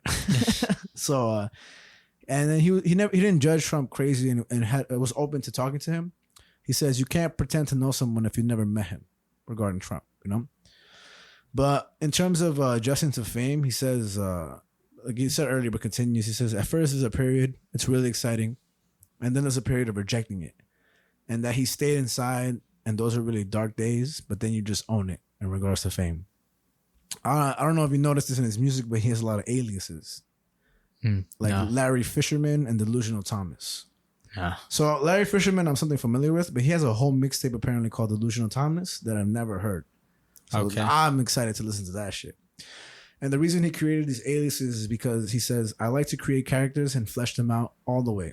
Everything done as Mac Miller is factual and based off factual information. When it came to Delusional Thomas, he's a character I created who's kind of like a psychopathic murderer. Right? And when it came to Larry Fisherman, he represents the studio rap in me, he says. He says, the person who's never seen the light of day and works. I imagine him with a giant beard and smells pretty bad. One funny thing, during the interview, Larry King says, be right back after asking about the aliases. And he's like, Larry King. Larry King says, "We'll be right back, and I'll come back as Melonious Alfonso." And Mac Miller was like, "Yo, did you come up with that off the top of your head?" And even I was like, "Yo, that shit kind of crazy." Melonious Alfonso was like a dope ass name to come up with for yourself, like off the bat. So I was pretty impressed. Did he come off that? Yeah, off the bat? He was like, Nice. "Yeah, I just thought about." And then he came back. It's like, "Now I'm Wilson, like, you know, it's like just crazy stuff." But Larry King, I mean, that just goes to show. I know it's a little small detail, but as an interviewer, man, he was on air forever. Mhm. The fucking you ever seen the B movie?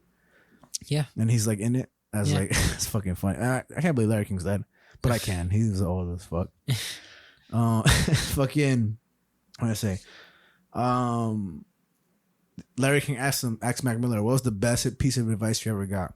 Mac Miller said, "Loop, swoop, and pull. How to tie your shoes." Nice. You know, like, and the reason I bring up all these things, because at first this interview to me wasn't that like exposing of like his inner mind, but it just showed how silly he was, man. Like just like young, you know, just having fun, but also taking life serious in terms of music only. Mm-hmm. He moved from New York City to LA at the time. And he said, quote, "Well, I'm bi-coastal now. I say that any chance I get because it makes me sound successful." He lived in Dumbo, Brooklyn.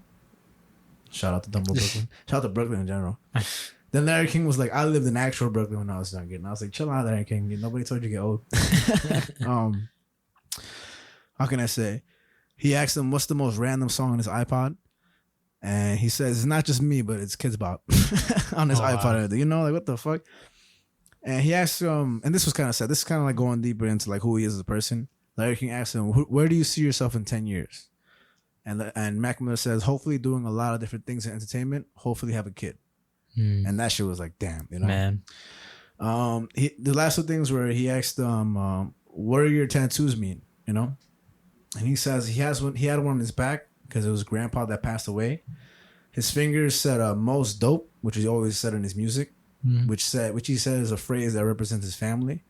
And on his middle fingers, he had the Star of David for Jews and the cross for like Christians and shit. And Larry King asked him, like, "Why do you love tattoos?" And Mac Miller says, jokingly, "Because I love pain." You know, so that's just like a little fun interview with Mac Miller and Larry King, you know, and I thought it was pretty cool. Yeah, you know? I mean, just even that response makes me think of I've heard before from someone of like, you have to think that tattoos are almost like a call for help. Yeah. That like the more tattoos a person has, that's like almost a physical representation of their depression or whatever they're dealing with mentally. Because if they enjoy dealing with that much pain, then like there's definitely something a lot deeper going on. Yeah, I mean, I said this. I think it could go both ways, but you're right. Like, it could be that. It could be like longer hair. Like, I have longer hair, chill out. But like, you know, like remember Mr. Miracle when it was like unshaven beard and stuff like that, and then finally at the end he shaves his beard, like he's a little more happy and stuff like that. I think there's a lot of tales to it too. I also think that like I mean, artists love tattoos. You feel me? But there's a lot of artists that are suffering. You get me? So it could be this or that. I don't think it's a definitive answer, but you're not wrong. You know? Yeah, I mean, it's just one perspective. Yeah. I'm not saying it's that, but like, it's just interesting for sure. Hell yeah, bro. But yeah, so we start off the album, and the first track is "I Love Life, Thank You." I love life, thank you. Yeah, man. So again, like to me, like we could go down track for track, but we could also just talk about the album, like your favorite song, this and that. But to me, it's just one of those things where you gotta listen to it. Really, you know, it's a rap album. It has so much lyrics and stuff like that. Let me ask you, did you have a favorite song on the album and stuff like that? Oh yeah, I got two favorite songs on this album. My two favorite songs on this album are "Love Lost" and "The Miller Family Reunion." Those are my two favorites. Let's start off with "Love Lost" then, because we're gonna even usually we go down track by track, but let's go down by "Love Lost" because that's a sad song. Our love was lost. Where'd you go? What to do? Just how you made me fall in love with you. Because then you leave. The temper trap, the way that, oh man, just the back and forth almost like with how it's sung throughout that sort of chorus. It's so good. Yeah, man. And it's a sad song. And I'm like, damn, like this shit hits home. I'm like, oh man. And the beat is so good. Yeah. And the beat is almost jolly. You know, the beat is almost like, it's not though, because the tone of it is like super sad and like heartbroken. And even the chorus reads, "Where'd you go? What'd you do? How the hell you make me fall in love with you? And then you leave and now you're gone. And all I got is this damn song so I can feel it, but I can't touch. You said my love was a bit too much. Broke my heart. Can't find no crutch. So why don't you come on back home? And it's like, damn, bro. And the whole time, Temper Trap is just singing softly, "Our love was lost." Yeah. But now Our we love found it. was lost. And if you flash your heart, oh heart, I won't deny it. Yeah. Can I spit? Yeah, man. And it's so good. Yeah, man. The way that they bounce off of each other throughout that chorus is just so like cathartic almost. Yeah. And just very melancholic. It's so good. Yeah, man. And you could tell that he spewed a lot of his emotion into music because it ranges from like happy to sad to serious to experience to more so just, rapper to this and that. But the one lyrics I picked out for this song was that it says like, all I want to know is where the fuck did you have to go? I've been waiting on you, baby. Why can't you leave and come on home? I can't be mad. I'm living my dream. Though you said you think you love me. So I've been fucking all these hoes and I've been blowing all these cash. Because baby, this is just the beginning and I'm going to make all of it back, And it's just like, of course he's a rapper, so he's still going to, be like kind of loose and young. But it's just, like he has this line that says, try to do the right thing and please karma. But in the beginning, he starts the verse with saying that he's a workaholic with a passion in his heart. And obviously his passion is music. Yeah, and I mean I like the second verse a little more, where he says, "Rap kept me fed like a spoon getting soup. I've been out here on the road and now they miss me at home. Yeah. All these ex-girls that I used to know are hitting up my phone, but I ain't here. I guess you can call back. Sex, drugs, and rock and roll. I think I'll take all that." And he laughs. He says, haha. And I think Mac Miller has one of the funniest laughs. Yeah, because he does, man. And my favorite line of verse too is that it says, all I know, it don't last forever. And you're like, damn, bro, it really doesn't, man. It really doesn't. It's just such a good track. It's so good. It's so like deep and personal, clearly. And just what's so good about this like whole album of it being a mixtape and stuff is that it's very loose. Oh yeah. It's not like there's not a super like set thing to it. Like you're just kind of fucking around, but also like displaying your talent, Yeah, and I think a pure example of that is how the song ends, where he's kind of just like more loosely, and you can cut it here, and then we're done. Yeah, like just those little bits, because it's not the first time that happens in the mixtape. For sure. Like even in the first track, "I Love Life, Thank You," where he says, "Oh, suck my dick." Yeah. It's like, oh shit, that shit worked. Biatch. Oh shit, that also worked. And it's just they're like he's definitely having fun, and it's just it really shows, and it's so good. Mixtapes were a big thing. I don't know if you ever heard a Kid Named Cudi. I haven't. Oh, bro, you are missing out. Like respectfully, but it's so. I mean, it's one of the saddest things you ever listen to in your life, bro. Like have you ever seen Heaven at Night? Like that's the shit I grew up with, like in middle school, man. Like all this stuff, like you're basically talking to middle school Frankie. You feel me? Because I love this music. Like I love all this music, and I continue to love Mac Miller's music to this day because it just got crazier, bro. But I'll bounce back. Let's do a bounce back, right? And the song I'll talk about is "People Under the Stairs." It's a good one. So how does it start? Dun dun dun dun dun dun dun dun. I was gonna say that with this song, it's very reminiscent of sort of a Marvin Gaye sound. Okay. Where like we're just watching the Five Bloods and whatnot and talking about Marvin Gaye. I definitely felt a lot of that sort of same sound in the beat to it, where it opens up. Dun, dun, dun, dun, dun, dun, dun, dun. Yeah, man. And honestly speaking, I fucking love that song, man. And so that song is sampled by I have it right here. I think it's by the San Francisco Knights. Right. Okay. And so, let's see if I have it right here so I can tell you, because I wrote it down because I thought it was important. Yeah, it's a song called San Francisco Knights and People Under the Stairs and J Boogie. So the band, the group was People Under the Stairs, and J Boogie was on the song, and the actual song is called San Francisco Knights because he sampled this instrumental. That's the thing on mixtapes. You don't got to go through like legal things. You could just use whatever beat you want. That's the beautiful thing about mixtapes. And I know there's a whole bunch of them today. But like, say you wanted to make a song and use like Blink-182's like drums or this and that, you put it on a mixtape, you can do that. You won't get any money, I don't think so, but that's how it goes. Now, when I was younger, I saw this song on YouTube by Mac Miller. I'm like, this shit is awesome. Like, I love this song, And then I looked at the comments.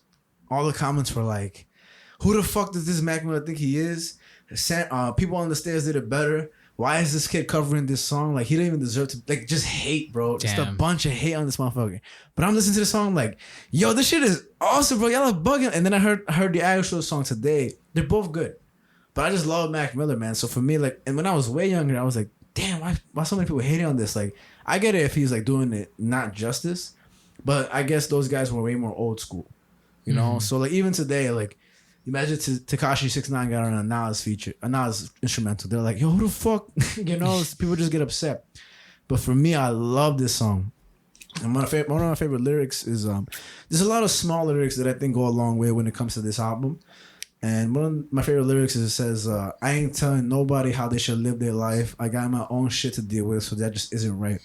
I'm just trying to leave the crib, go out and live tonight. Shit, fuck that. I'm locked in the lab working.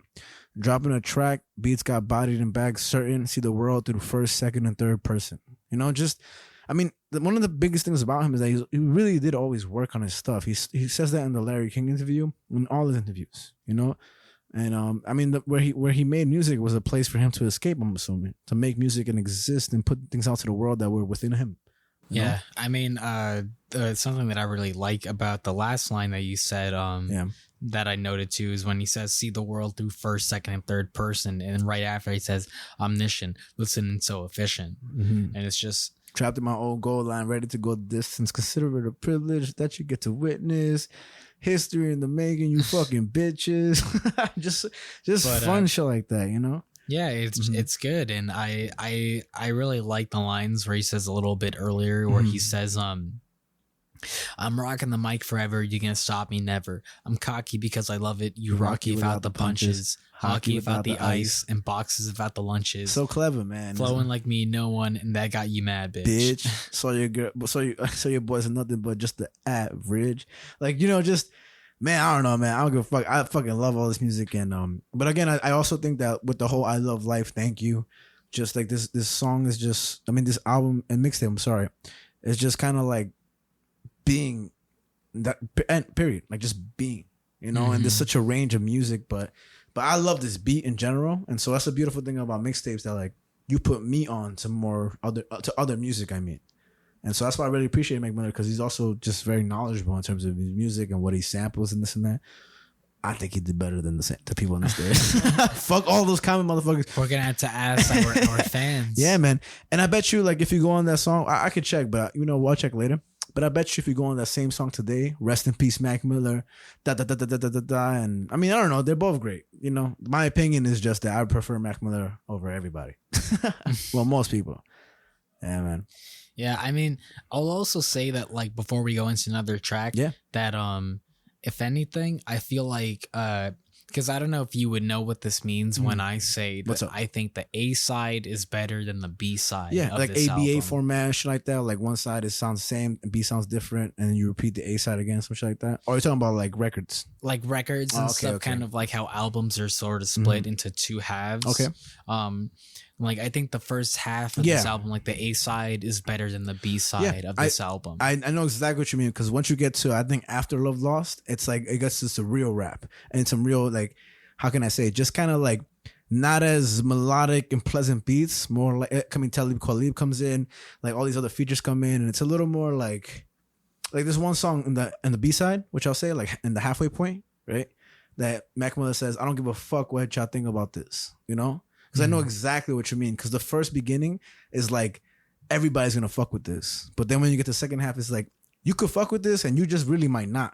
But at the end of the day, it's like, the ability exists within it. But I understand exactly what you mean. That was my whole thoughts with this the whole time I was listening to it. Yeah, I mean, that's not to say that like the B side or the second half isn't like shit or anything. It's just not as impressionable, I think so. Yeah, it's just I just felt like the songs just stuck out a lot more in the A side versus the B side. I 100% agree. The two songs in the B side that stuck out to me were the Miller Family Reunion and Just a Kid. Those are the two songs that stuck out to me on the B side. Yeah. But let's talk about the Miller Family Reunion. Yeah, no, let me close the people on the stair. I'm closing each lyrics as I go, just because, you know. But the Miller Family Reunion is a fun song. Yeah, it's just the beat dun dun dun dun dun dun. No, I'm picking people on the stairs. Sorry. Yeah, you're right. But you just fucking my bad. I just love that song so much. But yeah, nah, he fucking is literally talking about a fucking family reunion. You know, what I Like mean? a barbecue, a big ass fucking family barbecue. I don't know if you know, like family reunion. Who we introducing? I don't know if you know what that is. I don't know what that is. It's a whole thing. I mean, I see it on a whole bunch of things, man. But I'll show you later. But a family reunion is a big thing. You know what I'm trying to say? And yeah. I'm pretty sure Blink has a song called Family Reunion. But it's very gross. I can imagine, but respectfully, because I know where they're coming from, bro. At least a little bit now. I gotta hold on. I saw it on a while now, but I know something else. I know a family reunion. I gotta explain that because I can't just put that out there. There we go. So the family reunion, who we introducing? Yeah, it's Wild 'N Out. Yeah, so I'm gonna show you real quick. It's like, you know what Wild 'N Out is, right? No, I don't. What? So dang, I can't even explain it. We won't put this in the video, but we'll come back very soon. So basically, like they'll be like at the family reunion, who we introducing. They'll bring somebody in, they'll just cut their ass. You know, like he said, the Indian guy, like something urban. He sells me a turban. You know what I mean? Like, but Wild 'N Out is a show that's been there forever. So don't get mad at me. Get mad at Wild 'N Out. Shout out to Nick Cannon. You know. But also just like, I don't know, family reunions are big in the black community too. Like I also always heard that, you know what I mean? They're huge. They always portray them in movies and stuff like that. We ain't black. We don't have the perspective of that shit, but I also know it's real. And, you know, like again, a white guy in rap is a whole different thing to the world, which he talks about and I'll bring up later on.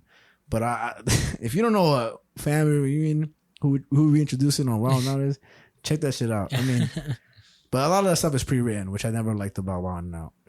Okay. Yeah, okay. Yeah. Mm-hmm. But yeah, the Miller family reunion, I mean, it just has fun, man. It's a fun song. Like the chorus is just so fun where he says, throw a steak on the grill, put the drink on the chill. There's some motherfucking barbecue for real. All the days already gone by. Man, I ain't seen your ass in a long time. Put a little gin in the punch. Grandma getting crunk. Nobody give a fuck. Yeah, I mean, I love it because again, like it goes back and forth to fun. But like again, like this is right here. Like, I know you fucking miss me. Chill and keep it cool. Never getting old. Main grown, no real gain. I mean, again, like this is little moments that he says, like, I know there's moments you probably love me, but you didn't want to show it. You know, and this is a fun song, so it's not even supposed to be that serious. And you know? even before he says that, he says, now I'm all around the globe with everyone, but you know I fucking miss you. Yeah, man. So it's like, and he does have another moment like that, I think, in All This. One of those two tracks, All This or All That. Like, Mom says I don't call home no more. Yeah, man. So definitely speaks to that for sure. This I remember I showed you a little bit of this song, but this reminds me of, in a very, very like a major minor manner. Like this is the major version of the minor version of Kanye West's Family Business. And like that song is like, I'll cry to that song. Like, you know, a lot of people think Kanye West is like, oh man, like it's like, oh wow, you like Kanye, you know, but it's like, you don't, the people who say that don't even like listen to his old shit. You know what I mean? Like like Family Business is the one where at the end the kid is saying like, it's a music about family basically, you know? And at the end it's a little kid where he's like, let's get Stevie out of jail. I don't know if you remember me showing you that. Yeah. And so for me, it's like, he's like just talking about his life, his cousins, his family, and this and that. But it's like in the terms of a black man's perspective and this and that. And even with that ending, just let's get Stevie out of jail. But Kanye West is like, you don't gotta tell my girl I used to pee in the bed. You know, just like little things like, you know. So with this song, I thought it was a more lighthearted version of it, but also just like enjoying your family and being around them and stuff like that. Because like everybody has a family reunion. It's not like a big fest in the fucking park and shit like that or whatever. It could also just be like Christmas or like somebody's birthday and this and that. Just even friends. You know what I'm trying to say? Like, I don't know.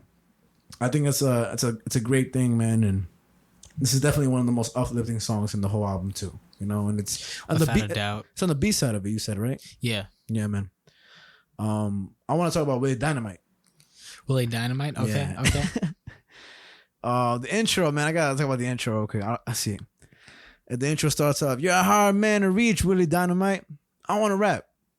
Go right ahead." And I didn't know who Willie Dynamite was up until today. You know who? No, I don't know. Me neither, bro. I didn't know who the fuck that was, but I love this song. I mean, I'm not gonna lie to you. I love the first 5 songs, the A side, so much. that when we brought this up, I have to familiarize myself more with the B-side. Because this, to me, the beginning of it is so crazy, talented, good. From the beginning to like the halfway point. But apparently, if I could pull up this picture, Willie Dynamite is a 1973 American bi-exploitation film directed by Gilbert Moses, starring Roscoe Orman, Dana Sands, Timus Rasulala, Joyce Walker, and was released by Universal Pictures. The eponymous Willie Dynamite is a pimp in New York City who strives to be number one in the city. Okay. So that's what Willie Dynamite is. But I like the song a lot, and you can see because in the second verse, in the first verse and the second line, he says it's simple. See the pimpin' be what got these bitches clipped to me. You know, like so you can already see the reference to the pimp that Willie Dynamite is. But I love how the beginning sounds, man, and I don't know, it just has the vibe of somebody who is a pimp. You know what I mean? But also just like still Mac Miller. Been to London, been to France, go there if you get the chance. Been to Amsterdam, hit the club. Hell no, I didn't dance. Rode around a little, smoked the weed, seen the red lights, ain't fuck a prostitute, but the head is nice. You know what I mean? Yeah. But his flow here is ridiculous. Like what I want to get to is like, aside from like lyricism for a second, Mac Miller's flow is dumb, stupid, great. You know what I'm trying to say? I love when he says, "Way I spend this money, you think I had an ex-wife." Yeah. Oh man, but like how he raps was so just smooth, man. Like my cousin says something like he walked on the beat. Like that's what my cousin says, right? And I think it's true, man. Like what he does to beats is just really creates him as his own, with his own style. Like a lot of people, like of course, like it always comes down to that this is a white rapper, and like in Elvis Presley, in terms of like the music that black people perfected, you know, Mac Miller's a part of this. Even though he didn't see himself as a nuisance or like an invasion towards it, like he perfected his craft within it. Even when I showed you that freestyle that was like 4 minutes long on him. I think it was Hot 97. Hot 97. Yeah, man. Like this guy's flow is stupid, crazy good. I say stupid, crazy good because I'm going back a little, you know. But and this song, he perfects it, man. He's so smooth, like a pimp would be, like walking down with his little cane in the front coat with a feather in his hat and shit like that. Like, I think Mac Miller is a fucking savage on this song, man. I love when he says they cheer him with their pom poms, buying what I got on straight gold. Find me fucking silver with my long john. Yeah, man. Tom, direct me to that money, please. Square sponge, fucking dumb. Yeah, your grades is under C. And then at the middle, he goes, "All I make is hits, call me T-Pain," and he does the auto tune. Yeah, come on, man. Like you can't top that shit. He says, "What does it mean to keep your pimp ass strong? Live it up, cause you don't live that long. Am I wrong? You know." And again, when he says, "Then she stole my condom, tried to auction it on eBay." But back to the live it up, cause you don't live that long. Like to me, this whole album has a whole bunch of foreshadowing. You know, just like kinda, yeah. He didn't know he was gonna die that young, because at the end of the day, he died of an accidental overdose. So they say. And they, I'll skip over to this. They arrested the guy who sold him that shit, which I think is like whatever. Like, not that it's not a great thing that they arrested that guy, but it's like how many people die of that all the time. You know. Mm-hmm. You know what I love? What? He says, sicker than if she gave me AIDS plus some teeth decay. Then she stole my condom. Oh, that tried to auction on eBay. And then she says, "Bitch, please, I just ate on Monica Lewinsky. Yeah, I told her about some slaughter. Had her crying about her father. Then I busted in her face when she told me it's an honor." You know what I mean? Just like real fun shit like that, man. I'll read that again because he says, "Bitch, please, I just ate on Monica Lewinsky. Yeah, I told her about some slaughter, had her crying about her father. Then I busted her in her face. She told me it was an honor." Just ridiculous, silly, like not so serious lyrics that are just a great wordplay, hilarious, but still impressive. Yeah. You know, and I mean, just in general, something that I thought about. I mean, it like I don't know if you could say this about a lot of rap, but I think especially if Mac Miller with this album, there are a lot of references. Oh yeah, Bob O'Connor was a reference in this one. Yeah, and I love when he makes the Martin Sheen reference where he says, "Been doing a lot of drugs. They calling me Sheen." That's Charlie Sheen.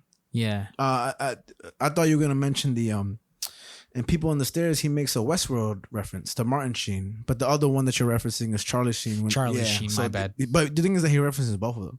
Yeah, and then in this song, he references Bob O'Connor, and you know who Bob O'Connor was? I don't. The mayor of Pittsburgh, Pennsylvania, from January 3rd, 2006 until he died. And where is Mac Miller from? Pittsburgh. So it's just like, you're right. Like and then even Donald Trump You know, like just all these references, like it's true. And a lot of rappers use Monica Lewinsky in their songs, but it's just like, I don't know, man. Like it just fits into his wordplay and his cleverness, you know. And fuck with this guy, man. All right, now you pick a song. The Scoop on Heaven is pretty good. Oh man, so let me start with this. This is the song that when I put on, man, I bawled my eyes out. When I came home drunk one day, I was Beatrice. I was telling her like, "Yo, listen to this shit real quick," and I was into it, and I was like, "Damn, bro, like this shit made me sad as fuck." And Knife Wonder is the producer who is incredibly talented. Yeah, I mean, talk about foreshadowing, but just like the song in general. I mean, when he says, if you hear what heaven's like, can you tell me? Please, I'm really trying to know, because I do what I do. When it's all said and done, shit, I'm just trying to go. Yeah, man. I'll do this, because this is the one song. You don't gotta rap it. There's nothing with that. I'm gonna read the first verse. You read the second verse. Okay. Just because I really want to like really get the lyrics out there for anybody that's never heard it. I mean, you could always listen to it. You don't gotta listen to this, but we'll read it. He says, "Hey, I heard they got nice cars up in heaven, free liquor out the bar, and the brightest fucking stars up in heaven. Heard that you can chill, not worry about the police, not worry about someone's frightened, because everything's just at peace. Heard the streets paved with gold, the women all gorgeous. You just float, can't even feel where the floor is. I heard heaven got a brand new venue next to that restaurant. You love their menu, and everything free, so everyone cool. Look out any window, it's an incredible view. Everyone you speak to always telling you the truth, and it's only good shit when you're getting on your news. I imagine that, just a place we can kick it and be happy at. Satisfaction, or maybe I'm dreaming. Tell you what it's like when I see it." And then the verse 2 is, I heard I ain't nobody famous up in heaven, everybody the same. Just kick it up there in heaven, because nobody go and change. Nobody can complain, the parties are all insane. The people all know your name, shit you entertain. See everybody you want, always keeping in touch, and go and chill by yourself when everybody gets too much. Never fucking rush. You there for $1 million plus. You probably got a Mercedes, but always could take the bus. So fuck. That's what heaven's like. I guess I think it is, but come to think of it, I've been drinking shit. I don't know the truth. This is what I imagined when I was standing in the booth. And he laughs. He says, "Ha." And then he's like, "If you hear what heaven's like, can you tell me? Please, I'm really trying to know, because I do what I do when it's all said and done. Shit, I'm just trying to go." You know, so, I mean, it's just that's what really fucks with me. And I only mentioned that because it's a little personal, but for me it's like, nah, bro. Like, I mean, many a time I've come home drunk, listen to some music, and just been like, damn, bro, like this is in the past, or the shit is just very emotional, just like any music. Like you can say that with a rap song, be like, oh, it's kind of ridiculous, but some people live into like with Tchaikovsky and just cry, which is like a classical music artist, but they also listen to like some Green Day or whatever you think is sad, you know, some Akon, you know, just. But for me, man, like. That's not to say that this song is so sad. For me, it's more so like I really love this guy's music. You know, like I really want to show that, because like I don't know, music has been a big part of my life forever. So this is a section of it to me that's pretty crazy to me. So yeah, that song. Woof. I'll talk about this one. Cold Feet. Cold Feet. Okay. Yeah. One of the shorter songs. And to me, this is the song that I think just he goes off in terms of like it's actually the shortest song on the album. It's to me it's like, if you want to hear him rap, listen to this shit. And I don't know, like this is a very simple like lyric, but he says spun the wheel, bought a vowel, I don't owe you nothing still. That's like a thing used by anybody. You get it though, right? Like, I don't owe you. Like a vowel, right? But like I'll just say this, man, like he just goes off on this fucking song, and I won't even try to replicate it because I just make a fool of myself. Because you can read off the things, but it's really his ability to get through this song and just represent Mac Miller's talent of being a rapper.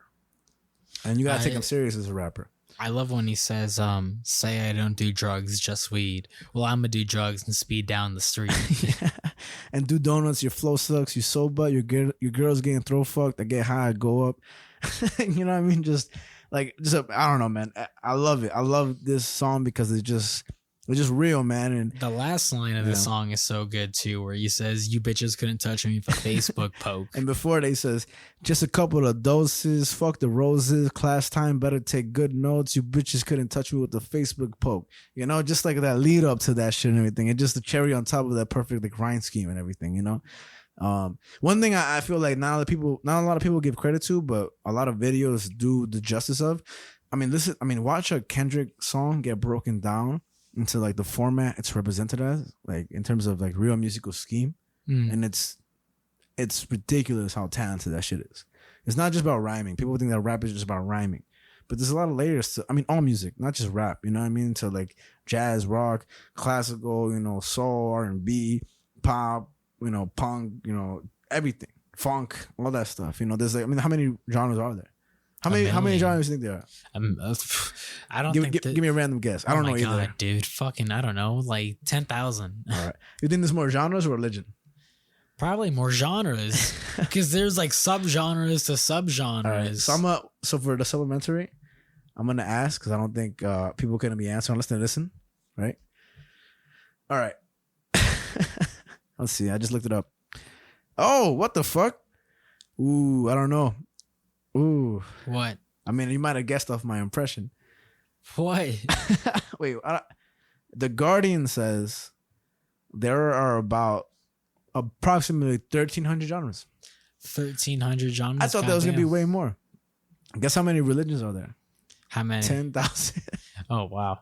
So we had it like, or at least I had it the other way. No, I thought it was going to be more genres than fucking religion. I also thought it was going to be more genres. But I guess religion. we could just say this can is a God, and we could just praise it, and then this 10,001. Voodoo Ranger. Voodoo Ranger. Oh, wow. I'm underwhelmed. I thought it was going to be the other way around. I'm perfectly whelmed. I respect it.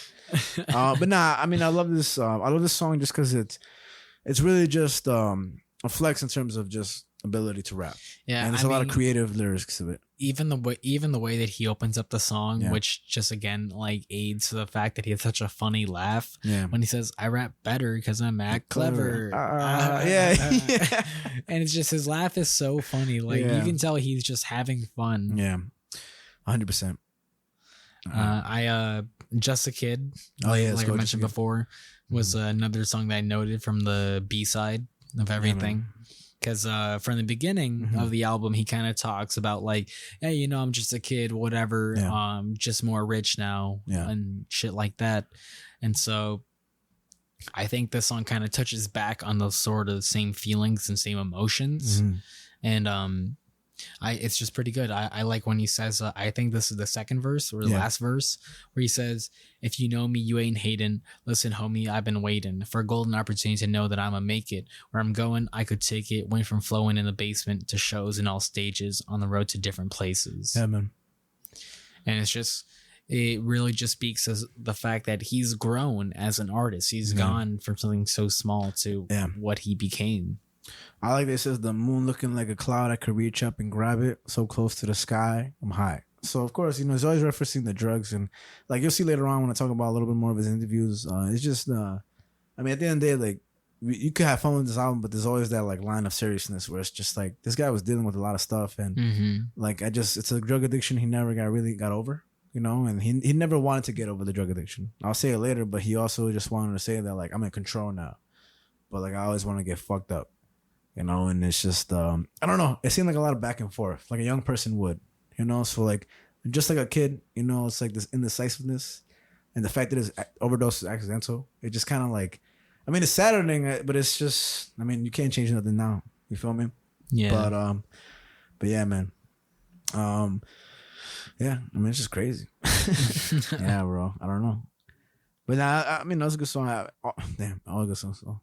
I like when he says, when I spit a rhyme, they applaud, and I say, thank you, you're far too kind. You heard everybody's music, but wait till you hear mine. And that thank you, you're far too kind. That's from what I know in terms of knowledge, that's a Drake reference. Because one of my, this is controversial because people love Drake so much, but to me, my favorite Drake album was his first one. And one of the songs is called Thank You. And then the line says, thank you, you're far too kind. And I like his first album because Drake raps a lot. And now he's just more like cups in the roses. I don't know if you know that song, Marvin's Room. Yeah. So it's like, fuck that, So with this, it was a cool reference. And I think it shows just the timeline of everything too, And it's a big thing to the timeline in terms of dead rappers. Because like, the more this ages, I wonder how much it'll like age, like how it'll age, like wine or like cheese. You feel me? But I do like that line too. I mean, so it's funny that you mentioned Drake because I'm not like I don't really like Drake too much personally. Yeah. How dare you? Nah, how fucking dare you, man? Drake is the like- best. He's better than everybody. Like he's the best genre ever. it's just like my biggest gripe with Drake, which is just kind of petty. To be honest. Tomorrow, number 1 on Twitter. Javi versus Drake. No, Javi versus Aubrey Graham. What's your biggest gripe with Drake? Like this is just straight up petty. Okay. But it's just like, no, it's just he's like the emo boy of like rap. And like, you know, people are always shitting on my music of like, oh, your music's so sad. Yeah. Boy, look at Drake. He cries in every song. You know what I say to that? Look at Juice WRLD and Lil Uzi, bro. These motherfuckers are basically just also crying in the song, but they're not making good as music as Drake. Juice WRLD was so par. My bad. But I'm pretty sure Mac Miller and Juice WRLD would have collided if they were both alive. Probably. Yeah, but they're both dead. So, I mean, they're both dead because of kind of the same reasons, if that's fair. Not to hate on them for that. Obviously, respect to both of them and their lives and their family. I'm just saying that, like, you're not wrong when it comes to Drake, but, like, I think he's just profiting off all people now, man. He has, like, 3 different, what's it called? Not personalities. What is it? Like, not aliases either. What is it? Like when Eminem, Marshall Mathers, you know what I'm talking about? Like pseudonyms? No, like alter egos. Alter egos. Like I think that's basically what Drake's trying to do. Like people love like these sad motherfuckers that just got broken up with, you know, women and men. They love his sad side. Then well, I think most people that listen to Drake want to be rich but aren't, and when they listen to Drake they feel like they are. That's what I think majority of these motherfuckers. But I also think that a little portion of that is like really prominent, determined people that want to make money like Drake. You get me? But I just think the ratio is off, however side you may see it. But if you broke and listen to Drake and you think you're rich, probably not. At least not Drake rich. If you're drinking a bottle of Hennessy while listening to Drake and posting it on your story, maybe take a second. If you just bought a $800 bottle of what's that, Casa de Sul, right? And your rent is due that same night, and you're like, I can afford it both. Bitch, you can't. put that bottle away. Go home, motherfucker. I don't know. I mean, I don't hate on Drake. I respect Drake because like at the end of the day, he's just a big pop star to me. Like he's a big star. I don't think his rap is anywhere near talented to me. I don't love him like that. I don't think he's great. I just like his first album a lot. Like his like first album. And I literally like as everybody did, but I saw like people love him from the beginning. Like what is it? Who you the fucking best? You know, like I saw that explode into people that I knew personally. I'm like, holy shit, like this guy, who is this guy? You ever watch Degrassi? Yeah, that's a good show. When I was younger, that was a good show. I mean, that when he shot up the school and shit like that, I was like, damn, bro, mustard on his face or some shit like that. Basically, just Carrie. But whatever, we won't talk about that. You know, Stephen King wrote it wasn't Carrie, it was some other story. I forget what it was. I put it in elementary, but he wrote a whole book, and he didn't know that he wrote it. What do you mean he didn't know that he wrote a book? Stephen Hawking had a huge alcohol problem, and he smokes a lot of cigarettes. And it's a book with the F, I think, not Fargo, but like something like that. And he wrote it, and he had no idea he wrote it. And that's one of his regrets, that like, it's a huge book, and it's a great book. But he was so drunk at the time that he didn't know he wrote that book. What the fuck? And this story, I'm not sure how true it is, but with Carrie, apparently he wrote that book. And this might be true or wrong, but I've only heard it like the word of mouth. Are you talking about Stephen Hawking or Stephen King? Stephen King. Okay, you said Stephen Hawking. Oh, my bad. Well, Stephen King. Stephen Hawking. I was like, Stephen Hawking? Like, Stephen Hawking having a drinking problem? What the fuck? Stephen Hawking, like... No, I knew Stephen King had a drinking problem. Yeah. But he wrote a book also, and he didn't remember writing it. Stephen Hawking loved oysters, apparently. I don't know how, man. He picked the one food he got to reach his hand. Like, yo, Stephen Hawking, what's your favorite food? He's like, sushi. Like, well, I mean, any food he couldn't use his hands. You know what I mean, right? Popsicle. It's like, really, Stephen Hawking? But Stephen King apparently, and this I gotta check, but I'll just say, he wrote, I could check it on my laptop, but I'm just saying it word of mouth. I don't care. Maybe it's true, maybe it's not. He wrote Carrie, and he didn't like it, and he threw it out. His wife took it out the garbage, read it. She was like, yo, this is good shit. Like, put it out. And one thing I know for sure is that one of his movies came to life as a movie. Like one of his books came to life as a movie, and he didn't like it at all. And so he like remade a movie about it. Yeah. You know that one, right? Fuck, was it Carrie? I think it was either Carrie or It. Probably one of them, but probably I don't know. I don't think it was either one of them. But I know. I mean, I heard a new Carrie was ass. That's what I heard. With what's her face? Hit girl from Kick Ass. Sandra Bullock. Grace. No. Fuck. What's her Mariah name? Carey. Grace Moretz. Something like that. Something like that. I don't know. But yeah, Stephen King's an interesting motherfucker. But that's a b-hole. B-hole. I want to read Pet Sematary. That's what I would also like to read Pet Sematary. Patreon. Let's just pick a random. Let's see. Boom Bap Rap. Boom Bap Rap. Yeah. So that one starts off. I mean, it has featuring The Come Up, who I don't know who that is, right? But I mean, Big Germ is one of the producers, but that's also like his name is constantly used, and it starts off the song like that, like, "Hey, Big Germ, Yeah, cool beat that we made here, man. I play the keys, you play the drums. They're a little bass on this one." Big Germ has always been around for his music for sure. And when he says 92 to infinity and beyond, that's a phrase he's in rap a whole bunch. Like 96 in infinity is Joey Badass's album, and that's definitely a mixtape, I mean, or album, I think so.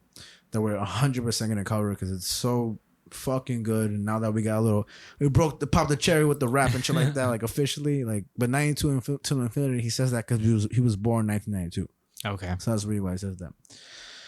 And I mean, again, this is the one where it kind of gets into that like not awkward sounding like beats, but it's more like way different and not as like melodically pleasing as the first 5-6 songs. Yeah, I would say this is like definitely more like heavy rap, more than anything. Yeah. I'm trying to remember how the beat goes to this song. I'll play it for you if you want. Play it. I got you. Blah, blah, blah, blah.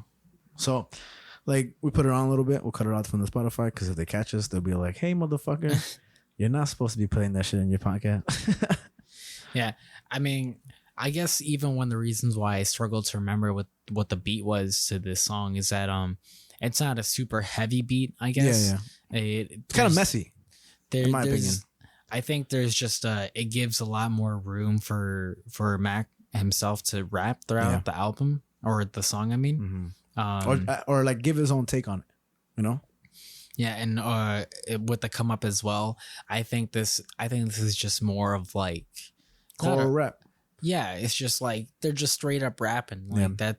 There's not like much to it in terms of like they're just kind of spitting rhymes and whatever. Yeah. There are some good lines here and there. I mean, I think this is the chorus when he says, or wait, no, it's after the chorus. I think this is the second verse where he says, "This that boom bap shit. Return to Mr. Bombastic. Most dope making new classics. Scream beef dog look lose that shit." Yeah. And I also this is the song that I was saying earlier where it's like it gets to a point where it's reaching a really heavy type of rap, but then he says in one line, this is the one I was getting to earlier. He says, "I'm like a physic. I don't give a fuck if you like this. We here to party, had a little music to turn up loud. 92 to infinity, just some shit that you ain't heard in a while." And I think that it switches up very fairly because earlier in one of the songs, I forgot to mention this, but he's like, "My fans have braces." Is he saying I'm like a physic or a psychic? Physic. Well, I don't know if it's a psychic, but there's no S there in what I'm saying. Does it say psychic on yours? I mean, there is an S here. So probably says psychic. They just misspelled it here. But even then, to me, my main thing about it is that I don't give a fuck if you like this. And I think the whole point of it is that, like, earlier in the other song, I forgot which one it was, but he's like, "My fans have beards, my fans have braces, and this and that." And it's just like, it's true, man. Like, his fan base was huge. I recently had a friend that, I forgot who I was talking to, some guy I work with now. And he was like, "I went to a Tyler, the Creator concert," and he's like, "I hated it." I'm like, "Why?" He's like, "Because all the fans there are just like, you know, young white girls and, you know, these suburbs motherfuckers." And I mean, to be honest with you, that's a lot of rap fans today. Like, you go to Coachella, all these people, like, there's a lot of real rap fans. I'm not saying that if you're white, you're unreal. It's just like they're just, it's not that they're not real. It's just they can afford the tickets. You get me? Like, but it's also like, if you want to see your favorite rapper, you want to see your favorite rapper. It's like seeing Bad Bunny yesterday.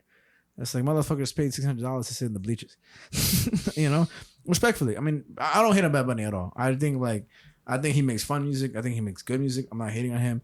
If you like any like Dame la gasolina, you know, like if you like that shit, you like Bad Bunny. Like suavemente, like you like that shit, you like Bad Bunny. Like it's not the same thing. Similarly, that song and that song, but like Atrévete, you know, like that. You know, like if you like that shit, you like Bad Bunny. You know what I'm trying to say? And if you don't like the original stuff compared to Bad Bunny, go fix your taste, motherfuckers, because those are some classics. Like I get throwing and shit like that. That's some real good music. And Bad Bunny's a fun artist. I don't take him serious like I do a Nas, but I take Bad Bunny serious like I do like just a fun, explosive like artist who puts on good music just to pass on. Not like the best ever, but I think he's fun. Yeah. I mean, yeah. I don't really care for Bad Bunny. Fair enough. Which way. I'm just kind of like, yeah, you know, he's out there doing his shit, whatever. He's like a vibe. You know what I'm trying to say? It's like, yeah, you know, I like his music doesn't like speak to me one way or another. I'm just kind of like, yeah, it's Bad Bunny. I'm just kind of whatever about it. But you know, it's like you said, he makes fun music. People really like his shit, and it's just, you know, he doesn't seem like to be a dickhead or anything like that. And so we got to cover his whole discography one day. Oh yeah. If anything, we're just gonna make a Bad Bunny podcast. Earthman and Bad Bunny. No, I mean, and I feel the same way. I don't know. I think he markets himself very well. WWE, Bullet Train, the MLB All-Star Game, his music, his concerts. Like he's just a great marketer. He's his own promoter, you know, in terms of music. So that's just my opinion on Bad Bunny. Real quick take. You know what I'm trying to say, but yeah, I mean, this song, again, like to me, it wasn't one of my favorite songs. It was just, you know, again, his ability to rap and just, yeah. That's how I look at this song ultimately. Because I'm not going to lie, like, oh, every song is amazing and this and that. Like, I like the first side mostly. But, I mean, there's a lot of talent within the other ones too.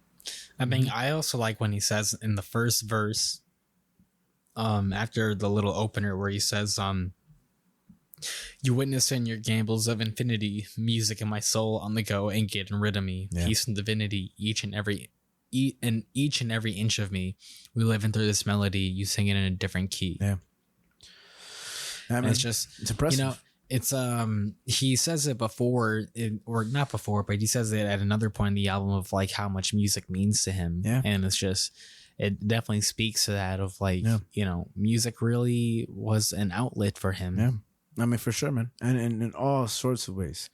And that's why I appreciate, man, the range in this album, because it goes from one thing to the other, but you get a little bit of everything. It's like a sample platter almost, you know? Yeah. I mean, and that's like the good things out of like a mixtape. Yes. Like I'll say, you know, rock doesn't have a lot of mixtapes and things like that in the rock world or anything like that. Mom Jeans, they actually, some people consider their second album to be a mixtape for sure. Why? Just because there's no like overarching theme in their second album. It's just kind of like they just made like random songs and whatever. Yeah. And so it's not very common in the rock world to make mixtapes, but it does happen. Okay. But clearly, like mixtapes are very much a common thing in the rap world. And it's really much a space where these rappers can really explore and just have fun and just kind of say whatever the fuck they want to say, to be honest. Shout out to my cousin Frank who put me onto DatPiff, spelled DATPIFF. That's, I mean, it's like the LimeWire mixtapes, even though it's like it's a legal website, but that's where I got all my mixtapes. That's where I listen to this and most of my other shit. I mean, that's some shit that like if you were put on earlier, you were put on. Not that it was a crazy inclusive thing, but it was just something that blessed me with so much more music. And it just set limits so low because you don't get that like, oh, you can't make this because of the legal status. It's like, nah, bro, you could just rap whatever over the fuck what you want to rap. I mean, you know, money wise, this and that, but it is what it is. And I got blessed with a lot of music because of that, man. I don't know, let me take a piss. So one song that I'll bring up is the first song, I Love Life, Thank You. And I mean, it starts off the whole album with the tone that just is exactly what it is. I mean, he says 1 million motherfucking fans on the ass, biatch. Feeling amazing. But he says, ladies and gentlemen, I've always been the same kid. Now I'm famous and I even have to change shit. Yeah. And I think, again, it just sets the tone for the album. And it really is exactly what we're all saying. Like, you know, I was going to say, how many artists have we covered that are dead? Can you name the top of your head? That, wait, repeat that? Like, how many artists have we covered that are dead? 3, 4? Like Whitney Houston, Elvis Presley, Mac Miller. Oh, Kurt Cobain. That's about it, right? 4. Rest in peace to all those motherfuckers.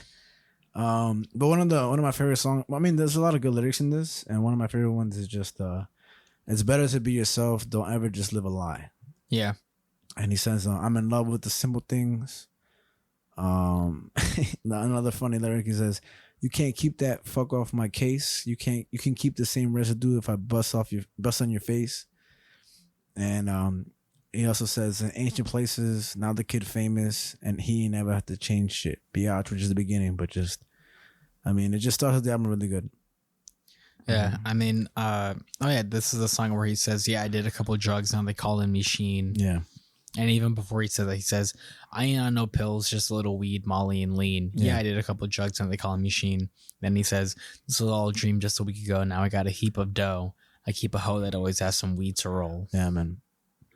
And he has fun with this intro, but it just sets the tone. I think this is a good set the tone intro, and still rapping though, just constantly still rapping and everything. Yeah, and it just speaks to like the fun that he's having, because even when he says, "Hey yo, that's where the hook be.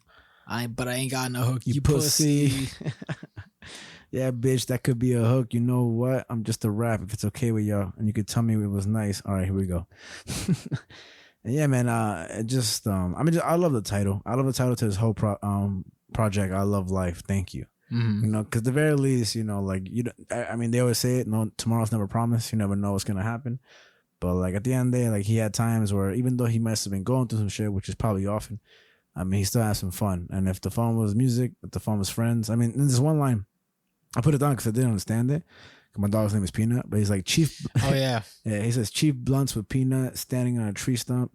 And I looked it up today, and then the reason he says this is because Mac Miller is going to smoke some blunts with his friend Peanut, and he's a picture of his Mac and Peanut together with Mac's crucial do-rag plus bucket hat combo with a poncho on, So he's just hanging out with his boy, just smoking some weed, having fun, and just being who Mac Miller is. Just, a talented musician who loves to have fun with his friends, his family,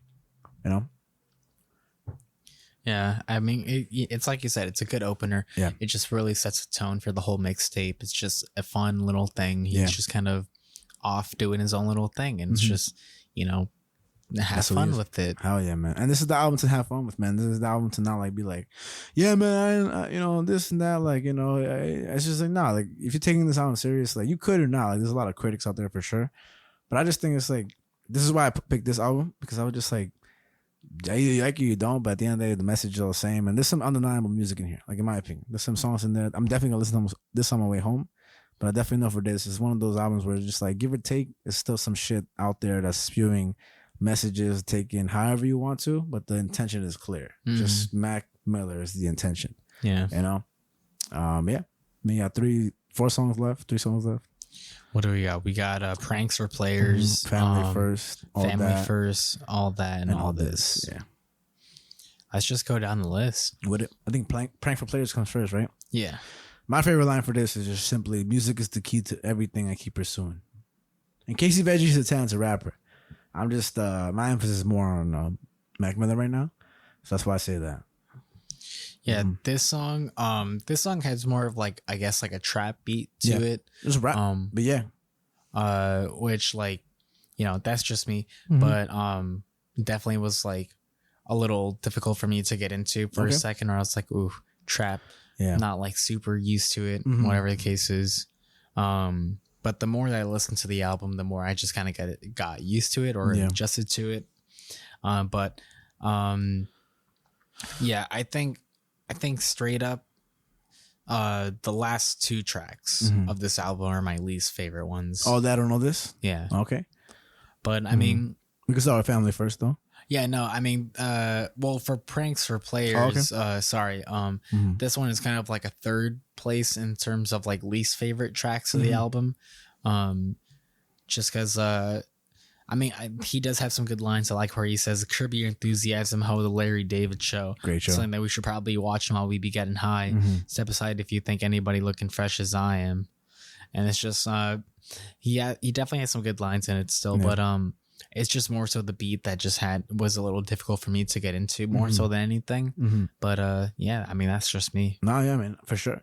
For me, I just like, I mean, another line that I like that just seeing right now is like, go while interviewing with the student newspaper, maybe with the radio, just like true to roots. You know what I mean? Like not too big for like, when he was interviewing with Larry King, one of the things he said during, he was like, I can't believe I'm sitting in front of you right now getting interviewed by you. Like he was just so wowed by it, you know?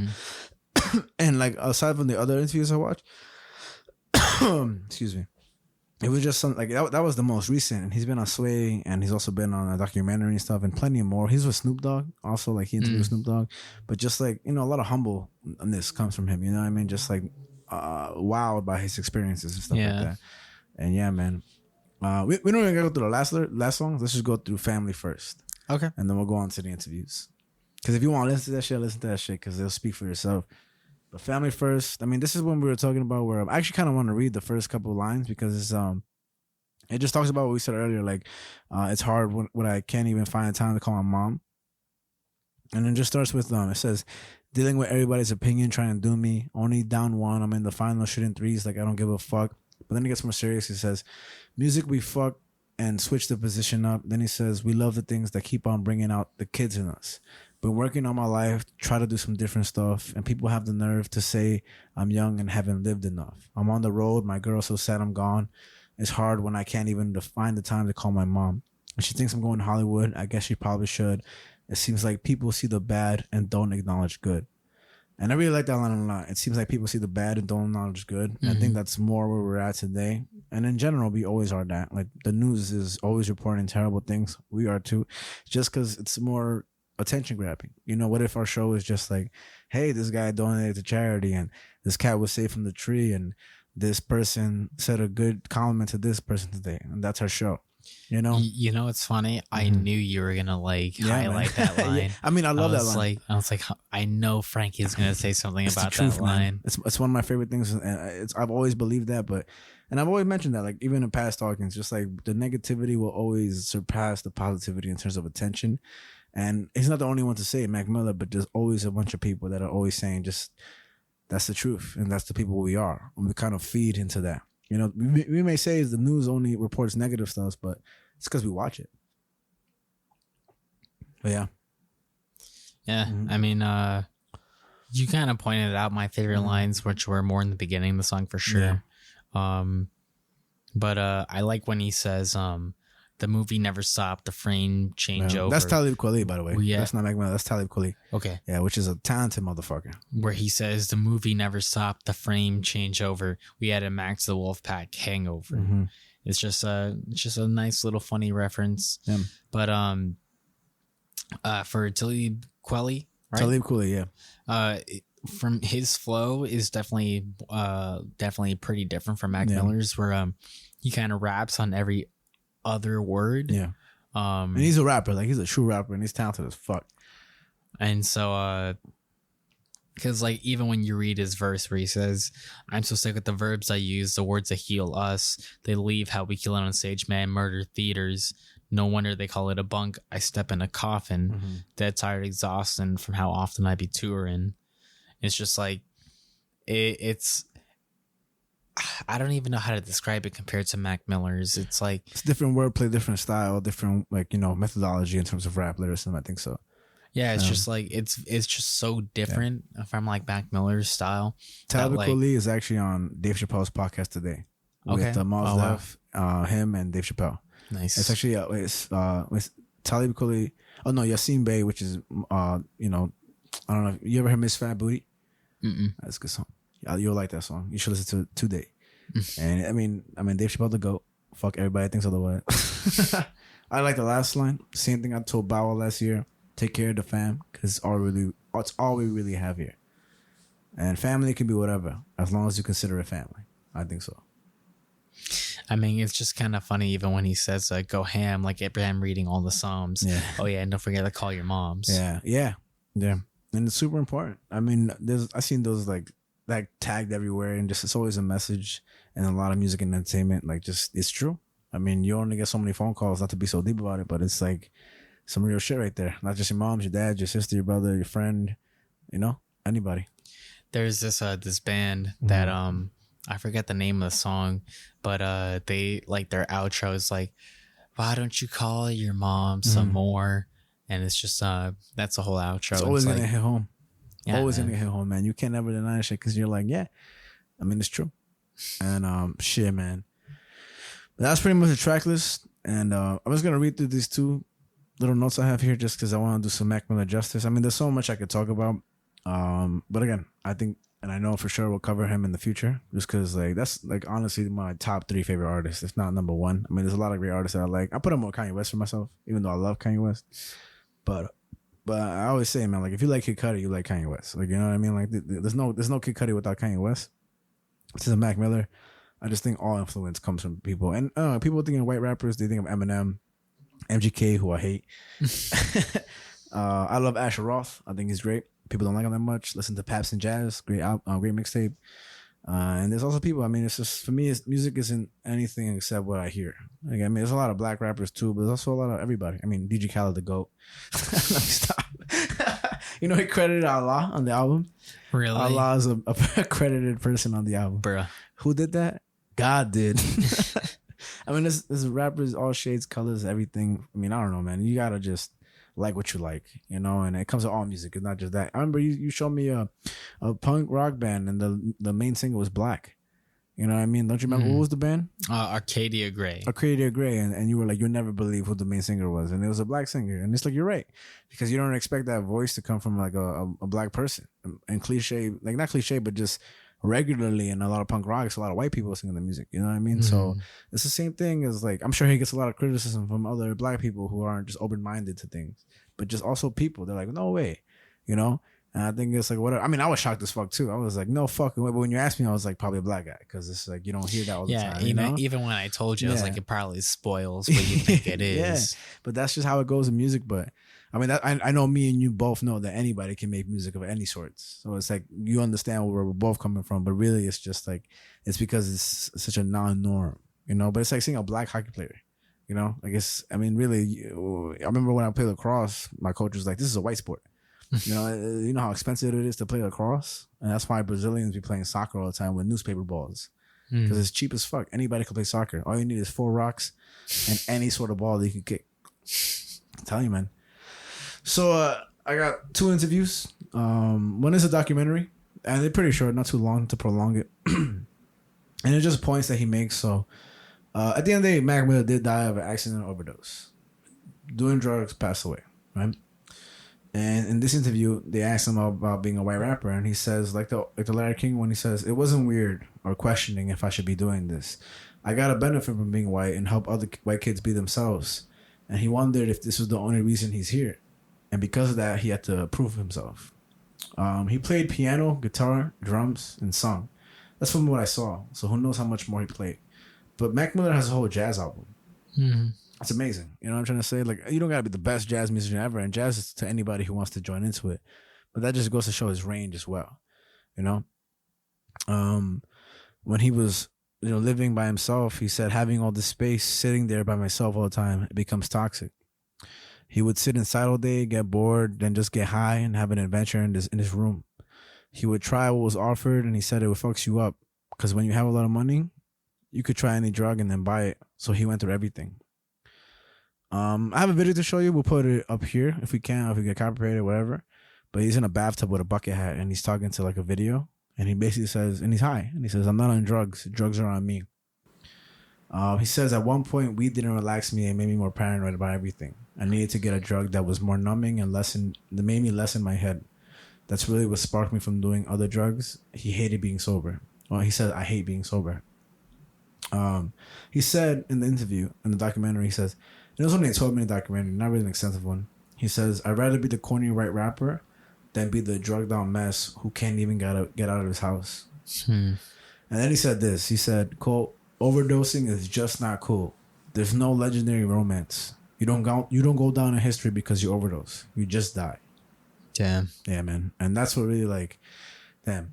He also said, I get super fucked up still all the time. That will never stop. I'm just in control of my life.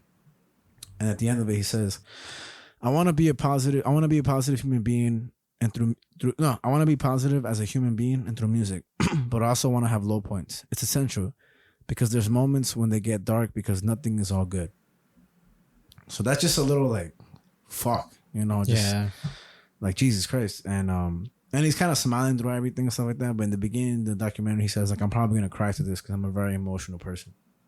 So like these are just little hints, and you know, there's no real true interviews that go hard into his life and his emotions. I'm sure there are a bunch of them that I haven't reached, but I only watched 3, right? And on Sway, I only have like 5 points. On Sway's universe, Sway in the morning. I don't know if you've seen that. No. Kanye West. You ain't got the answers, Sway. You ain't got the answers. You never seen that with Kanye West? No. Oh my God, I'm gonna show you that shit, man. So Divine Feminine is one of the best albums he's ever put out. I don't know if you ever heard a song from that. Divine Feminine. I'm so bad at remembering the name of the album. So fucking good. A lot of people love that shit. I love that shit, man. And he basically says that Sway says to Mac Miller, he says Divine Feminine says it sounds like an evolution. And Mac Miller says, evolving as a human being, that's what trickles down to everything else that you do. I can try and evolve as an artist anytime I want, but if not evolving as a human being first, it's gonna be disconnect. Basically saying that like work on yourself first, and then you can venture out into your, you know, whatever you want to do, because that's what matters the most, finding your true self type shit. On addiction, he says he dropped a state of mind, but he also had a certain fear, and that certain emotions keep you in this little hole, and things that you don't think are big deals like drinking, they fuck with him. And he said being clear-headed was a new high. I was scared I couldn't create that, but then he was like, wow, I'm a superhero. This is real life, real happiness, and this is real sadness. Now, last thing I have for you is that he says, this isn't going to a pharmacy trying to pick up an emotion and put it together. So talking about the drugs he would use all the time. And I mean, there's a video of him with like French Montana, and French Montana gives him lean, and Mac Miller's about to drink it. Mac Miller's excited to drink it like a young kid, and French Montana's like, you're not listening to me. Like, this is really gonna fuck you up. Like, this is the shit that you think was the shit, and even more than that. And Mac Miller's still just very excited. He's like, bro, you're not listening to me. Like, I love you, you're my brother. And they're kind of both jokingly, but this is how you can see how eager Mac Miller was to just get out of his mind space. And he always talked about being sober and getting better. It's just one of those things where, you know, like, it just never happened, unfortunately. And I mean, we'll never get music from him again. I hope there's new shit out there, but that never works good. Just like Pop Smoke and shit like that. When he died, his newer shit was just people profiting off his new shit. You know what I'm trying to say? And yeah, man. I mean, that's pretty much Mac Miller for the gist I have now.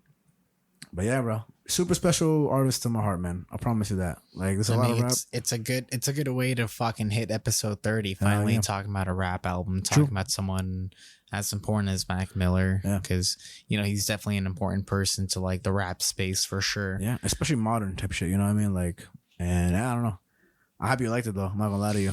Yeah, no, I mean, like I said, definitely one of my favorite albums that we've checked out so far. Awesome. It just, I had a great fucking time listening to it. Regardless that the B-side isn't like my favorite side to the album I think or anything that's like the that. biggest opinion. Even again, me myself, I'll say it too. Like, I think the B-side is like, I like it because it's Mac Miller, so I'm gonna like it. But I also understand, like, for me, the most impressionable part of the album is the first, like, the A side, basically. Like, to me, it's like that's the side that when I was younger, up until now, like, that's still my favorite side. Because it's just, those 5 songs is the essence of Mac Miller. I mean, and you go back to his mixtape, like Best Day Ever, Kids, High School Dropout, and this and that, The Dropout, whatever it's called. I don't know. It's just awesome, man. Mac Miller is a very crazy motherfucker. Was a crazy motherfucker.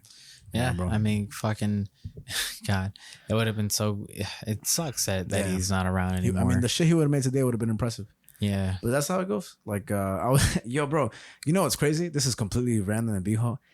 My coworker was telling me, like, remember how, you know how Kurt Cobain shot himself with the shotgun, right? The shotgun. There was a motherfucker who killed himself while his dog was in the same room on Facebook Live. Oh man! So he shot himself, and then as he killed himself, like, everybody's watching Facebook Live, and then the dog comes up to him, and it's just like, doesn't know what to do, obviously because it's a dog, but just like everybody's watching, his dog just kind of like freaked the fuck out. That's a sad note right there. Yeah, I know that sucks, right? When I heard it sucked for me, so I'm gonna leave you with that. Because when he told me that, I was like, yo, I've seen a lot of sad shit, and I've heard a lot of sad shit, but that's one of the most depressing things I've ever heard in my life. He was like, yeah, bro. So go to have a good sleep tonight. I'm gonna cut a link extra hard tonight. Fuck you. Yeah, man. Yeah, I'm so sorry. If I gotta live with it, you got to do. Super sad. No, rest in peace, Mac Miller, and rest in peace, Amy Winehouse. I don't know. All these artists that are great that just suffered, and also through their even Jimi Hendrix. You know, oh man, it's crazy. But yeah, and then a high note. Oof. Nah, I mean, I'm glad we looked at this album. Nice. It was a great album to really fucking pop our rap album cherry to. Yeah, officially. Episode 30. Episode 30. Yeah, it's what we do. That's what we do. It's not gonna be the last time we look at our rap album for sure. But we still got many more genres to cover. Apparently 1,300 of them. 1,300 of them. And if we run out of albums, we could always cover religions. We're gonna cover rap, rock, math, opera, R&B, soul, pop, and that's one genre. That's like one genre. Featuring Akon. It got to feature Akon. Lonely. Song is so depressing. T-Pain. All I make is hits. Call me T-Pain. Nah, man. I fucking wish this guy was still alive. But what are you gonna do? What you gonna do, my guy? What you gonna do, bro? Just shoot yourself with this. No, I'm kidding. Shotgun with just dog in the room. Bro, that shit is crazy, man. I didn't even ever watch that video, man. Fuck out of here. Imagine I show you one day just you. No. No, I would never. No. That's so funny. I had to bring it up. I had to bring it up because I just thought about it right now, just because he said Kurt Cobain and stuff. Because I told him, I was like, bro, isn't that crazy shot off with the shotgun? He's like, you think that's crazy? I'm like, that I've never not wanted to be like, just, leveled up one more. Right. Like, you could have just ended You're like, wow, I didn't need to know that. Like, like we're at work, bitch. But what do we do today, Javi? Oh, wait. Instagram, TikTok, Instagram, TikTok, Earth Mind Matter Pod, YouTube, Earth Mind Matter, no spaces. No spaces, my guy. P.O. Box 420 69. Just leave it in Times Square. We'll pick it up. And write, just leave a package in the middle of Times Square, and write "not a bomb." And make sure the cops are looking at you while you do it, and then just say, "This is for Earth, Mind, and Matter." And when you set it down, give them a wink, like, and make sure you write "not a bomb," and then seriously, this is not a bomb. But we didn't advise this. Like, if you do it, that's not our doing. That's like we're just being sarcastic. We're allegedly. Just all if you do that shit, bitch, you fuck yourself. I'm not taking no blame for that shit. This is officially your fault. Wink. Take that as you will. With a grain of salt. With the grain of fucking black pepper. With a grain of fart. Yeah, but this is episode number 30, and damn, I mean, fuck all the past things we just said right now. Like, yo, give me some knuckles, bro. Episode 30. Ooh. And so many, many, many fucking more. Hell yeah, my guy. So now what do we do on this day, Javi? Frankie, we talked about what's going on in the earth. In our minds. And this is why it mattered.